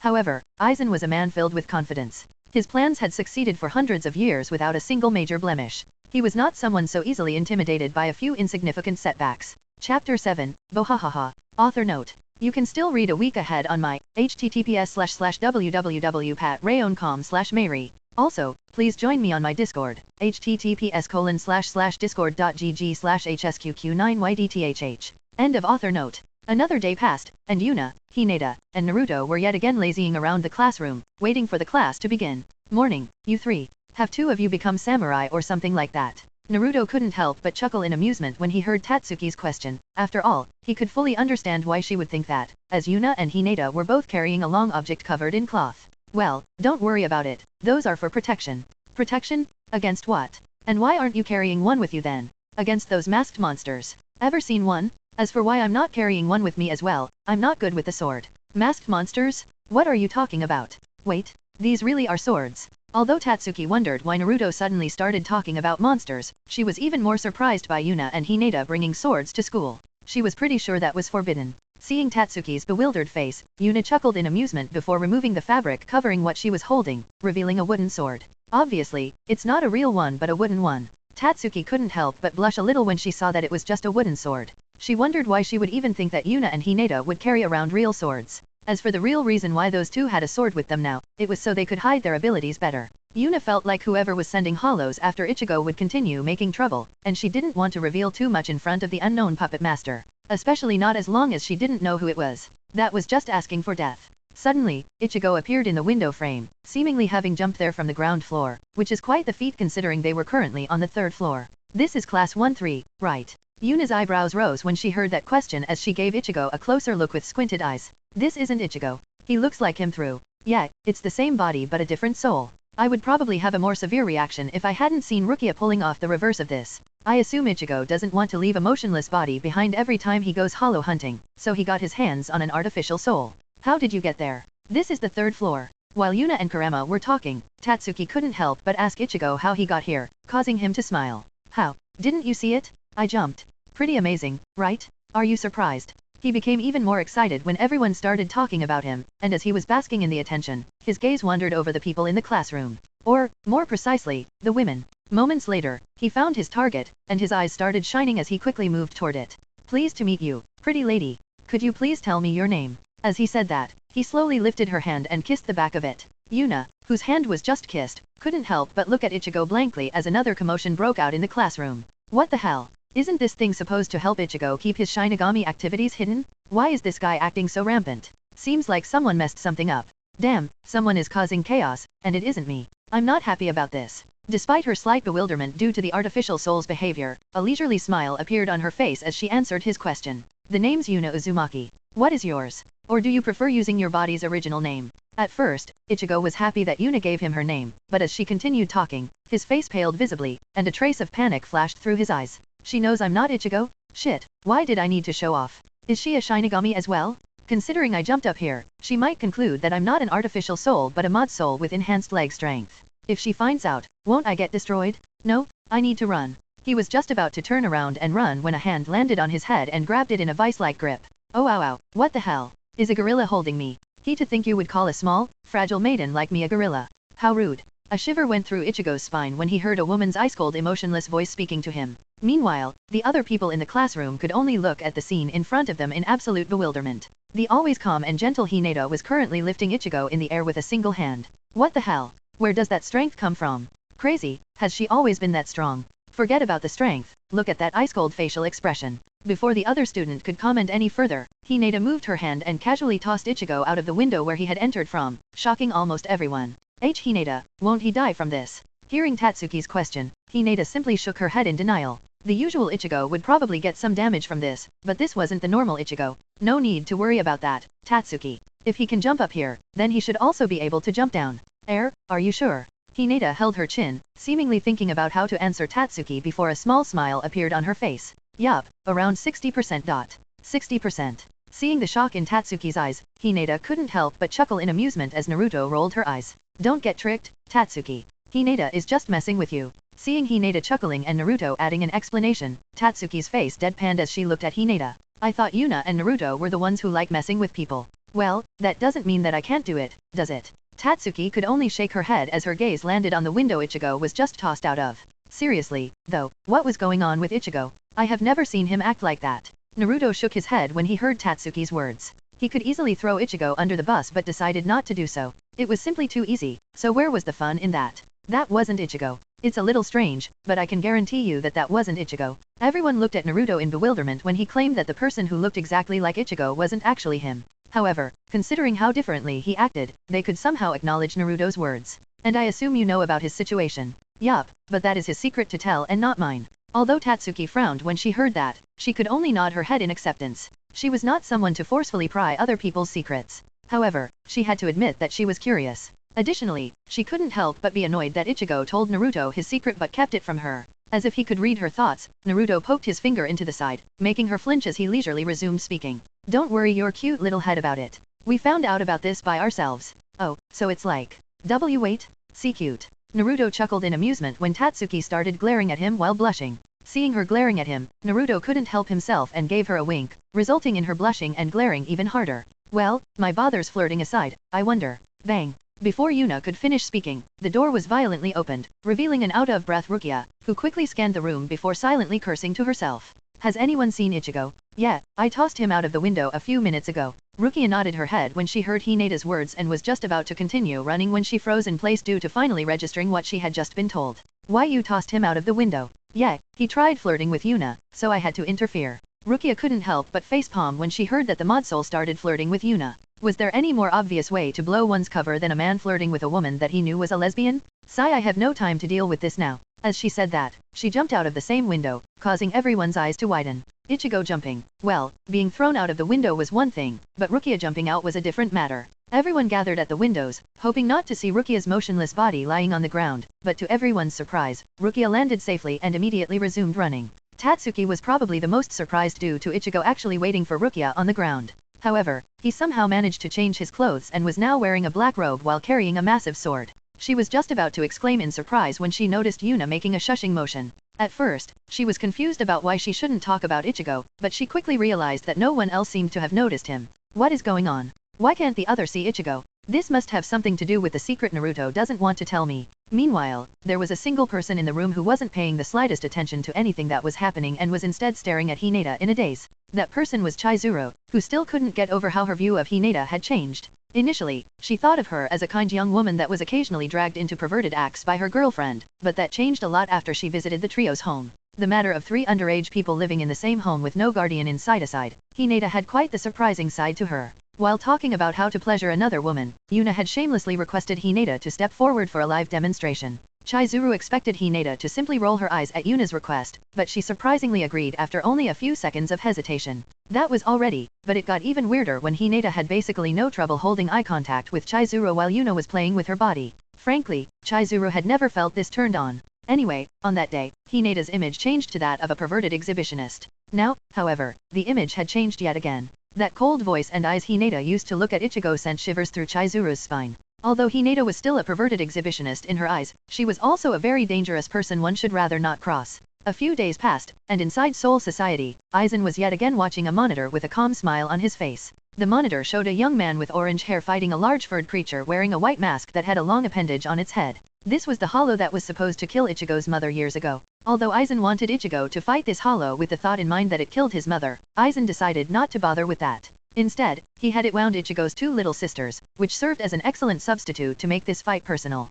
The hollow, Grand Fisher, was actually quite powerful compared to other hollows, as it had already killed multiple Shinigami and had been hunted by Soul Society for quite a long time, so Ichigo was actually on the verge of losing this fight. Despite that, Aizen wasn't worried that all his preparations surrounding Ichigo would have been for nothing due to him dying. He knew that there was a lot of potential in Ichigo and that he was using far from what he should have been capable of. Hell, he wasn't even utilizing his spiritual power properly. That alone would enable him to slay the hollow in front of him easily. Another minute of fighting later, a heavily wounded Ichigo finally managed to land a near-fatal blow on Grand Fisher, but unfortunately, that blow wasn't enough to actually kill it, allowing Grand Fisher to retreat. Seeing that Ichigo had more or less won while further unlocking his potential, Aizen couldn't help but smile. Just as planned. Aizen couldn't care less whether Grand Fisher died or not, as his only goal was strengthening Ichigo and unlocking his potential, something a fight to the death certainly did. Let's see. Should I send people to retrieve Rukia, or should I wait a little longer? Aizen calmly stroked his chin as he pondered his next step, and after a few seconds, he nodded his head at the conclusion he came to.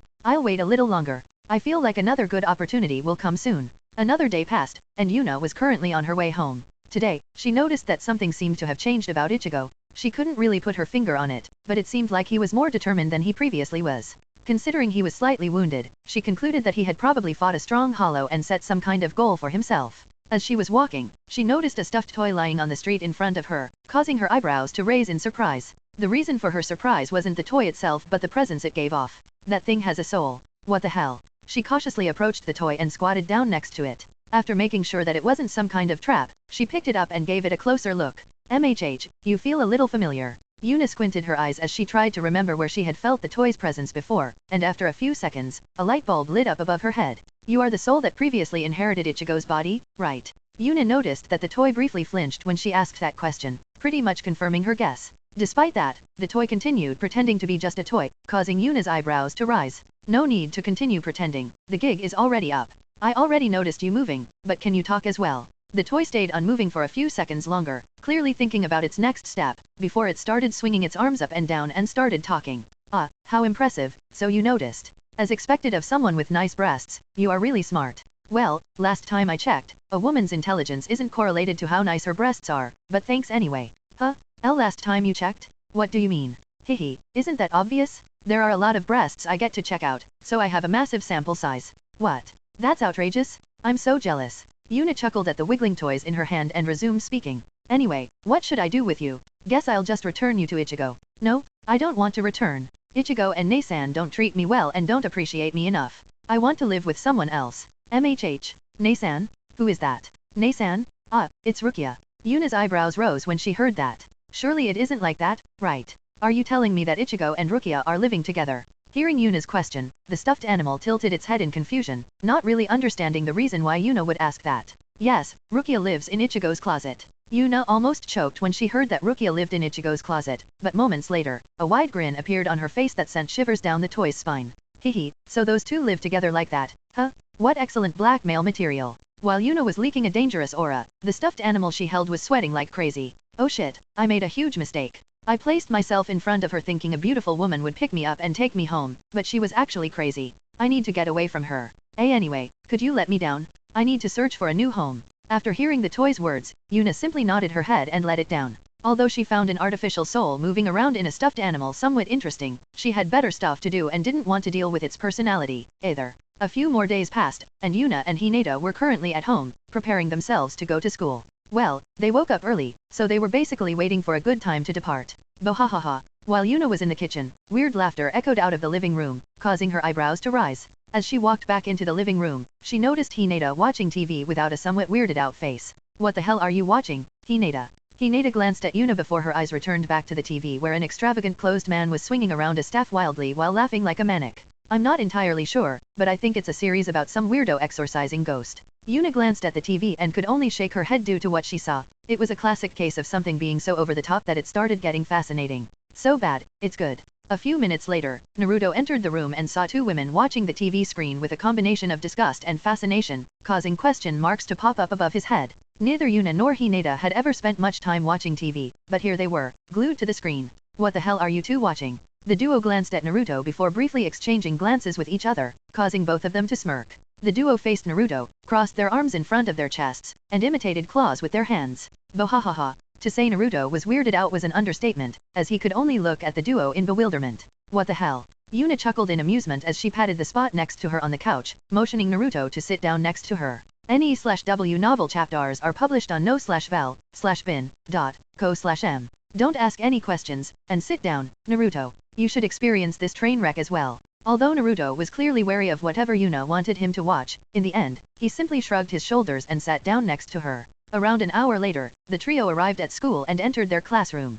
Bohahaha. The first thing that greeted them was Orium facing Ichigo while imitating the laughter and pose the person the trio had seen on TV used. Seeing Orium imitating what she had seen, Ichigo couldn't help but facepalm. Seriously, why is everyone suddenly into that Ghost Bust series? As he said that, Ichigo looked at Yuna, Hinata, and Naruto, who immediately imitated the pose as well, causing him to sigh. On the other hand, Yuna couldn't help but chuckle in amusement. Ma, don't be like that, Ichigo. The concept of it's so bad it's good isn't actually a new one. You'll just have to live with it. Ichigo could only shake his head while smiling wryly, hearing Yuna's words. Although he was a little relieved that Yuna at least acknowledged that the show was terrible, he still wasn't happy about it having so many viewers. Worst of all his family members are into it as well, and they even plan to drag him to an event where the star of the show would do a live exorcism here in Karakura town. Obviously, he didn't want to go, but his resistance was slowly ground away as even Sato, of all people, was a fan of the show. And so, only a few days later, Ichigo found himself at an abandoned hospital surrounded by a massive crowd of people. Apparently, the exorcism would take place here.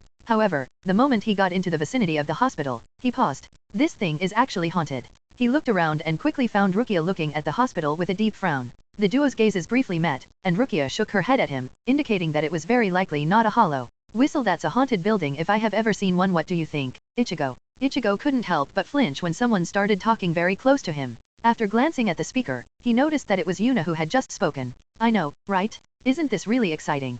Before Ichigo could answer, the little girl next to him answered Yuna with excitement in her voice. Seeing the excited little girl, a warm smile appeared on Yuna's face as she squatted down to be at her eye level. Haha, it is. My name is Yuna, I'm Ichigo's classmate. Who might you be? The little girl blushed a little when she realized she had just interrupted someone else's conversation due to her excitement, but she nonetheless happily introduced herself. I'm Yuzo Kurosaki, I'm Ichigo's little sister. Yuna nodded her head as she noticed a big man with broad shoulders stepping forward next to Yuzo. Seeing how the man moved and held himself, Yuna couldn't help but squint her eyes. This one is used to combat. Why would an average civilian be used to combat? From what I can tell, he barely has any spiritual power and isn't old enough to have participated in any wars. I'm not sure, but this might be one of the reasons why Ichigo has such insane amounts of spiritual power. Nice to meet you, I'm Hine Kurosaki, Ichigo's father, and this is my other daughter, Karen. Yuna nodded her head, and before Yuna could say anything, a familiar-looking woman stepped forward as well. She was the woman Yuna had saved all these years ago. Hello, and I'm Masaka Kurosaki, Ichigo's mother.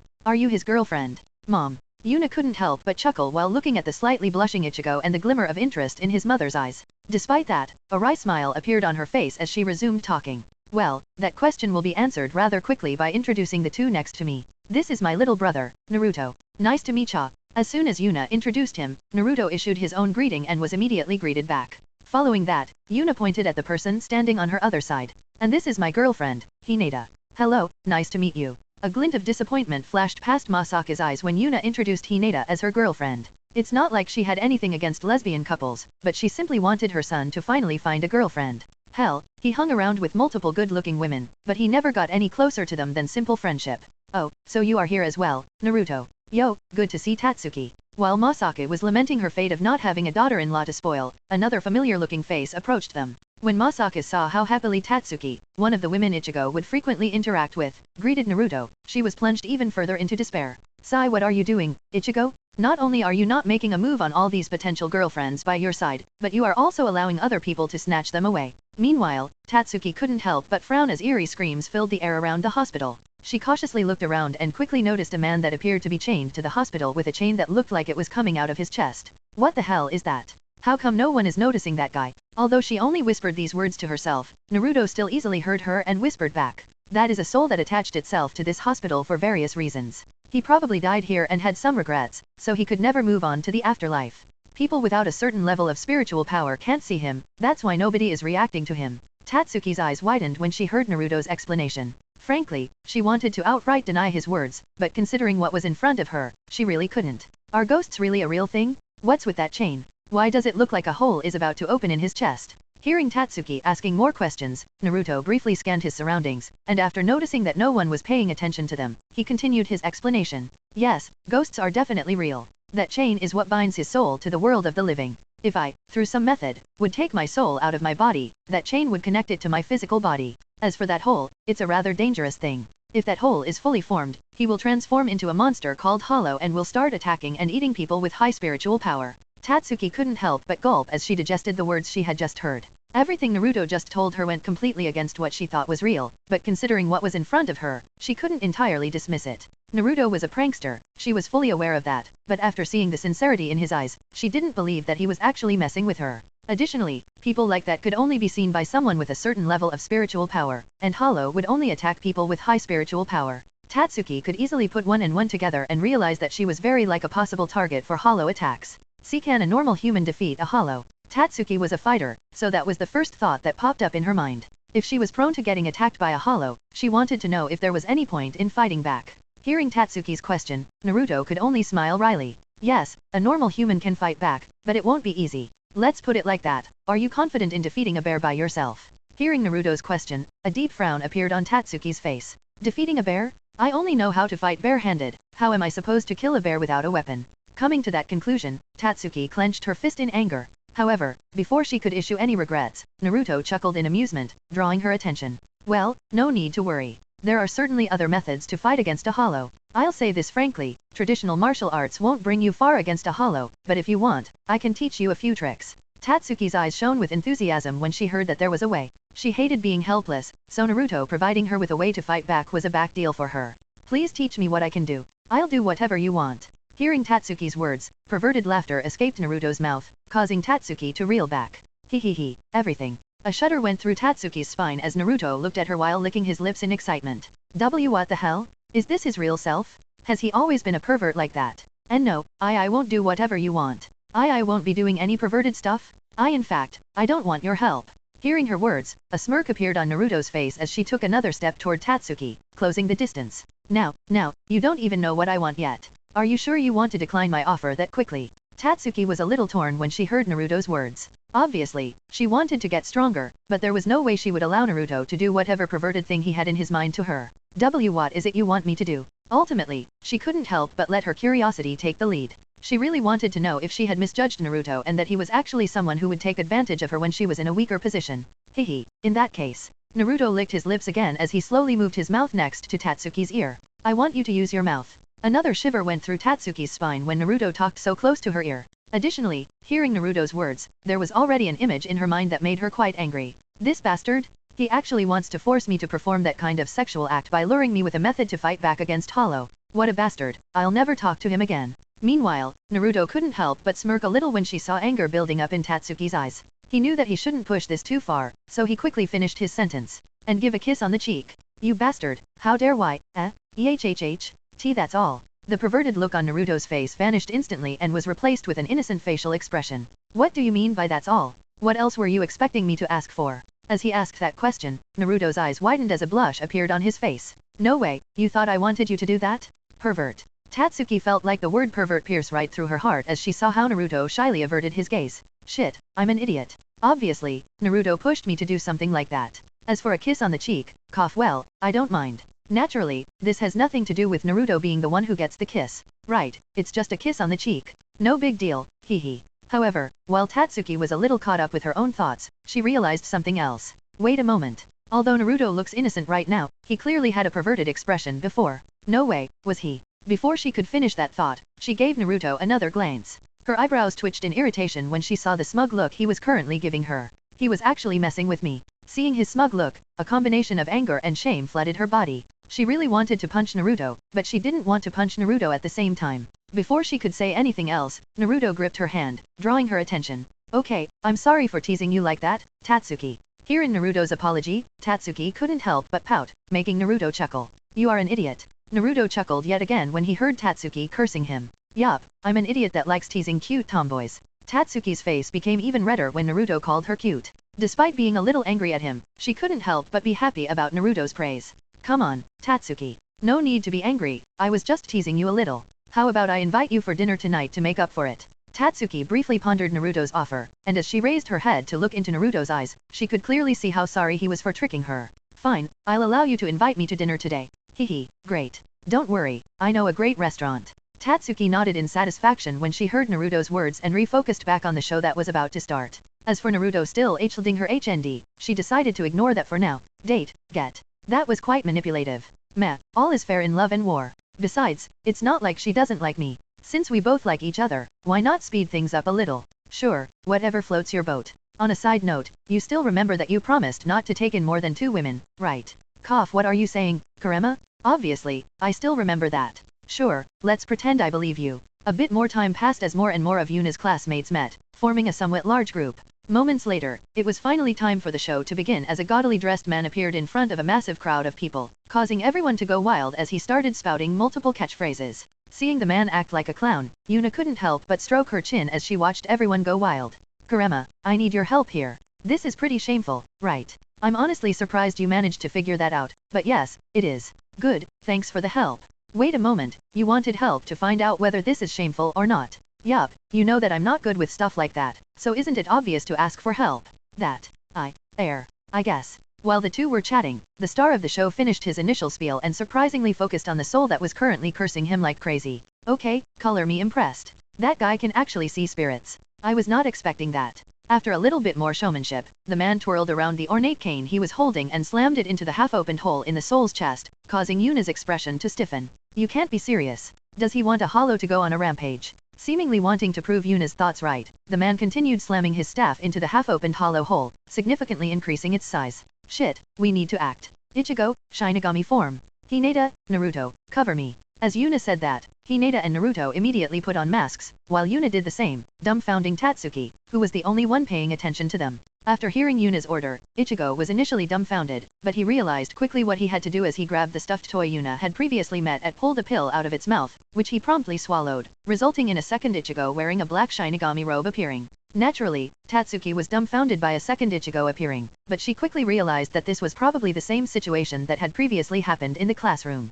Right now, she was determined to find out whatever was going on with Ichigo. Well, it wasn't just Ichigo, as Yuna, Hinata, and Naruto clearly had something going on as well. As these thoughts appeared in Tatsuki's mind, Yuna, Hinata, and Naruto were already running towards today's so-called star at high speed. Obviously, security wanted to stop them. However, the moment the first guard reached Yuna, her hands blurred, resulting in the guard falling to the ground instantly and causing Tatsuki's eyes to widen in shock. What incredible speed! I could barely see her hands move. Now I really want to try fighting her as well. Although my chances to win are pretty much zero, I think I should be able to learn a lot from someone that skilled. As these thoughts swirled in Tatsuki's head, security guards were flung away rapidly, allowing the trio to reach the gaudily dressed man rather quickly. I can understand how great much of a fan you three are, but please don't interrupt my exorcism just to ask for an autograph. Hearing the man's narcissistic words, Yuna could only shake her head as she gripped the staff that was still poking into the soul's body, bringing it closer and closer to becoming a hollow. You shouldn't perform exorcism if you don't know what you are doing. Removing a soul's chain of fate will inevitably turn it into a monster, so please refrain from doing so in the future.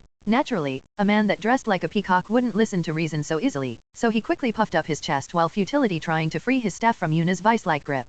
Nonsense, I've been performing exorcism like that for a while now, and nothing had ever happened. Yuna could only shake her head at the man's words. Clearly, there was no reasoning to be done, so she decided to take another path. In that case, let's show you how souls are brought to the afterlife in a proper manner. As she said that, Ichigo appeared beside her, casually resting his massive sword on his shoulder. Before the peacock-like man could say anything, Ichigo pressed the tip of his sword handle on the raging soul's forehead, instantly calming it down. What? What just happened? Naturally, the man was surprised by what he had just seen. While he was exorcising a soul, it would always struggle and scream in anger, but this time, there was actually a peaceful expression on its face, lending Yuna's words some credibility. I am possible? This is just another method to send souls to the afterlife. I'm sure of it. Yuna could only shake her head when she heard the man's words as she turned around and walked away with the rest of her people. Frankly, she couldn't care less what the man thought. If he is so insisted on someday getting eaten by a hollow, then Yuna couldn't care less. Meanwhile, Tatsuki had questions. Lots of questions. First of all, she wanted to know what was going on with Ichigo and why a second Ichigo just popped out like that.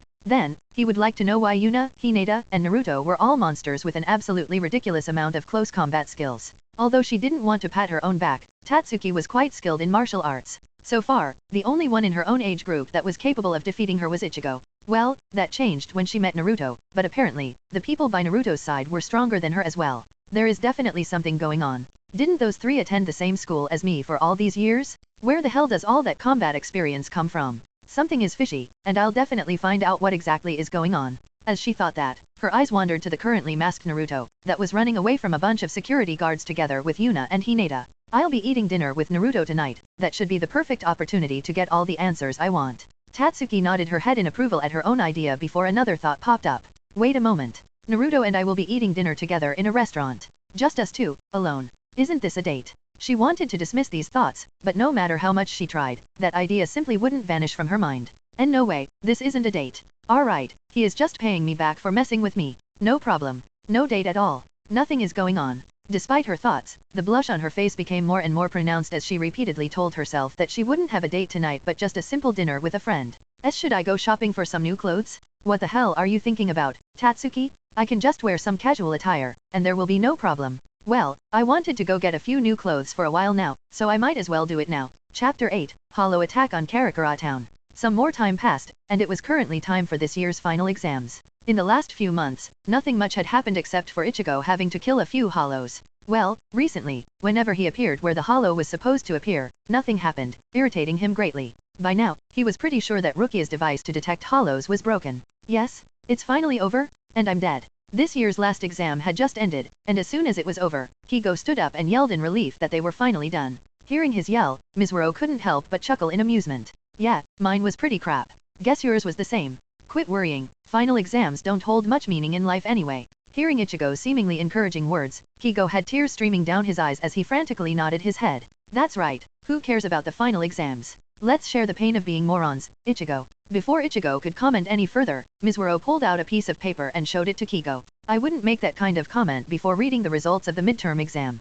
Kigo wanted to comment that there was no way Ichigo was on there, as it only showed the top 50, but before he could say anything else, his eyes zeroed in on the name listed at the 21st place. 21st place? To think you would betray the idiot club. While we were out there, playing to our heart's content, you were sitting at home like a nerd. Ichigo, do you want me to gift you a pair of nerdy glasses? Not interested. While smacking Kigo for getting too close, Ichigo's eyes landed on the list Mizuru was still holding, causing him to sigh deeply. Rather than me, isn't there another group you should pay attention to? Kigo recovered instantly as his gaze returned to the results of the midterm exams. His eyes widened like saucers when he realized what was Ichigo was talking about. He mechanically turned his head before his eyes landed on the Yuna, Hinata, and Naruto trio that was happily chatting away like they didn't just go through a stressful testing phase. Without a second of hesitation, he pointed his finger at them, drawing the group's attention. How were all of you tied for first place with full points? Well, I can still understand Hinata doing so since she appears to be a refined beauty, but how the hell did you twins manage that? No, even more important, how did you manage to get a full score, Yuna? Aren't you a pervert? A dangerous glint passed through the twins' eyes as they smirked at Kigo, causing him to take a step back. Who so you are calling Naruto and me stupid, huh? Hehe, hey, Kigo, how about we three step outside for a minute? Yeah, Kigo, let's have a nice little walk, followed by a civil conversation. I'm getting bullied. Seeing Kigo's exaggerated reaction to her and Naruto's words, Yuna chuckled in amusement, instantly reducing some of the pressure Kigo initially felt. Well, I might be a pervert, but I'm a smart pervert. Kigo relaxed a little when the pressure on him was reduced, but his face deadpanned as soon he heard Yuna's answer. What the hell is a smart pervert? Please listen properly, Kigo. I am. Kigo was just about to deliver another retort when the door burst open, revealing an agitated Rukia. Before anyone could ask what was going on, she approached Ichigo, gripped his arms, and started pulling him out of the room. Hey, Rukia, what's going on? Just follow me, there is something important to discuss. The other people in the room could only raise their eyebrows at how aggressively Rukia was dragging Ichigo away, and just when the duo was about to leave the room, Yuna decided to throw in a little comment. Don't forget to use a condom. After Rukia heard Yuna's comment, she tripped over her own feet, resulting in her smashing face first into the door. WWW, what the hell are you talking about? Seeing Rukia's flustered look, Yuna couldn't help but chuckle in amusement as she leaned back on her chair and shrugged her shoulders. Ma, no need to act coy. All of us are stressed due to the exams, so it's only natural to let off some steam together. Before Rukia could say anything else, a perverted expression appeared on Yuna's face as she glanced at Hinata. Hehehe, I'll do the same after a bonk. Before she could finish speaking, Hinata hit the back of Yuna's head with a wry smile and a slight blush on her face. Meanwhile, Naruto gave Tatsuki a brief glance, causing her face to flush. By now, they were pretty much in a relationship but had done nothing more than a few small kisses on the cheeks or forehead. Frankly, Tatsuki still had some doubts regarding this relationship due to how Naruto reacted when Yuna mentioned making a harem. Before, she hadn't talked about that with Naruto, she was unwilling to actually commit. On the other hand, while Rukia was slightly dazed due to Yuna and Hineda's interaction, she quickly realized that there was still a hollow to kill, so she promptly dragged Ichigo away while leaving a few more words behind. Anyway, it isn't like that between Ichigo and me, so stop spreading those weird rumors already. Seeing the duo leave, Yuna could only shake her head with a wry smile on her face. Spreading rumors? Aren't the actions of you two the main source of these rumors? Hearing Yuna's words, the people in the classroom simply nodded their heads in agreement. No matter how they looked at the situation, it was very suspicious. Another week passed, and Ichigo pretty much spent the whole week glaring at Ishida, who Yuna had previously identified as another Quincy. Guess he found out about his identity, huh? I wonder why Ichigo is glaring at him like that. Guess something must have happened. Considering he always left the classroom shortly after Ichigo is probably salty about kill steals. Yuna couldn't help but chuckle in amusement due to Kurama's words before simply nodding her head in agreement. Anyway, I feel like things will escalate today, so I think I'll take a look at what these two are up to. So, you'll stalk them? Yes, I'll stalk them. As Yuna finished her conversation, she redirected her gaze at Hineda and Naruto, who were ready to leave. You two can go ahead, I still have something to do. Hearing Yuna's words, the duo gave each other a knowing glance before they simply shrugged their shoulders. Sure, go ahead, Yuna. Yup, have fun, Nasan. Hey, Tatsuki, want me to accompany you home? As soon as these words left Naruto's mouth, Tatsuki's face flushed red as she started glaring at Naruto, causing him to grin widely. Simultaneously, everyone's gaze zeroed in on Tatsuki, causing her to blush even harder. Idiot! I still have club activities. As she hastily spat out an excuse to leave, Naruto's grin widened even further as he resumed speaking. Alright, I'll wait till they are over. Tatsuki almost tripped when she heard Naruto's words before turning around and giving him another glare and then quickly running out of the room. You sure like teasing her, don't you, Naruto? Naruto chuckled silently as he answered Hineda's question with a big nod. Yup, teasing a tomboy is a lot of fun. Yuna nodded in approval to Naruto's words and quickly said her farewell. She didn't want to lose Ichigo and Ishida, after all. Seeing Yuna hastily leave, Naruto could only shake his head with a wry expression on his face. Moments later, he briefly glanced at Hineda before he continued speaking. Well, since both of our dates are off to do something else, want to eat somewhere together, Hineda? My treat. Hineda pretty much nodded her head instantly as she knew it would just be a meal between friends. Or rather than friends, it was probably more fitting to call the duo siblings in all but blood. Sure, let's go. However, I won't be accepting any ramen. Hearing Hineda's demand, Naruto's smile briefly stiffened before going back to being more neutral. Ha ha ha, of course, of course. Obviously, I didn't plan to invite you to ramen. Doubt filled Hineda's eyes for a short moment before she simply shrugged her shoulders and left the classroom side by side with Naruto. Meanwhile, drama was unfolding as Ichigo tried and failed observing Ishida's movement due to Ichigo constantly leaking copious amounts of spiritual power, making it easy for Ishida to sense him. While they were talking, Ishida revealed that he had always noticed Ichigo's high spiritual power and that he also noticed when Ichigo acquired Rukia's Shinigami powers. Won't you fight me, Kurosaki Ichigo? Let's see who is stronger, a Shinigami or a Quincy. I'll make you understand that Shinigami are unnecessary in the world. While Ishida was taunting Ichigo with copious amounts of bullshit, Yuna leisurely sat on a nearby tree branch, watching the drama unfold. Shinigami are unnecessary, huh? Didn't Quincy kill too many Hollow almost destroy the world a while ago? Shinigami seem pretty necessary to me. Well, that is as long as the story is true. Well, we initially heard it from a Quincy, so I think the source is at least somewhat reliable. True, if that piece of information had come from a Shinigami, there would be many reasons to doubt its authenticity. After all, they would obviously make up a reason why they genocide the whole race. Yuna heard Kurama hum in acknowledgement as Yuna continued spectating the duo's conversation. Basically, Ichigo saw no reason to fight Ishida, claiming that it was stupid and that there was no reason to fight. However, Ishida quickly used a cheap provocation to spur him on, claiming that he was only a substitute Shinigami and wasn't allowed to act without Rukia. So, clearly annoyed by Ishida's provocation, Ichigo took out a pill and swallowed it, resulting in his Shinigami form popping out of his body. Con, watch the match from there. Watch me as I pound this guy into the floor. While Ichigo was talking smack, Yuna observed with some interest how the artificial soul she had previously met pushed Ichigo's soul out of his body. What an interesting device. It seems like Soul Society has quite a few interesting trinkets.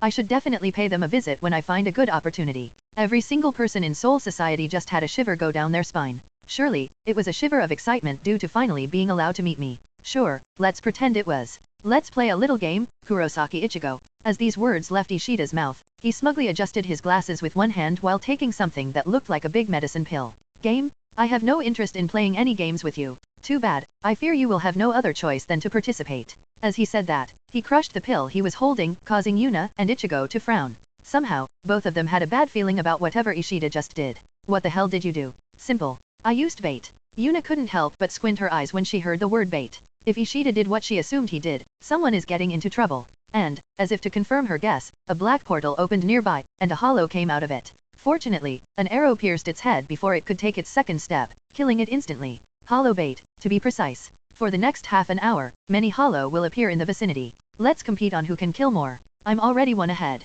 Ichigo's eyes widened in shock when Ishida finished his explanation. He was just about to yell at him for using something so dangerous inside the town, but before he could do so, a chill passed through his spine as he felt like it had suddenly gotten colder. Suddenly, a person appeared in front of Ishida, and before he could react, a hand gripped him by the throat, causing him to choke. If a single innocent person dies due to your hubris, I will kill you. Ishida trembled in fear as an ice-cold voice filled with promises of death entered his ears while his gaze was transfixed on a pair of emotionless purple eyes. Seemingly satisfied with Ishida's reaction, the figure let go of his throat, resulting in him falling to the ground while heavily coughing. Although Ishida was absolutely terrified due to someone being able to ambush him that easily, he still wanted to see the identity of his attacker. However, his eyes almost popped out after seeing the back of a head filled with red and blue hair leisurely walking away from him. Yuna? How is that possible? Wasn't she a normal human? As Yuna was walking, she removed the bundle of clothes she had strapped to her back and removed the clothes, revealing a wooden sword. Simultaneously, another black portal opened, allowing another hollow to appear, but before it could do anything, Yuna flicked her wrist, resulting in a slight clicking noise coming from her sword.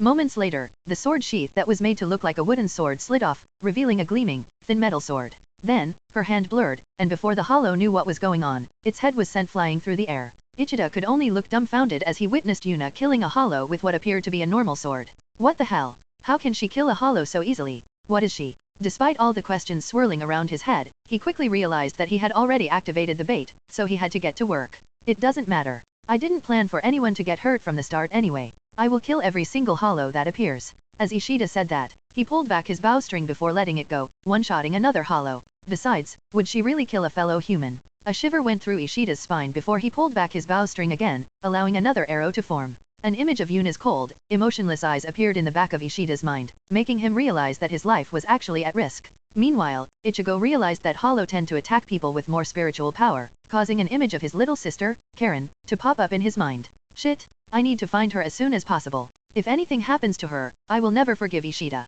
Meanwhile, Tatsuki was done with her after-school activities and was leaving the school ground with a smile on her face and a skip in her step.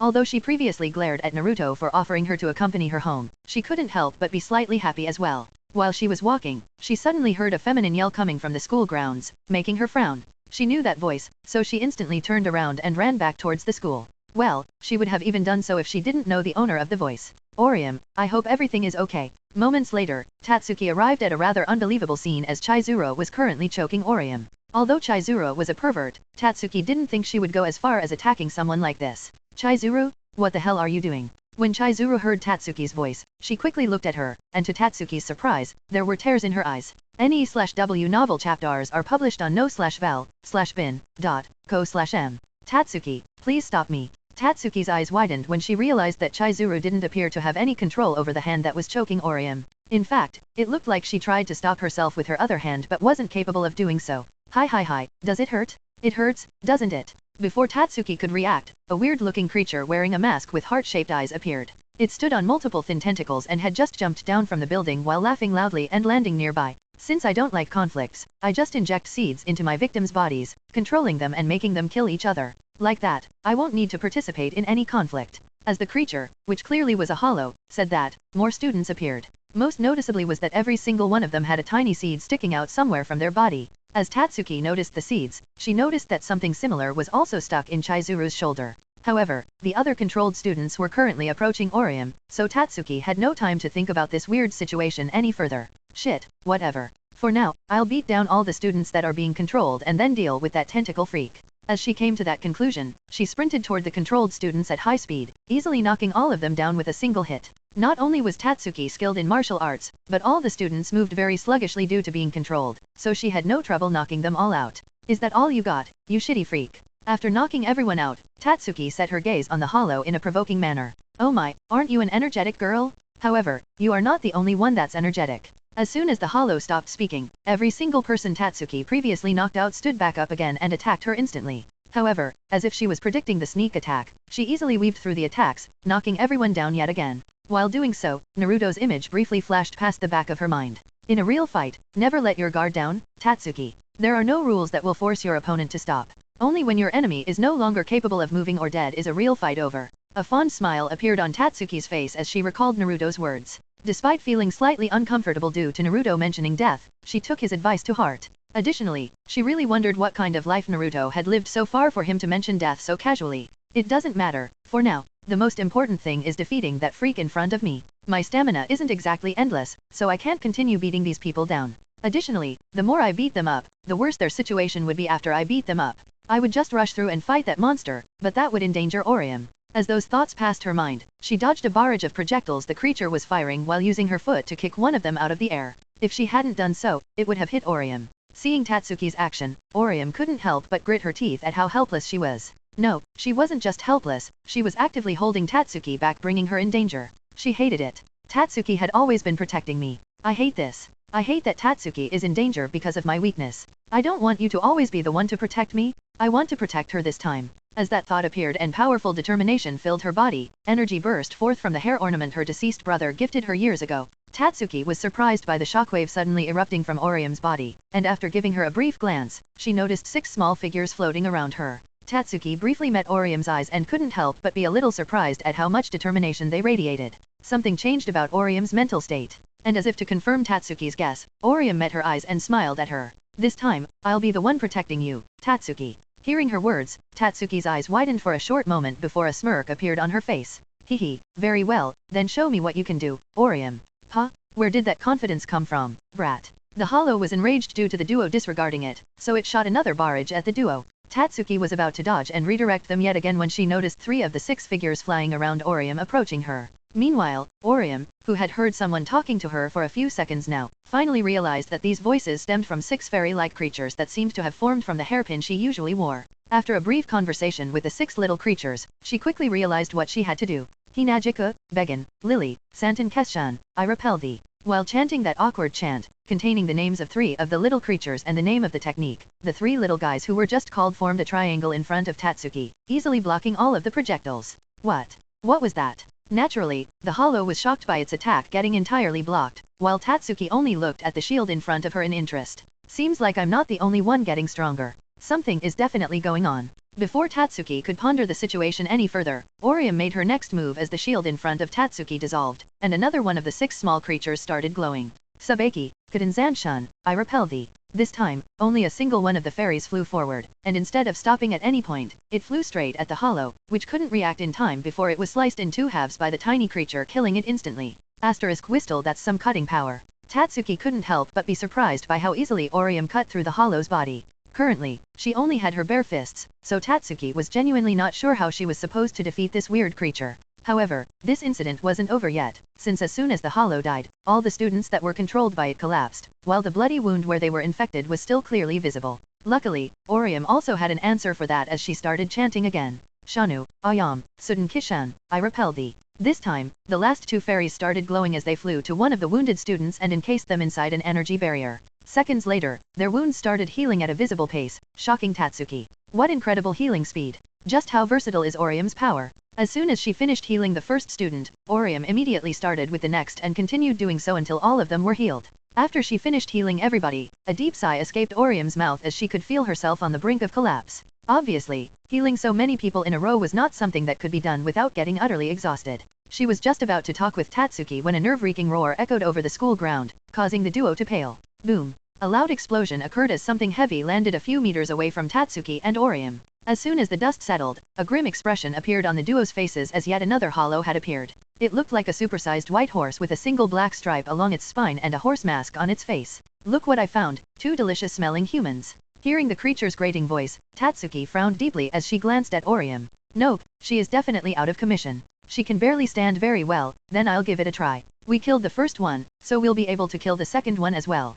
Come. As she finished speaking, Tatsuki motioned the hollow towards her with a provoking gesture. Unmistakably, she wanted the hollow to concentrate on her and ignore Orium. So what if you defeated a weakling? I'll show you my power. Tatsuki briefly pondered if this one was really stronger than the previous one but quickly shelved that thought. She had no time for negativity as she put all of her concentration on the creature in front of her. As the hollow started running towards Tatsuki at high speed, its mask split in half, revealing a massive mouth with a grotesque amount of teeth. Despite Hollow's disgusting appearance, Tatsuki kept her mind calm as she lightly sidestepped the creature's incoming bite attack and smashed her fist into its temple. Although the hollow stumbled to the side due to her attack, Tatsuki could only curse as her fist hurt like hell due to the collision. Shit, that was a stupid idea. Punching a normal horse is probably already not a good experience, so doing the same to a monster version of one is definitely worse. Hehe, not bad, little girl, I felt that a little. Hearing the creature's teasing words, Tatsuki scoffed in disdain and returned to her combat stance. I'm just getting started. Come. Like Tatsuki, the hollow scoffed in disdain as it charged at Tatsuki again. However, unlike the first time, it turned around just before arriving in front of Tatsuki and threw a powerful kick with its hind legs at her. A glint passed through Tatsuki's eyes as she ducked under the kick and arrived next to the hollow's front legs, which were the only thing supporting its body. How about this? Tatsuki lowered her stance even further as she put her hand on the ground to stabilize her position and kicked the hollow's leg with the sole of her right foot, causing it to slip away, unbalancing the hollow. The hollow, not familiar with actual combat techniques, actually fell to the ground. Tatsuki briefly pondered whether she should try to get another hit in while it was done, but she quickly dispelled that idea as the hollow was flailing around like crazy, making it too risky. Damn it, I might have made it stumble, but what's the use of that? There is only one way to win this. I need to kill this monster. However, how am I supposed to do that? She briefly glanced at the small dent she managed to leave behind on the side of the hollow's head and shook her head. That won't do. Just how often would I have to hit it in the same spot before I could deal any significant damage? Additionally, I've already spent some strength fending off all those controlled students, so I'm already exhausted. Tatsuki briefly glanced at Orium and noticed that she had given up on standing up and seemed to try her best to activate her attack technique again. Currently, the situation was pretty helpless. No, I won't give up so easily. I'll put everything into one last punch. I will finish this. As she came to that conclusion, she started burning with determination as her facial expression grew fierce. Unlike Orium, Tatsuki had been a fighter all her life. Although she only started recently participating in unofficial fights, that didn't mean she wasn't a fighter at heart. She had overcome stronger opponents before, and she will do it again. Seeing the fierceness in Tatsuki's eyes, it faltered for a split second, and as soon it realized what had just happened, it became angry. You damn human! What's with these eyes? How dare you look at me like you are the one hunting me? However, Tatsuki didn't answer its question. In fact, she didn't even hear it as she was too deeply sunk into her own concentration. What is that? I feel weird energy inside me. Realizing that Tatsuki was ignoring it, the hollow became even angrier as it charged toward her yet again. Tatsuki barely even noticed the hollow move as her body automatically sidestepped its simplistic charge. Yet again, Tatsuki had a free shot at the side of the hollow's head, which she would naturally take full advantage of. She didn't know what that unknown energy inside her was, but her instincts were telling her that it would make her attack stronger, so she did all she could do to move it. To her surprise, some of the energy obediently moved inside her, and as soon as her fist collided with the hollow's head, a loud sizzling sound was heard, followed by a cry of pain. Clearly, this attack dealt some damage. To Tatsuki's surprise, she felt no pain in her fist, despite attacking much harder than before. Unfortunately, this small moment of surprise allowed the still-living hollow to mount a counterattack as it kicked one of its front legs toward Tatsuki. She cursed herself for losing focus for a moment and withdrew the hand she previously used to attack it to block the hollow's counterattack. She was pretty sure that her arm would break in the process of blocking the attack, but that was a sacrifice she was willing to make to defeat this monster. While blocking the incoming attack with one hand, her other hand moved as well, pushing towards the previously damaged point yet again. After her first attack, Tatsuki noticed that the unknown energy within her wasn't wholly spent yet, so she would use this chance to finish this. The hollow's counterattack collided with her arm, causing her to grunt in pain. To her surprise, she did not hear the sound of bones breaking and only felt that her arm started hurting. She briefly pondered whether that was because a horse's legs weren't exactly built to kick forward while standing on all fours, but she shelved that thought as she put everything she had into her next attack. Boom! A loud boom echoed over the school ground as Tatsuki's fist smashed into the hollow's head.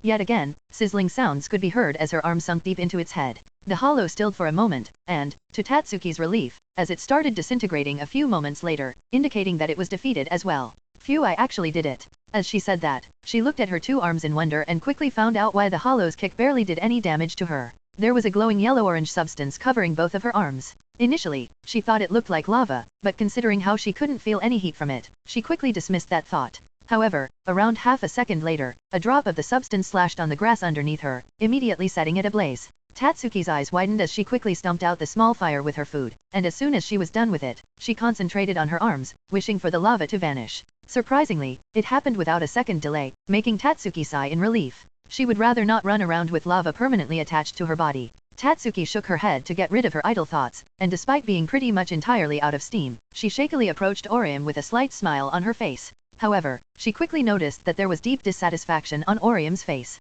Is something wrong, Orium? You look unhappy. Orium shook a little when she heard Tatsuki's words, as she would have rather hidden her current mood from Tatsuki, but since she had already seen through her, she could only sigh deeply. Sorry about that, Tatsuki. I'm just not satisfied that I had to be saved by you yet again. Hearing Orium's words, Tatsuki could only shake her head with a wry smile on her face. What are you talking about, Orium? Didn't we fight side by side and win? You defeated the first opponent, and I the second. Yes, I fought while you no longer couldn't, but the only reason why I could still fight at that point was that you defeated the first one so quickly. Hearing Tatsuki's words, Orium had to think for a short moment before a small smile appeared on her face. Okay, you are right, Tatsuki. Nevertheless, thank you for the help. Oh, thanks as well. As a comfortable silence settled between those two, a few more roars covered the school grounds, causing the duo to pale. Before either of them could do anything else, 4 more hollows landed around them, surrounding them instantly. While Orium was overcome by a deep sense of resignation, Tatsuki growled in anger as she was overcome by a desperate sense of grim determination.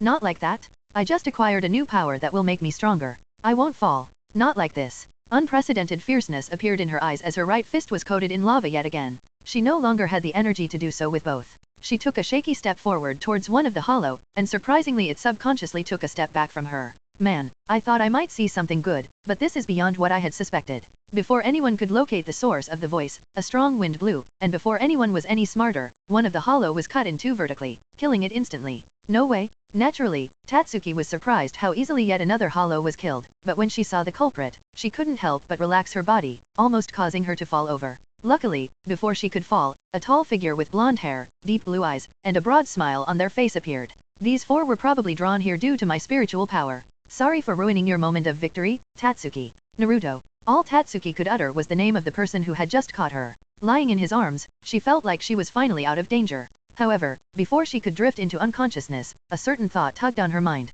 quickly making it clear up. Wait a moment, did you spectate my whole fight? I arrived pretty much simultaneously with that second hollow. Then why didn't you intervene? Because I wanted to see you fight seriously. Tatsuki was utterly dumbfounded by Naruto's statement, not understanding why he wanted to see her fight such a dangerous fight. However, before she could ask any further questions, Naruto lightly lifted her chin as his lips approached hers. You were beautiful the whole time, but nothing can top that last moment, where you decided to fight to the bitter end, no matter what will happen. Truly magnificent. Tatsuki flushed crimson when she heard Naruto's compliment as his lips came closer and closer to hers. Now that she thought about it, wasn't suddenly screaming not like that, extremely embarrassing. Well, Naruto clearly thought differently, but Tatsuki had no time to think about this any further as Naruto's lips were about to touch hers. She could push him back. She knew that. Well, she didn't have the strength to do so, but she knew that Naruto would stop if she didn't want to kiss him. She knew that Naruto was not someone who would do something that someone close to him wouldn't like. Despite that, she didn't stop him, so the duo's lips met. A shock went through Tatsuki's spine as soon as the kiss connected, surprising her greatly. She was not expecting that kissing Naruto would feel this good. However, while the duo was kissing, Orium flushed crimson and averted her eyes, while the 3 hollow could only look at the scene in front of them, completely dumbfounded. Are these humans seriously making out in front of us? What wrong with these 2? What kind of weird fetish is this? Despite their somewhat different thoughts, all 3 of them came to the same conclusion at the same time: attack. All 3 jumped at the kissing with fierce determination, but before they could reach the duo, Naruto's hand swiped through the air, causing another strong gale to blow, and before the attacking trio knew what was going on, their beheaded bodies crashed on the ground. A few seconds later, Naruto and Tatsuki separated from each other, and while Naruto had a satisfied smile on his face, Tatsuki's face was flushed crimson while she was breathing heavily. That felt amazing.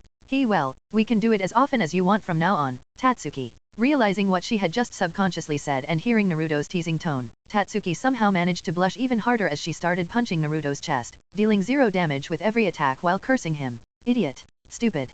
Pervert. Naruto chuckled in amusement as he resisted the urge to give her another kiss due to her cute behavior and caught her fists instead. Sorry, but could you let me go? For now, we have another visitor. Hearing Naruto's words, Tatsuki immediately froze up, while Orium grew tense as well. On the other hand, Naruto let go of Tatsuki's hands and directed his attention in a specific direction while simultaneously placing himself in front of Tatsuki. Well then, would you mind coming out of your hiding place? Concealing yourself like that doesn't really paint a good picture of you while determining whether you are an ally or an enemy. Moments later, a gaudily dressed man stepped out of the nearby bushes with a lax smile on his face. He had gray eyes and messy blonde hair. He wore a striped dark green and white bucket hat and was dressed in a black haori paired with a dark green shiakusho, the clothing Shinigami usually wore. As he was approaching Naruto, he took out a fan to hide his mouth as he started speaking in a laid-back manner. No need to be so on guard. I'm no one shady, just a simple merchant. Not sure how you can claim not to be shady and a merchant at the same time, but sure, let's go with that. I can at least tell that you mean us no harm. Hearing Naruto's words, the unknown person was slightly taken aback. After all, he was pretty sure he should have changed his demeanor well enough for Naruto to see him in a good light immediately. As expected, as someone who can kill 3 hollow with a wave of his hand. This young man is, without a doubt, not a simple person. Since he seemed to be allied with Kurosaki Ichigo and seemingly knows about Hollow and Shinigami, there is probably no need to put up much of an act in front of him. Having come to that conclusion, the air around the unknown man turned a little more serious as he put away his fan, revealing his whole face to Naruto. Well, my name is Urahara Kisuke, and you could say I'm an acquaintance of Kukiki Rukia. Well, I assume you already know about Kurosaki Ichigo's other identity, but I would like to inform and show some by his side what he has to deal with as well. How about it? Could you follow me? Naruto hummed for a short moment before nodding in agreement. Well, you are obviously plotting something, but sure, let's go ahead. Additionally, don't think I hadn't noticed that fluctuation in your spiritual power when I dealt with those 3 hollow. Probably want to dissect me right here and now, Urahara regretted that he had put away his fan as his face briefly cramped up when Naruto guessed more of his secrets than he would have liked him to know. This brat, no, this young man is very dangerous. His senses and instincts are beyond anything I have ever seen. I should tread very carefully in front of him. I don't want to reveal too much just yet. Well, the statement about dissecting him was a little over the top. I am interested in what kind of power he used, but not that interested. Yet again, Urahara took out his fan and started fanning himself, conveniently covering his face while doing so. Ha ha ha, how could I be plotting something or aiming to dissect people? I'm obviously just a harmless merchant. Anyway, since you agreed, please follow me. While Tatsuki looked at Naruto with some doubt, Orium could no longer hold on and lost consciousness. On the other hand, Naruto briefly stroked his chin before a mischievous expression appeared on his face. Let's go. I smell something interesting happening. Is it really a good idea to follow that suspicious man? Yeah, don't worry. I'll tell you about it later, but I'm good at discovering someone's intentions towards me and others. Hearing Naruto's words, Tatsuki simply nodded her head while a glimmer of interest sparked through her eyes. Obviously, there were a lot of mysterious things about Naruto, and she couldn't wait for him to reveal more about himself. Naturally, Naruto noticed the interest in her eyes, causing him to smirk. How about you come over this weekend, and I can tell you everything about me. As Naruto said that, he wiggled his eyebrows, causing Tatsuki to blush yet again, resulting in another rain of fists descending on his chest, making him laugh out loud. Do you always have to say stuff in such a perverted manner, Naruto? Ha ha ha, of course, I do. How else could I possibly see your cute blushing face? Yet again, fists descended on Naruto's chest as Tatsuki let loose another string of curses. Stupid. Idiot. Bully. As the duo was quarreling, Urahara noticed that he wasn't being followed just to see a flushed Tatsuki getting hugged by a broadly smiling Naruto. It's good that you enjoy your youth like that, but could you flirt around later? We are on a tight schedule. This time it was Urahara's turn to receive a seething glare from Tatsuki that would make a lesser man tremble in terror, but he simply shrugged his shoulders, turned around, and walked away. Seeing that, Naruto shrugged his shoulders as well, as he picked up Orium, who was currently incapable of walking, immediately earning himself another glare from Tatsuki. Well, what else am I supposed to do? Although you can still walk, you certainly can't walk while carrying some, and Orium is completely out. I can't exactly drag her behind me by her leg. Hearing Naruto's reasonable words, Tatsuki could only huff in annoyance as she started walking after Urahara, leaving a wryly smiling Naruto behind. Sigh, so unreasonable. Oh well, a bit of teasing and everything will work out fine. You really adopted most of Yuna's strategies when it comes to women, didn't you? Well, I mean, duh. If you want to learn, who better to learn from than the best? Sigh, I don't even know if and how I'm supposed to retort that. Hehe, you aren't because you can't. Naruto chuckled to himself as he happily started humming while walking after Tatsuki and Urahara. He was already looking forward to her flushed face after he teased her some more. Chapter 9, The Attack Continues. Meanwhile, Yuna was running through Karakura Town at high speed. Every time she ran past a hollow, her sword arm would blur, resulting in the hollow's head falling to the ground. That stupid Four Eyes. What was he thinking activating a hollow bait in the middle of the city? Who knows? Besides that, aren't there too many? I don't think that guy expected this many hollow to spawn. True, there is no way he could have handled this many all by himself. Considering that he expected only Ichigo and him to be able to kill Hollow, this many would have easily overwhelmed him and, consequently, the whole town. You think this has something to do with the person spying on Ichigo? Possible. However, I think they only are taking advantage of this situation as I couldn't feel their gaze on Ichigo when Ishida started this nonsense. They only started spying on Ichigo during the middle of the accident. As Yuna conversed with Kurama, she noticed a tall man carrying Sato on his shoulder while Hinata stood in front of him, pointing her sword at him. Now, please calm down, I'm not trying to kidnap him. That is something a kidnapper would say. The middle-aged man could only smile helplessly as Hinata immediately shot his words down. He briefly wondered how he was supposed to handle the situation before he resumed speaking. Look, here, you are friends with Kurosaki Ichigo, right? Sato here has just awakened a new power that made it possible for him to defeat Hollow. So, I want him to see Ichigo fight, to make him realize whether he wants to continue on this path or discard his power. Hinata paused briefly when she heard the middle-aged man's words. She looked deeply into his eyes, and although she wasn't as good as this as Yuna, she saw no deception inside them. She thought about the situation some more before simply nodding her head. Fine, but I'm coming with you as well. The man sighed in relief when Hinata finally caved in. As for Hinata following him as well, he didn't really care. Or rather, he wanted her to come with him since his boss, Urahara Kisuk, mentioned that he had some interest in Yuna's little group. Call the police? A sexual deviant is on the loose. As Hinata heard these words, 2 arms passed by her hips from behind and clearly aimed for her breasts. Hinata reacted at lightning speed and let go of her sword to catch the 2 hands just before they could reach her breasts. You have gotten better, Hinata. Well, there are lots of training opportunities, after all, Yuna. Yuna chuckled in amusement as she wiggled her finger, trying to get at least a slight touch in. On the other hand, Hinata's face deadpanned when she saw Yuna's wiggling fingers. We are in public. I know, right? How exciting. Hinata could only roll her eyes while letting go of Yuna's hands, resulting in Yuna moving them away from Hinata's breasts. Since she had lost, she wouldn't claim her prize either. Meanwhile, the middle-aged man had no idea how he was supposed to react to what he had just witnessed. He was aware that Yuna was a rather unique character, but he still felt like he had just witnessed a very unusual interaction. Nevertheless, since Yuna was here as well, he might as well invite her too. Anyway, shall we go? I feel like things are about to reach a conclusion. Yuna nodded her head as her gaze went skyward, where hordes of Hollow were currently gathering at a single place. So, without any further delay, the small group walked towards their destination. Whistle, that's a big boy. A short moment later, the small group arrived at a huge park where Ichigo and Ishida were currently staring at a huge hole in space that showed a giant masked monster. Additionally, they were surrounded by a massive group of Hollow, painting a rather dire picture. And no way, Aminos Grande. Hearing someone murmuring what appeared to be the name of the giant Hollow, Yuna looked at the voice's source and noticed Rukia looking at the giant creature in disbelief. Minos Grande? Is that some kind of special Hollow? Rukia awoke out of her stupor when she heard Yuna's question and quickly explained what was in front of them. Minos Grande are formed when hundreds of Hollow pile and mix together. However, so far, I have only seen a Minos Grande in a book and never a real one. While Rukia was explaining what kind of Hollow a Minos Grande was, it opened its mouth, and moments later, a long tongue shot out of it and pierced through multiple smaller Hollow. Then, it retracted its tongue, pulling all the Hollow it had previously pierced through into its mouth. It's eating other Hollow. While Ichigo was bewildered by the creature's weird behavior, Yuna drew her sword and eyed the Minos Grande while licking her lips in excitement. Well, guess I'll take a look if the size is the only thing that Hollow has going for it. Could you please leave that to Ichigo? Yuna was just about to attack the massive monster when a middle-aged man wearing a striped dark green and white bucket hat. He had grey eyes, messy blonde hair and was accompanied by Naruto, who looked at him with suspicion. As expected, you really are planning something shady, Kisuk. Uraha Kisuk's eyebrow twitched a little due to how casually Naruto called him while happily accusing him of doing something shady. Now, please don't throw dirt on my good name.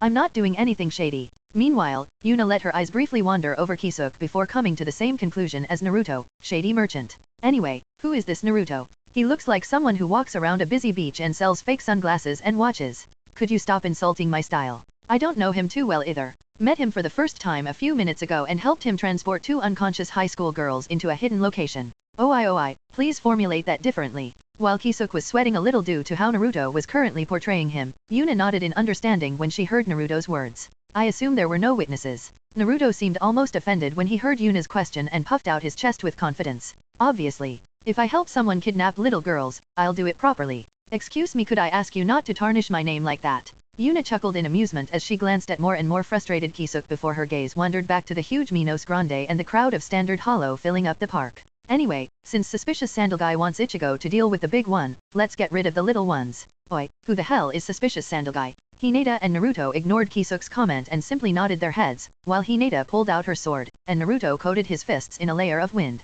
Ready to go, Nasan. I'm ready as well, Yuna. Hihi, in that case, let's jump right into the fray. As Yuna said that, she drew her own blade and lowered her stance, quickly followed by Hinata and Naruto. Seeing that Yuna and Naruto were done making inappropriate comments about him, he sighed in relief while simultaneously putting more attention on the trio. He was looking forward to seeing them fight. He had already gotten a glimpse of what Naruto could do, and he was a little excited to see what the other two were capable of. The thought that neither of them could fight didn't even cross his mind. So, a few moments later, the images of Yuna, Hinata, and Naruto blurred as the trio propelled themselves into the Hollow Horde with great speed. Not even a second later, they reached the first hollow, allowing Yuna to cut off its head instantly. While she was doing so, another two took notice of her, but before they could do anything, a thin metal blade decapitated one of them while the other's head was pierced through by a wind-covered hand. Seeing the trio's flawless teamwork, Kisuk's eyes sharpened. Not only are these three used to combat, but they are also actually used to fighting in a team as well. I checked their backgrounds and didn't find any instances of professional training, so something fishy is going on. I can only assume that their backgrounds were fake to hide some sort of secret. Damn, now I'm really curious about what is going on. Ichigo? We'll deal with the small fry, so concentrate on the big one. While Kisuk was deep in thought, the trio reached Ichigo and Ishida, who were still somewhat dazed due to the enemy's overwhelming size. Hearing Yuna's shout, Ichigo managed to get out of his daze and glared at the Minos Grande. That's right. If it's something this big, there is no point in making a plan. I'll just cut and cut and cut until there is nothing left. Ichigo nodded in approval at his own interesting idea and charged at the giant creature. Moments later, he swung down his sword at one of its legs, leaving a small cut behind. Unfortunately, Ichigo's sword got stuck in the Minos Grande's leg, preventing Ichigo from retreating, and earning him a powerful kick that sent him flying away. Yuna could only shake her head at the bloody Ichigo who had just crash-landed next to her. Out of curiosity, what were you planning to do? It's simple. Since I can reach its head, I wanted to continue cutting away parts until I could reach it. Yuna looked at him dumbfounded before she shook her head with a wry smile on her face as she remembered a game called Jenga that was rather familiar with what Ichigo had planned. Meanwhile, Ichida looked at Ichigo like he was an idiot and fired one of his arrows at the Minos Grande, dealing exactly 0 damage. He clicked his tongue in annoyance while mumbling something about coming up with a proper plan. However, before he could come up with anything, he accidentally touched the back of Ichigo's sword, resulting in his bow doubling in size. Oh, as expected of my beauty, you became this big just by seeing me. Ichida decided to ignore Yuna's innuendo and focused on his bow instead. What is going on? Where is all the spiritual power coming from? He quickly realized that his weapon was flooded with power as soon as he touched Ichigo's sword, causing his eyes to widen in surprise. Ridiculous, this is power I absorbed from Kurosaki's sword. Just how much spiritual power does he have for me to gain this much just by touching his sword? Kurosaki, I might have an idea how we can win this. A few seconds later, Ichida was kneeling on the ground while Ichigo was standing behind him, resting his sword on Ishida's head. Preparations complete? Now we can fight. Are you an idiot? No, you certainly are. What? Who are you calling an idiot? Like this, I'm constantly absorbing your spiritual pressure, allowing me to power up my bow. Like this, my arrows should be strong enough to hurt the Minos Grande? Now, control your spiritual power and increase your output to the maximum, so we can finish this. Instead of adhering to Ishida's request, Ichigo awkwardly scratched his cheek while tilting his head to the side. Control my spiritual power? How do I do that? Huh? How can you not know how to control your spiritual power? How in the world were you killing Hollow without knowing that? No idea. I just cut them with my sword, and they die. As for my spiritual power or whatever, maybe it's just always at the maximum output. Ichida frowned deeply due to Ichigo's words, and after thinking about it for a brief moment, he nodded his head. He considered Ichigo's words to be possible. However, before he could settle on that conclusion, Yuna entered the conversation. That's impossible. You can't always give it your all. There is a reason why there are sprint and marathon categories in regard to running. No human being can perform at 100% all the time. In conclusion, Ichigo either uses his power instinctively or he doesn't use it at all.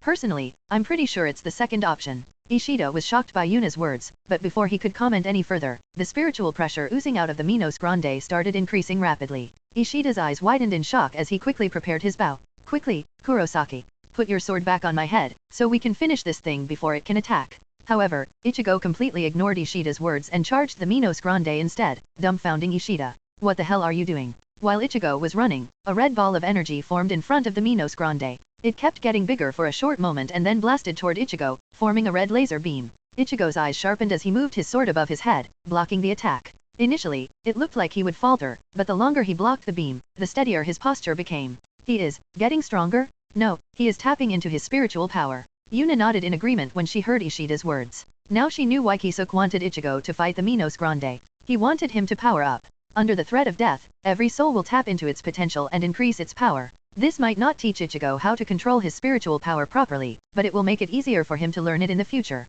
Ishida simply nodded his head when he heard Yuna's words. Although he didn't know if her words were true, he thought that they at least made sense. A few seconds later, a loud roar escaped Ichigo's mouth as he pushed back the red energy attack and slashed his sword upwards, resulting in a large gash appearing on the hollow's front. It seemed to hesitate for a short moment before turning around in an attempt to leave through the portal it had used to get here. However, just as its head was about to disappear behind Ben's space, powerful spiritual pressure crashed into the beast, making it stop.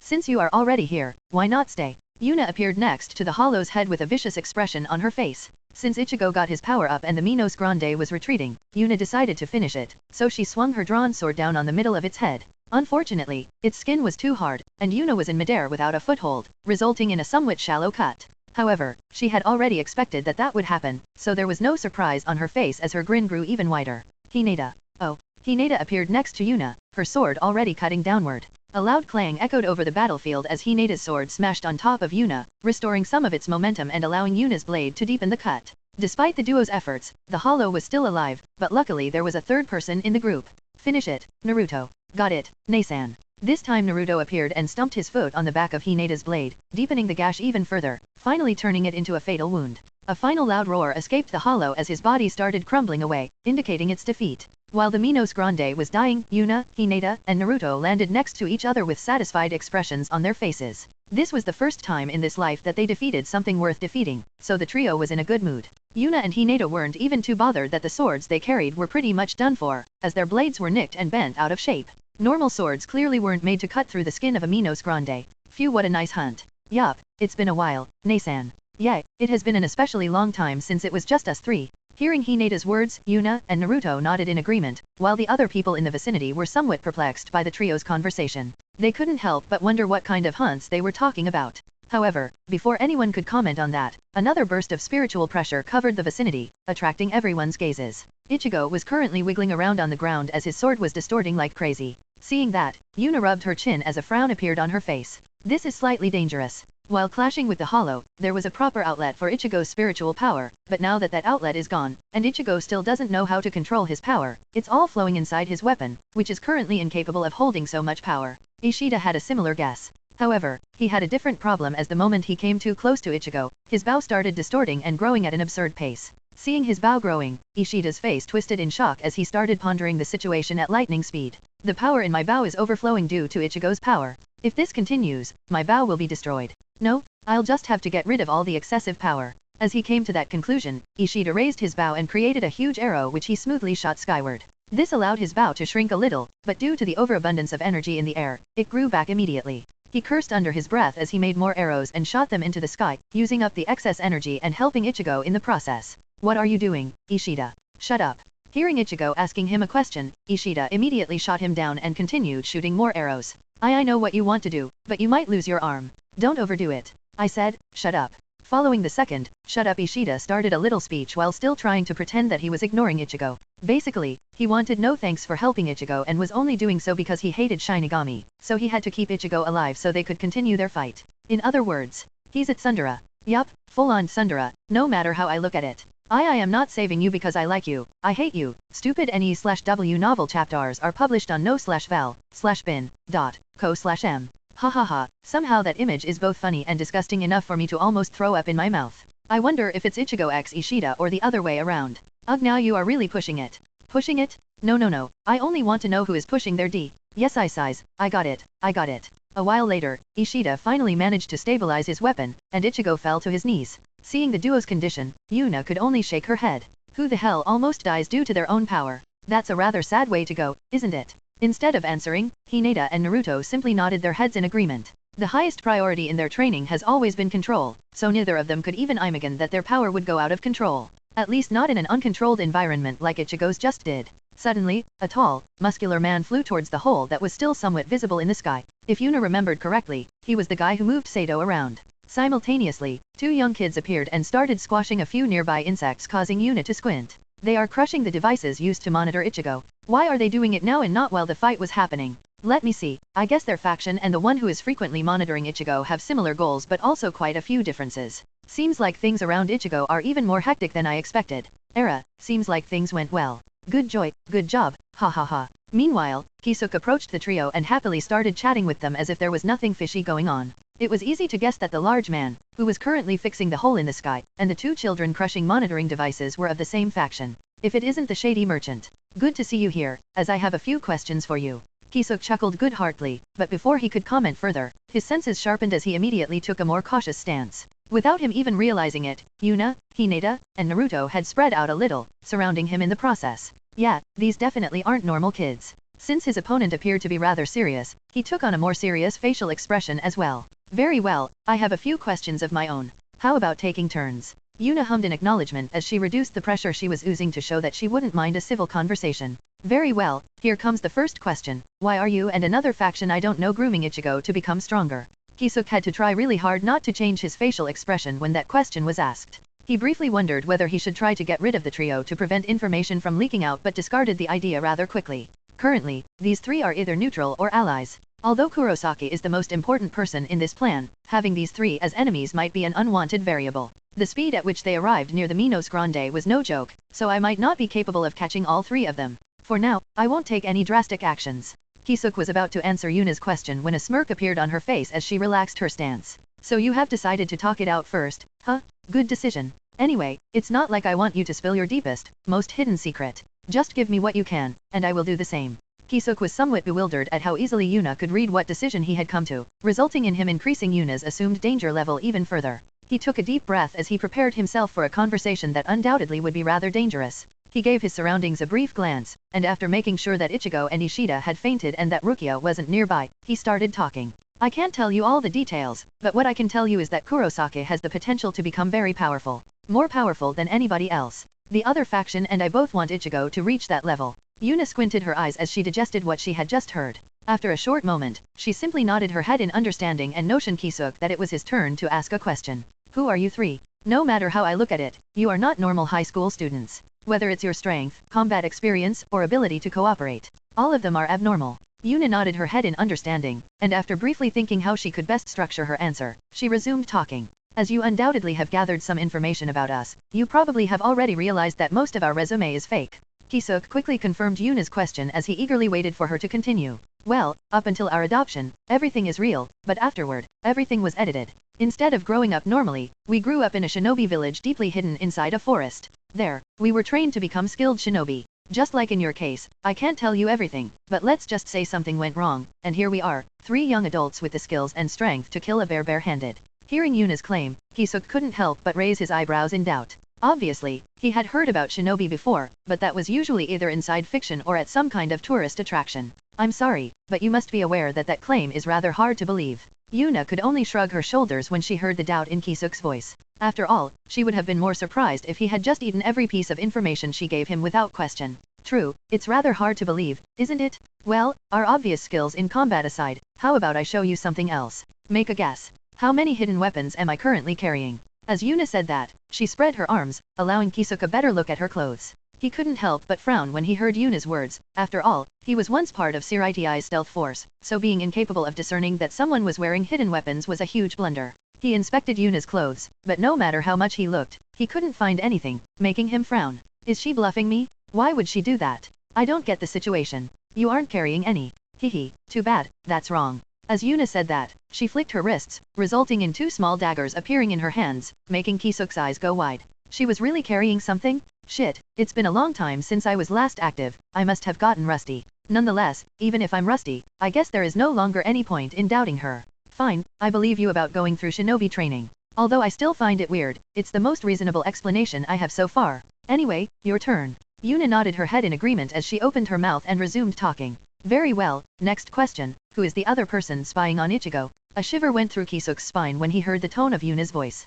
On the one hand, it had a certain sweetness to it, like she couldn't wait to receive a piece of excellent news. On the other hand, it sounded like a demon awaiting the announcement of the next soul it was supposed to harvest. Despite that, Kisuk straightened his spine and quickly answered Yuna's question. His name is Sosuke Aizen, one of the captains of r18, but I hope you won't interfere with him or spread this information up to a certain point in time. Him having his way, for now, is a crucial part of my plan, and I truly hope you won't meddle too much. Yuna pondered Kisuk's request for a short moment before humming in acknowledgement without really meaning it. If she found a good opportunity, she would undoubtedly mess with him to no end. Fine, but there is one thing I need to make absolutely clear. Sosuke Aizen is my enemy. Kisuk simply nodded his head at Yuna's declaration. Obviously, he had no trouble with that, as it was the same for him. Very well, I believe it's my turn again. This one is specifically directed towards you, little brother. As Kisuk said that, his gaze wandered from Yuna to Naruto, who nodded his head, indicating that he was ready to answer. Why can you use wind like that? Controlling wind that freely without a Zanpakuto should be impossible. Hearing that question, Naruto could only shrug his shoulders with a wry smile on his face. Sorry to burst your bubble, but who knows? Personally, I just feel very close to the wind, and someday I somehow managed to control it a little. From there on, I continued training this unknown ability, bringing it to the current point. A frown appeared on Kisuk's as he thought about Naruto's answer that wasn't really an answer. Although he briefly considered that Naruto simply lied to him, the young didn't give off such a feeling as he was confidently holding eye contact, waiting for Kisuk to say something. Moments later, Kisuk visibly deflated before he immediately bounced back as a goofy smile appeared on his face. It can't be helped, it can't be helped. How about you occasionally visit my shop, so I can test a few things? Instead of answering Kisuk's request, Naruto took out a phone and held it to his ear. Yes, Mr. Police Officer, the suspicious man is back. He invited me into his shop and wanted to do some kind of experiment with my body. Yes, like always, green and white striped hat, yes. Okay, please hurry up. As soon as Naruto was done talking, his phone vanished back into his pocket, and his gaze returned to Kisuk. Sorry, very important call. What were we talking about? Yet again, Kisuk's eyebrows started twitching in irritation. He really wondered why these damn twins acted so rampant but decided to shelf the matter. Somehow, he felt like he would only get another nonsensical answer. Anyway, let's stop here, as I'm done with asking questions for now. I'm not willing to give out information for free. Hearing Kisuk's words, Yuna's face fell as an annoyed expression appeared on her face. Seriously, you make me all hot and bothered, for information, and then you leave me hanging. Are you into tease and denial? Kisuk could only facepalm when he heard Yuna make yet another innuendo. He briefly pondered whether he should retort, but he discarded that idea. He could already feel a headache coming. Anyway, I'm leaving. I have accomplished everything I wanted to accomplish, so there is no point in staying any longer. Wait for a second, at least give me a little freebie. How long is this round of 4D chess going to last, and when can I start kicking against the table? Yep, that headache is definitely coming. As these thoughts briefly passed through Kisuk's mind, he refocused on Yuna and briefly considered telling her that she shouldn't interfere at all, but considering what he had seen of her personality so far, that was pretty much begging her to run amok. Sigh, this mess should be over in about a year. As for when you can interfere, in a few months. You will know exactly when that will be. It's a rather obvious incident. Wow, did this guy just assume that you would be capable of using common sense to realize when you can start messing with people? Well, Karema, nobody is perfect. But I wonder what kind of incident he is talking about. I guess me arriving home today would be a good point. Sigh, I wonder for how long have these two factions been carefully building their card houses just for you to burst into the room, scantily dressed, drunk, and with a giant sword in hand. Well, that wouldn't be the first time that happens. I know, that's why I'm mentioning it. Ha ha ha, don't be like that, Karema. I'll control myself this time. I appreciate the lie, so thanks, I guess. Hehe, no big deal. Meanwhile, in a nearby safe house, 3 people wore different expressions. One was excited, one was worried, and the last was stoic. These 3 people were Tatsuki, Orium, and Sado, who were brought here by Kisuk's people so they could spectate the fight. Amazing? What amazing power? Naruto definitely has to teach how to do that. MMPF, he better not think that he can act so bold in front of me and not teach me how to fight like that. As Tatsuki remembered how assertive Naruto went after her, she couldn't help but blush while a small giggle escaped her mouth. While Tatsuki was giggling, Orium's expression grew even more worried. Is this where we choose our path? What am I supposed to do? Hearing Orium's words, Tatsuki got out of her daze and briefly glanced at Orium. If I were, to be honest with you, Orium, you are not a fighter. Orium flinched when she heard Tatsuki's words before lowering her head. Although she felt that to be true, she still wasn't happy about that. Meanwhile, Tatsuki saw her downed expression and only shook her head with a wry smile. Please don't misunderstand me, Orium. I said you are not a fighter, I didn't say that you shouldn't help. You can heal and shield people, making it rather obvious that you are a better fit for supporting people rather than fighting directly. Orium somewhat relaxed her posture as she nodded her head in agreement. Although she had something she could attack with as well, she had very little confidence in actually launching a proper attack. Rather than aggressively attacking, she would rather use her power for defense. After briefly making up her mind, some confidence returned to Orium's gaze as she started considering how she could improve herself. On the other hand, there was not a smidgen of doubt in Sado's mind.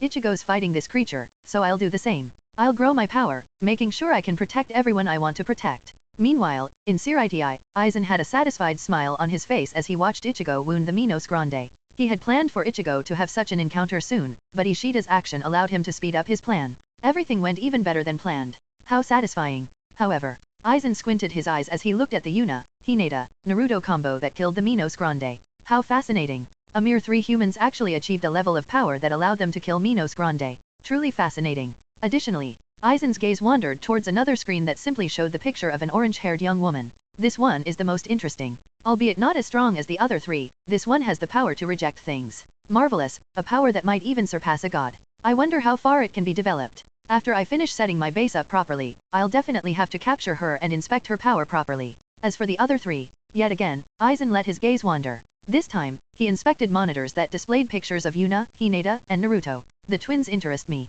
One is the leader of that little group, and the other has an unknown wind-based power. Should I capture both or just one of them? Anyway, that matter can be solved later. For now, I'll have to arrange some people to capture Rukia. Aizen couldn't help but smirk when he internally went over all the events he had planned for the near future. He had prepared a lot of things. Some plans don't matter whether they succeed or not, some do, and some are somewhere in between. Picking the ones that will lead to the best outcome will be a huge challenge, but he loved nothing more than a good challenge. A bit of excitement gleamed in Aizen's eyes which he quickly suppressed. He was looking forward to pulling all of r18 into his game and winning it all in the end. Finally, it's time for the main act to begin. Meanwhile, a few days later, in the world of the living, two people were standing in the air and observing the device one of them was holding. Okay, now that we are here, where is the compass scroll? No idea. Huh? Whatever. Let's release the hell butterflies, they will find her. There was a brief pause between the two before two almost entirely black butterflies flew in a certain direction. As the duo was following the butterflies, one of them took out a few pieces of paper and started reading them. Capture her, and if that is impossible, kill her, huh? Is that really the job for a Shinigami? Oh well, we are coming for you, Rukia. Chapter 10, Meeting a Black Cat. Author note. So, I still have around 2,5k words to edit which I won't make today. You will get the rest of the chapter tomorrow. End of author note. A few days later, Kisuk was lazily sitting in his little shop, drinking tea, when the room door was opened by a little girl with black hair and a bland facial expression. Mr. Kisuk, there is a black cat at the door.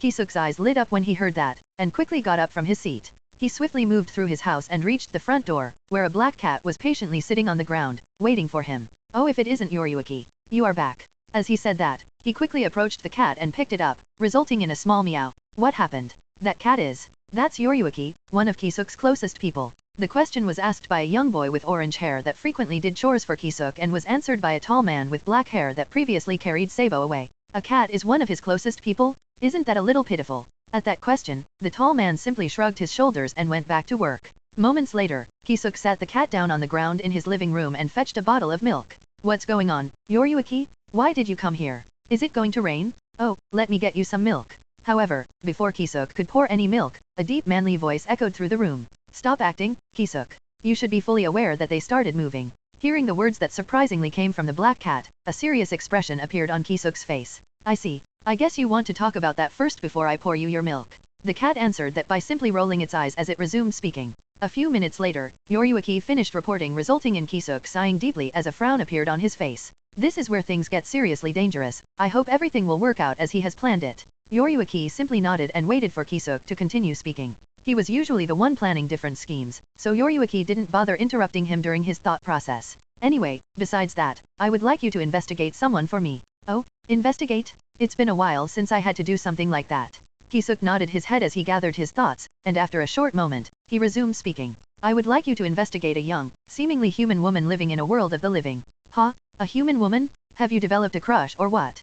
Kisuk chuckled in amusement when he heard Yoriyuki's accusation. Honestly, he wasn't even surprised that Yoriyuki came to that conclusion. After all, why else would he be interested in an average human? No, you misunderstood, Yoriyuki. As I said, she is a seemingly normal human, but she and two of her friends managed to take out a Minos Grande by themselves, so I have gotten rather interested in them. Oh, a Minos Grande? Did they receive a special power like you expected some people to do? Kisuk simply shook his head before pausing as a complicated expression appeared on his face. One of the three, Naruto Uzumaki, has some kind of wind manipulation ability but is significantly too skilled in using it for him to only have acquired it recently. The black cat nodded its head in understanding as it started pacing around the room with measured steps. Strictly speaking, it should be impossible for a human without modern weaponry to kill a Minos Grande, so Yoriyuki couldn't help but become slightly interested in the trio as well. Any additional information you have for me? As that question left Yoriyuki's mouth, a merchant-like smile appeared on Kisuk's as he took out a fan and started fanning himself. Oh my, you don't think I would allow my good friend to go into their mission blind, did you?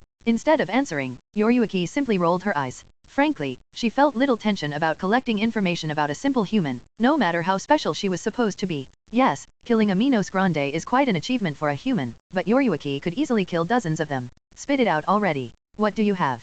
Well, I have already had a little chat with them, and they claim to have been trained as shinobi, so they are rather skilled in trickery, stealth, and hidden weapons. Although Yoriyuki found that to be a rather unconventional path to train in the end, it didn't matter. Well, guess I'll take a look. Since I have to deal with self-proclaimed shinobi, I should probably look out for traps. Anything else? Oh, just so there are no misunderstandings, I want you to focus on Yuna first. We don't have the time to go into a full-time investigation about all three of them, and my guts are telling me she holds the most secrets. The small black cat simply nodded, and after receiving information about the trio's whereabouts, it vanished with a burst of speed far beyond what a typical cat was capable of. Seeing Yoriyuki leave, Kisuk couldn't help but frown. Somehow, this whole situation left a bad taste in his mouth. However, after thinking about how powerful and fast Yoriyuki actually was, he quickly dismissed his worries. If one were to look at speed alone, Kisuk was certain no one was Yoriyuki's match. Meanwhile, Yuna had finished her daily training a while ago and was currently stepping into her bedroom with nothing but a towel wrapped around her body and another one around her long hair.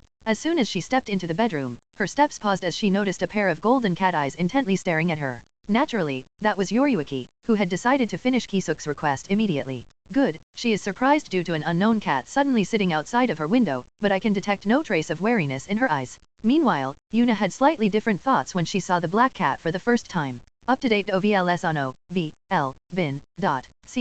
That's not a normal cat. What makes you think so? The intent behind its eyes. Normal animals usually act based on their instincts, but this cat isn't here due to its instincts. It's here for a purpose. Now that you mentioned it, I can feel somewhat human-like emotions from it. Yuna hummed in acknowledgement as she walked to the window and opened it without a moment of hesitation, allowing the cat to do what all cats like to do, whatever they want. So, without even a second of delay, the black cat jumped into Yuna's bedroom like it owned the place. Yoriyuki couldn't help but be satisfied at how easily she managed to infiltrate her target's room. That was easy. I wasn't expecting her to open the window for me so easily. She must be a cat lover. I feel like someone just thought something insulting. Don't worry, Karema, oddly colored foxes with 10 tails will always be my favorite. Oddly colored? And whose fault do you think this is? Hihi, I dyed you in my colors. I feel like I have fallen for this more frequently since we got here. Maybe you are falling for M. Nope. While the duo was bantering, Yoriyuki happily explored the room while completely disregarding Yuna's presence. So, Yuna did the only thing one could do when ignored by a cat. She crouched down and... PS. What the hell is that supposed to do? Tamer Arts, Ancient Cat Attraction Technique, the almighty PS. Right, what else could it have been? Meanwhile, Yoriyuki froze when she heard one of the sounds she hated the most. She wasn't certain why, but whenever a human in the world of the living saw her strolling through the streets, they would crouch down and make that sound, expecting any and all cats to approach them immediately. Usually, Yoriyuki wouldn't indulge anyone, but the situation actually fit her mission quite well. The best case scenario was that Yuna insisted on her staying her, which would allow her to easily search the house when the trio left for school tomorrow. Obviously, she could break in as well, but she would rather not do so. That is some nice pussy. Yoriyuki almost tripped when such a weird-sounding praise suddenly left Yuna's mouth. For some reason, it sounded like a sexual innuendo, but that surely wasn't the case. Who would even make a sexual innuendo in front of a cat? That is unless she had found out about my real form. Impossible, even skilled Shinigami have trouble seeing through my transformation. However, she disregarded her worries as nonsense, as Yuna was just a human. Even if she had spent all her life training how to sense spiritual power somehow, wouldn't that still only amount to a measly 16 years? So, without further delay, Yoriyuki allowed Yuna to pet her back, and as soon as Yuna's hand came into contact with her fur, a shiver went through her spine. Suddenly, I have a terrible feeling about this whole operation. On the other hand, Yuna couldn't help but smirk as soon as her hand touched Yoriyuki's back. This isn't a cat. It's a woman that had used some means to transform into a cat. Oh, someone just activated a few dozen of trap cards. Indeed. So, without any further delay, Yuna unleashed her petting might on the black cat, immediately causing its knees to buckle.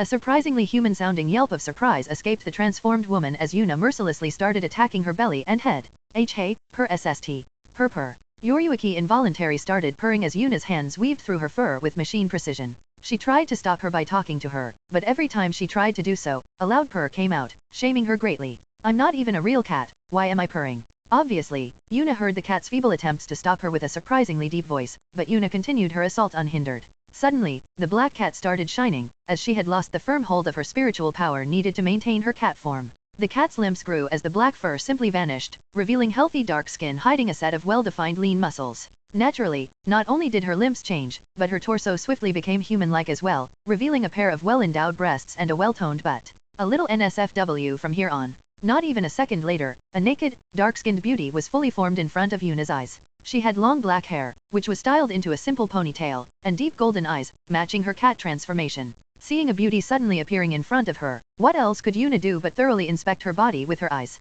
After a few seconds, she nodded in approval. Well, I was correct. That is a very nice pussy. Yoriyuki, whose face was still flushed due to Yuna turning her to putty through petting, quickly regained her sense when she heard Yuna's words. After regaining her wits, Yoriyuki moved instantly, pinning Yuna's torso to the ground with her body, quickly gathering Yuna's hands and holding them firmly above her head. Simultaneously, she moved her other hand and stabbed it toward Yuna's neck, only stopping when the tip of her fingernail touched Yuna's skin. Coincidentally, while Yoriyuki was pushing Yuna to the ground, the towel covering Yuna's body fell to the ground, resulting in two naked beauties lying on top of each other on the floor. You saw through my transformation from the start, didn't you? Yuna chuckled in amusement as she wiggled her upper body to get a better feeling for the two buttocks pressing into her stomach. Soft yet firm, just as I like it. As for your question, yes, I knew about it the moment I met your eyes. Yoriyuki frowned when she felt Yua wiggling around and frowned even deeper when she commented on the feeling her butt was giving her. She briefly considered mentioning sexual harassment but quickly ignored that idle thought. Well, I'm currently the one pinning her down, so is it not me who is doing the assault? No, wait, wasn't she the one who attacked me first? But I was in my cat form while she was petting me. However, she knew that I wasn't actually a cat. How confusing. While Yoriyuki's thoughts were going back and forth, there was a knock on the door, and moments later, a young man with long spiky hair and blue eyes entered the room. "Nei-san, I heard some noise. Is everything all alright? Sai, didn't I tell you to at least close the door when you are having fun with someone in here? Hehe, oops." Naruto could only sigh again and again as he shook his head with a wry smile on his face. "Seriously, I get that you like people watching, but why does it have to be your little brother? What can I say? That makes it kinkier. On a side note, you do realize that this woman here is in a rather convenient position to piece my neck, right?" Answering Yuna's question, Naruto rolled his eyes in annoyance and turned around to leave the room. "Nei-san, how often do I have to tell you that I don't want to know your fetishes?" As soon as he finished speaking, Naruto left the room and closed the door behind him, leaving a chuckling Yuna and a dumbfounded Yoriyuki behind. After a few seconds of digesting what had just happened, Yoriyuki's eyes met Yuna's, the desire to have a specific question answered deeply burning in their depth. "Is your little brother gay?" Yuna almost laughed out loud when she heard Yoriyuki's question before shaking her head in denial. "No, pretty sure he isn't gay. What makes you think he is? I mean, it's fine that he had no reaction to his sister, but what about me? Not to toot my own horn, but I'm quite the beauty, but despite that, he only briefly scanned me with his eyes before redirecting his attention at you. Shouldn't he be more fascinated by my body? He didn't even blush." Yuna found it rather amusing that Yoriyuki wasn't annoyed by Naruto seeing her body but by Naruto not being captivated by it. Well, considering Yoriyuki's looks, there were probably few 16-year-olds that wouldn't gape when seeing her naked. However, cultivators tend to be rather resistant to beauty simply because even below-average-looking women would turn into so-called jade beauties after cultivating for a while. Well, that's just how he is. Let's just say he has a lot of experience, so he wouldn't blush from just seeing a naked woman anymore. Anyway, as much as I enjoy your naked butt resting on my stomach, how about you get up so we can get into a more normal seating arrangement? Only now did Yoriyuki realize that she was still pinning Yuna to the ground, so she quickly let go of her, allowing her to stand up. The reason why Yuna treated Yoriyuki so casually, despite pinning her down in quite a deadly stance, was that Yuna could easily get her emotions through Kurama's ability to sense them. Additionally, the only time she felt some killing intent from Yoriyuki was when she realized that her cover as a cat was blown. Since getting one cover blown usually was an almost certain death sentence, Yoriyuki's instincts as a trained assassin immediately kicked in, going for the kill. However, as soon as she realized what was going on, she suppressed her instinct and went for a pinning hold instead, immediately dispersing all hostility Yuna might have had for her. Anyway, a few moments later, the duo was sitting opposite of each other on a couch while two steaming cups of tea stood in front of them. Out of curiosity, do you know what shame is? Yuna, who still wore no clothes, tilted her head in confusion as she took a sip of tea. Shame? Is that some kind of new candy? Do you know what it is? Yoriyuki, who wasn't clothed either, scoffed in disdain when she heard Yuna's question. Obviously. The only reason I'm willing to sit here naked is that there are no men in the room. Yuna nodded her head in understanding while not really understanding the correspondence between the two factors. Anyway, who are you, and why are you here? Hearing Yuna's question, Yoriyuki strained her back as a serious expression appeared on her face. My name is Yoriyuki, and I was sent here by Urahara Kisuk. Yuna's eyes widened as she nodded her head in understanding. As expected of a shady merchant, he even has services like that. Very well, let's forget about the couches and get on my bed. At first, Yoriyuki was puzzled about what Yuna was suddenly talking about, but she realized what she meant a few moments later, causing her to glare at Yuna. I'm here to gather information, not to pleasure you. Well, in that case, you have to forgive me for misunderstanding since you have done quite a bit of the second and nothing of the first. Yoriyuki's glare intensified before her shoulders sagged down. Damn, she is actually correct. So far, I have achieved nothing and only had her play with my body. To think my first mission in such a long time would end in such an epic failure. Hell, I can't even be certain that my takedown was legitimate as she was clearly enjoying herself. A wry smile appeared on Yoriyuki's face as she prepared herself to simply leave when the door was opened heavily, revealing a young woman with blue hair and piercing blue eyes. Just like Yuna initially was, she was only dressed in a simple towel that was bound around her torso. I knew something was going on. I'm such an idiot. My instincts were telling me to search for Yuna, but I dismissed them since Yuna was home.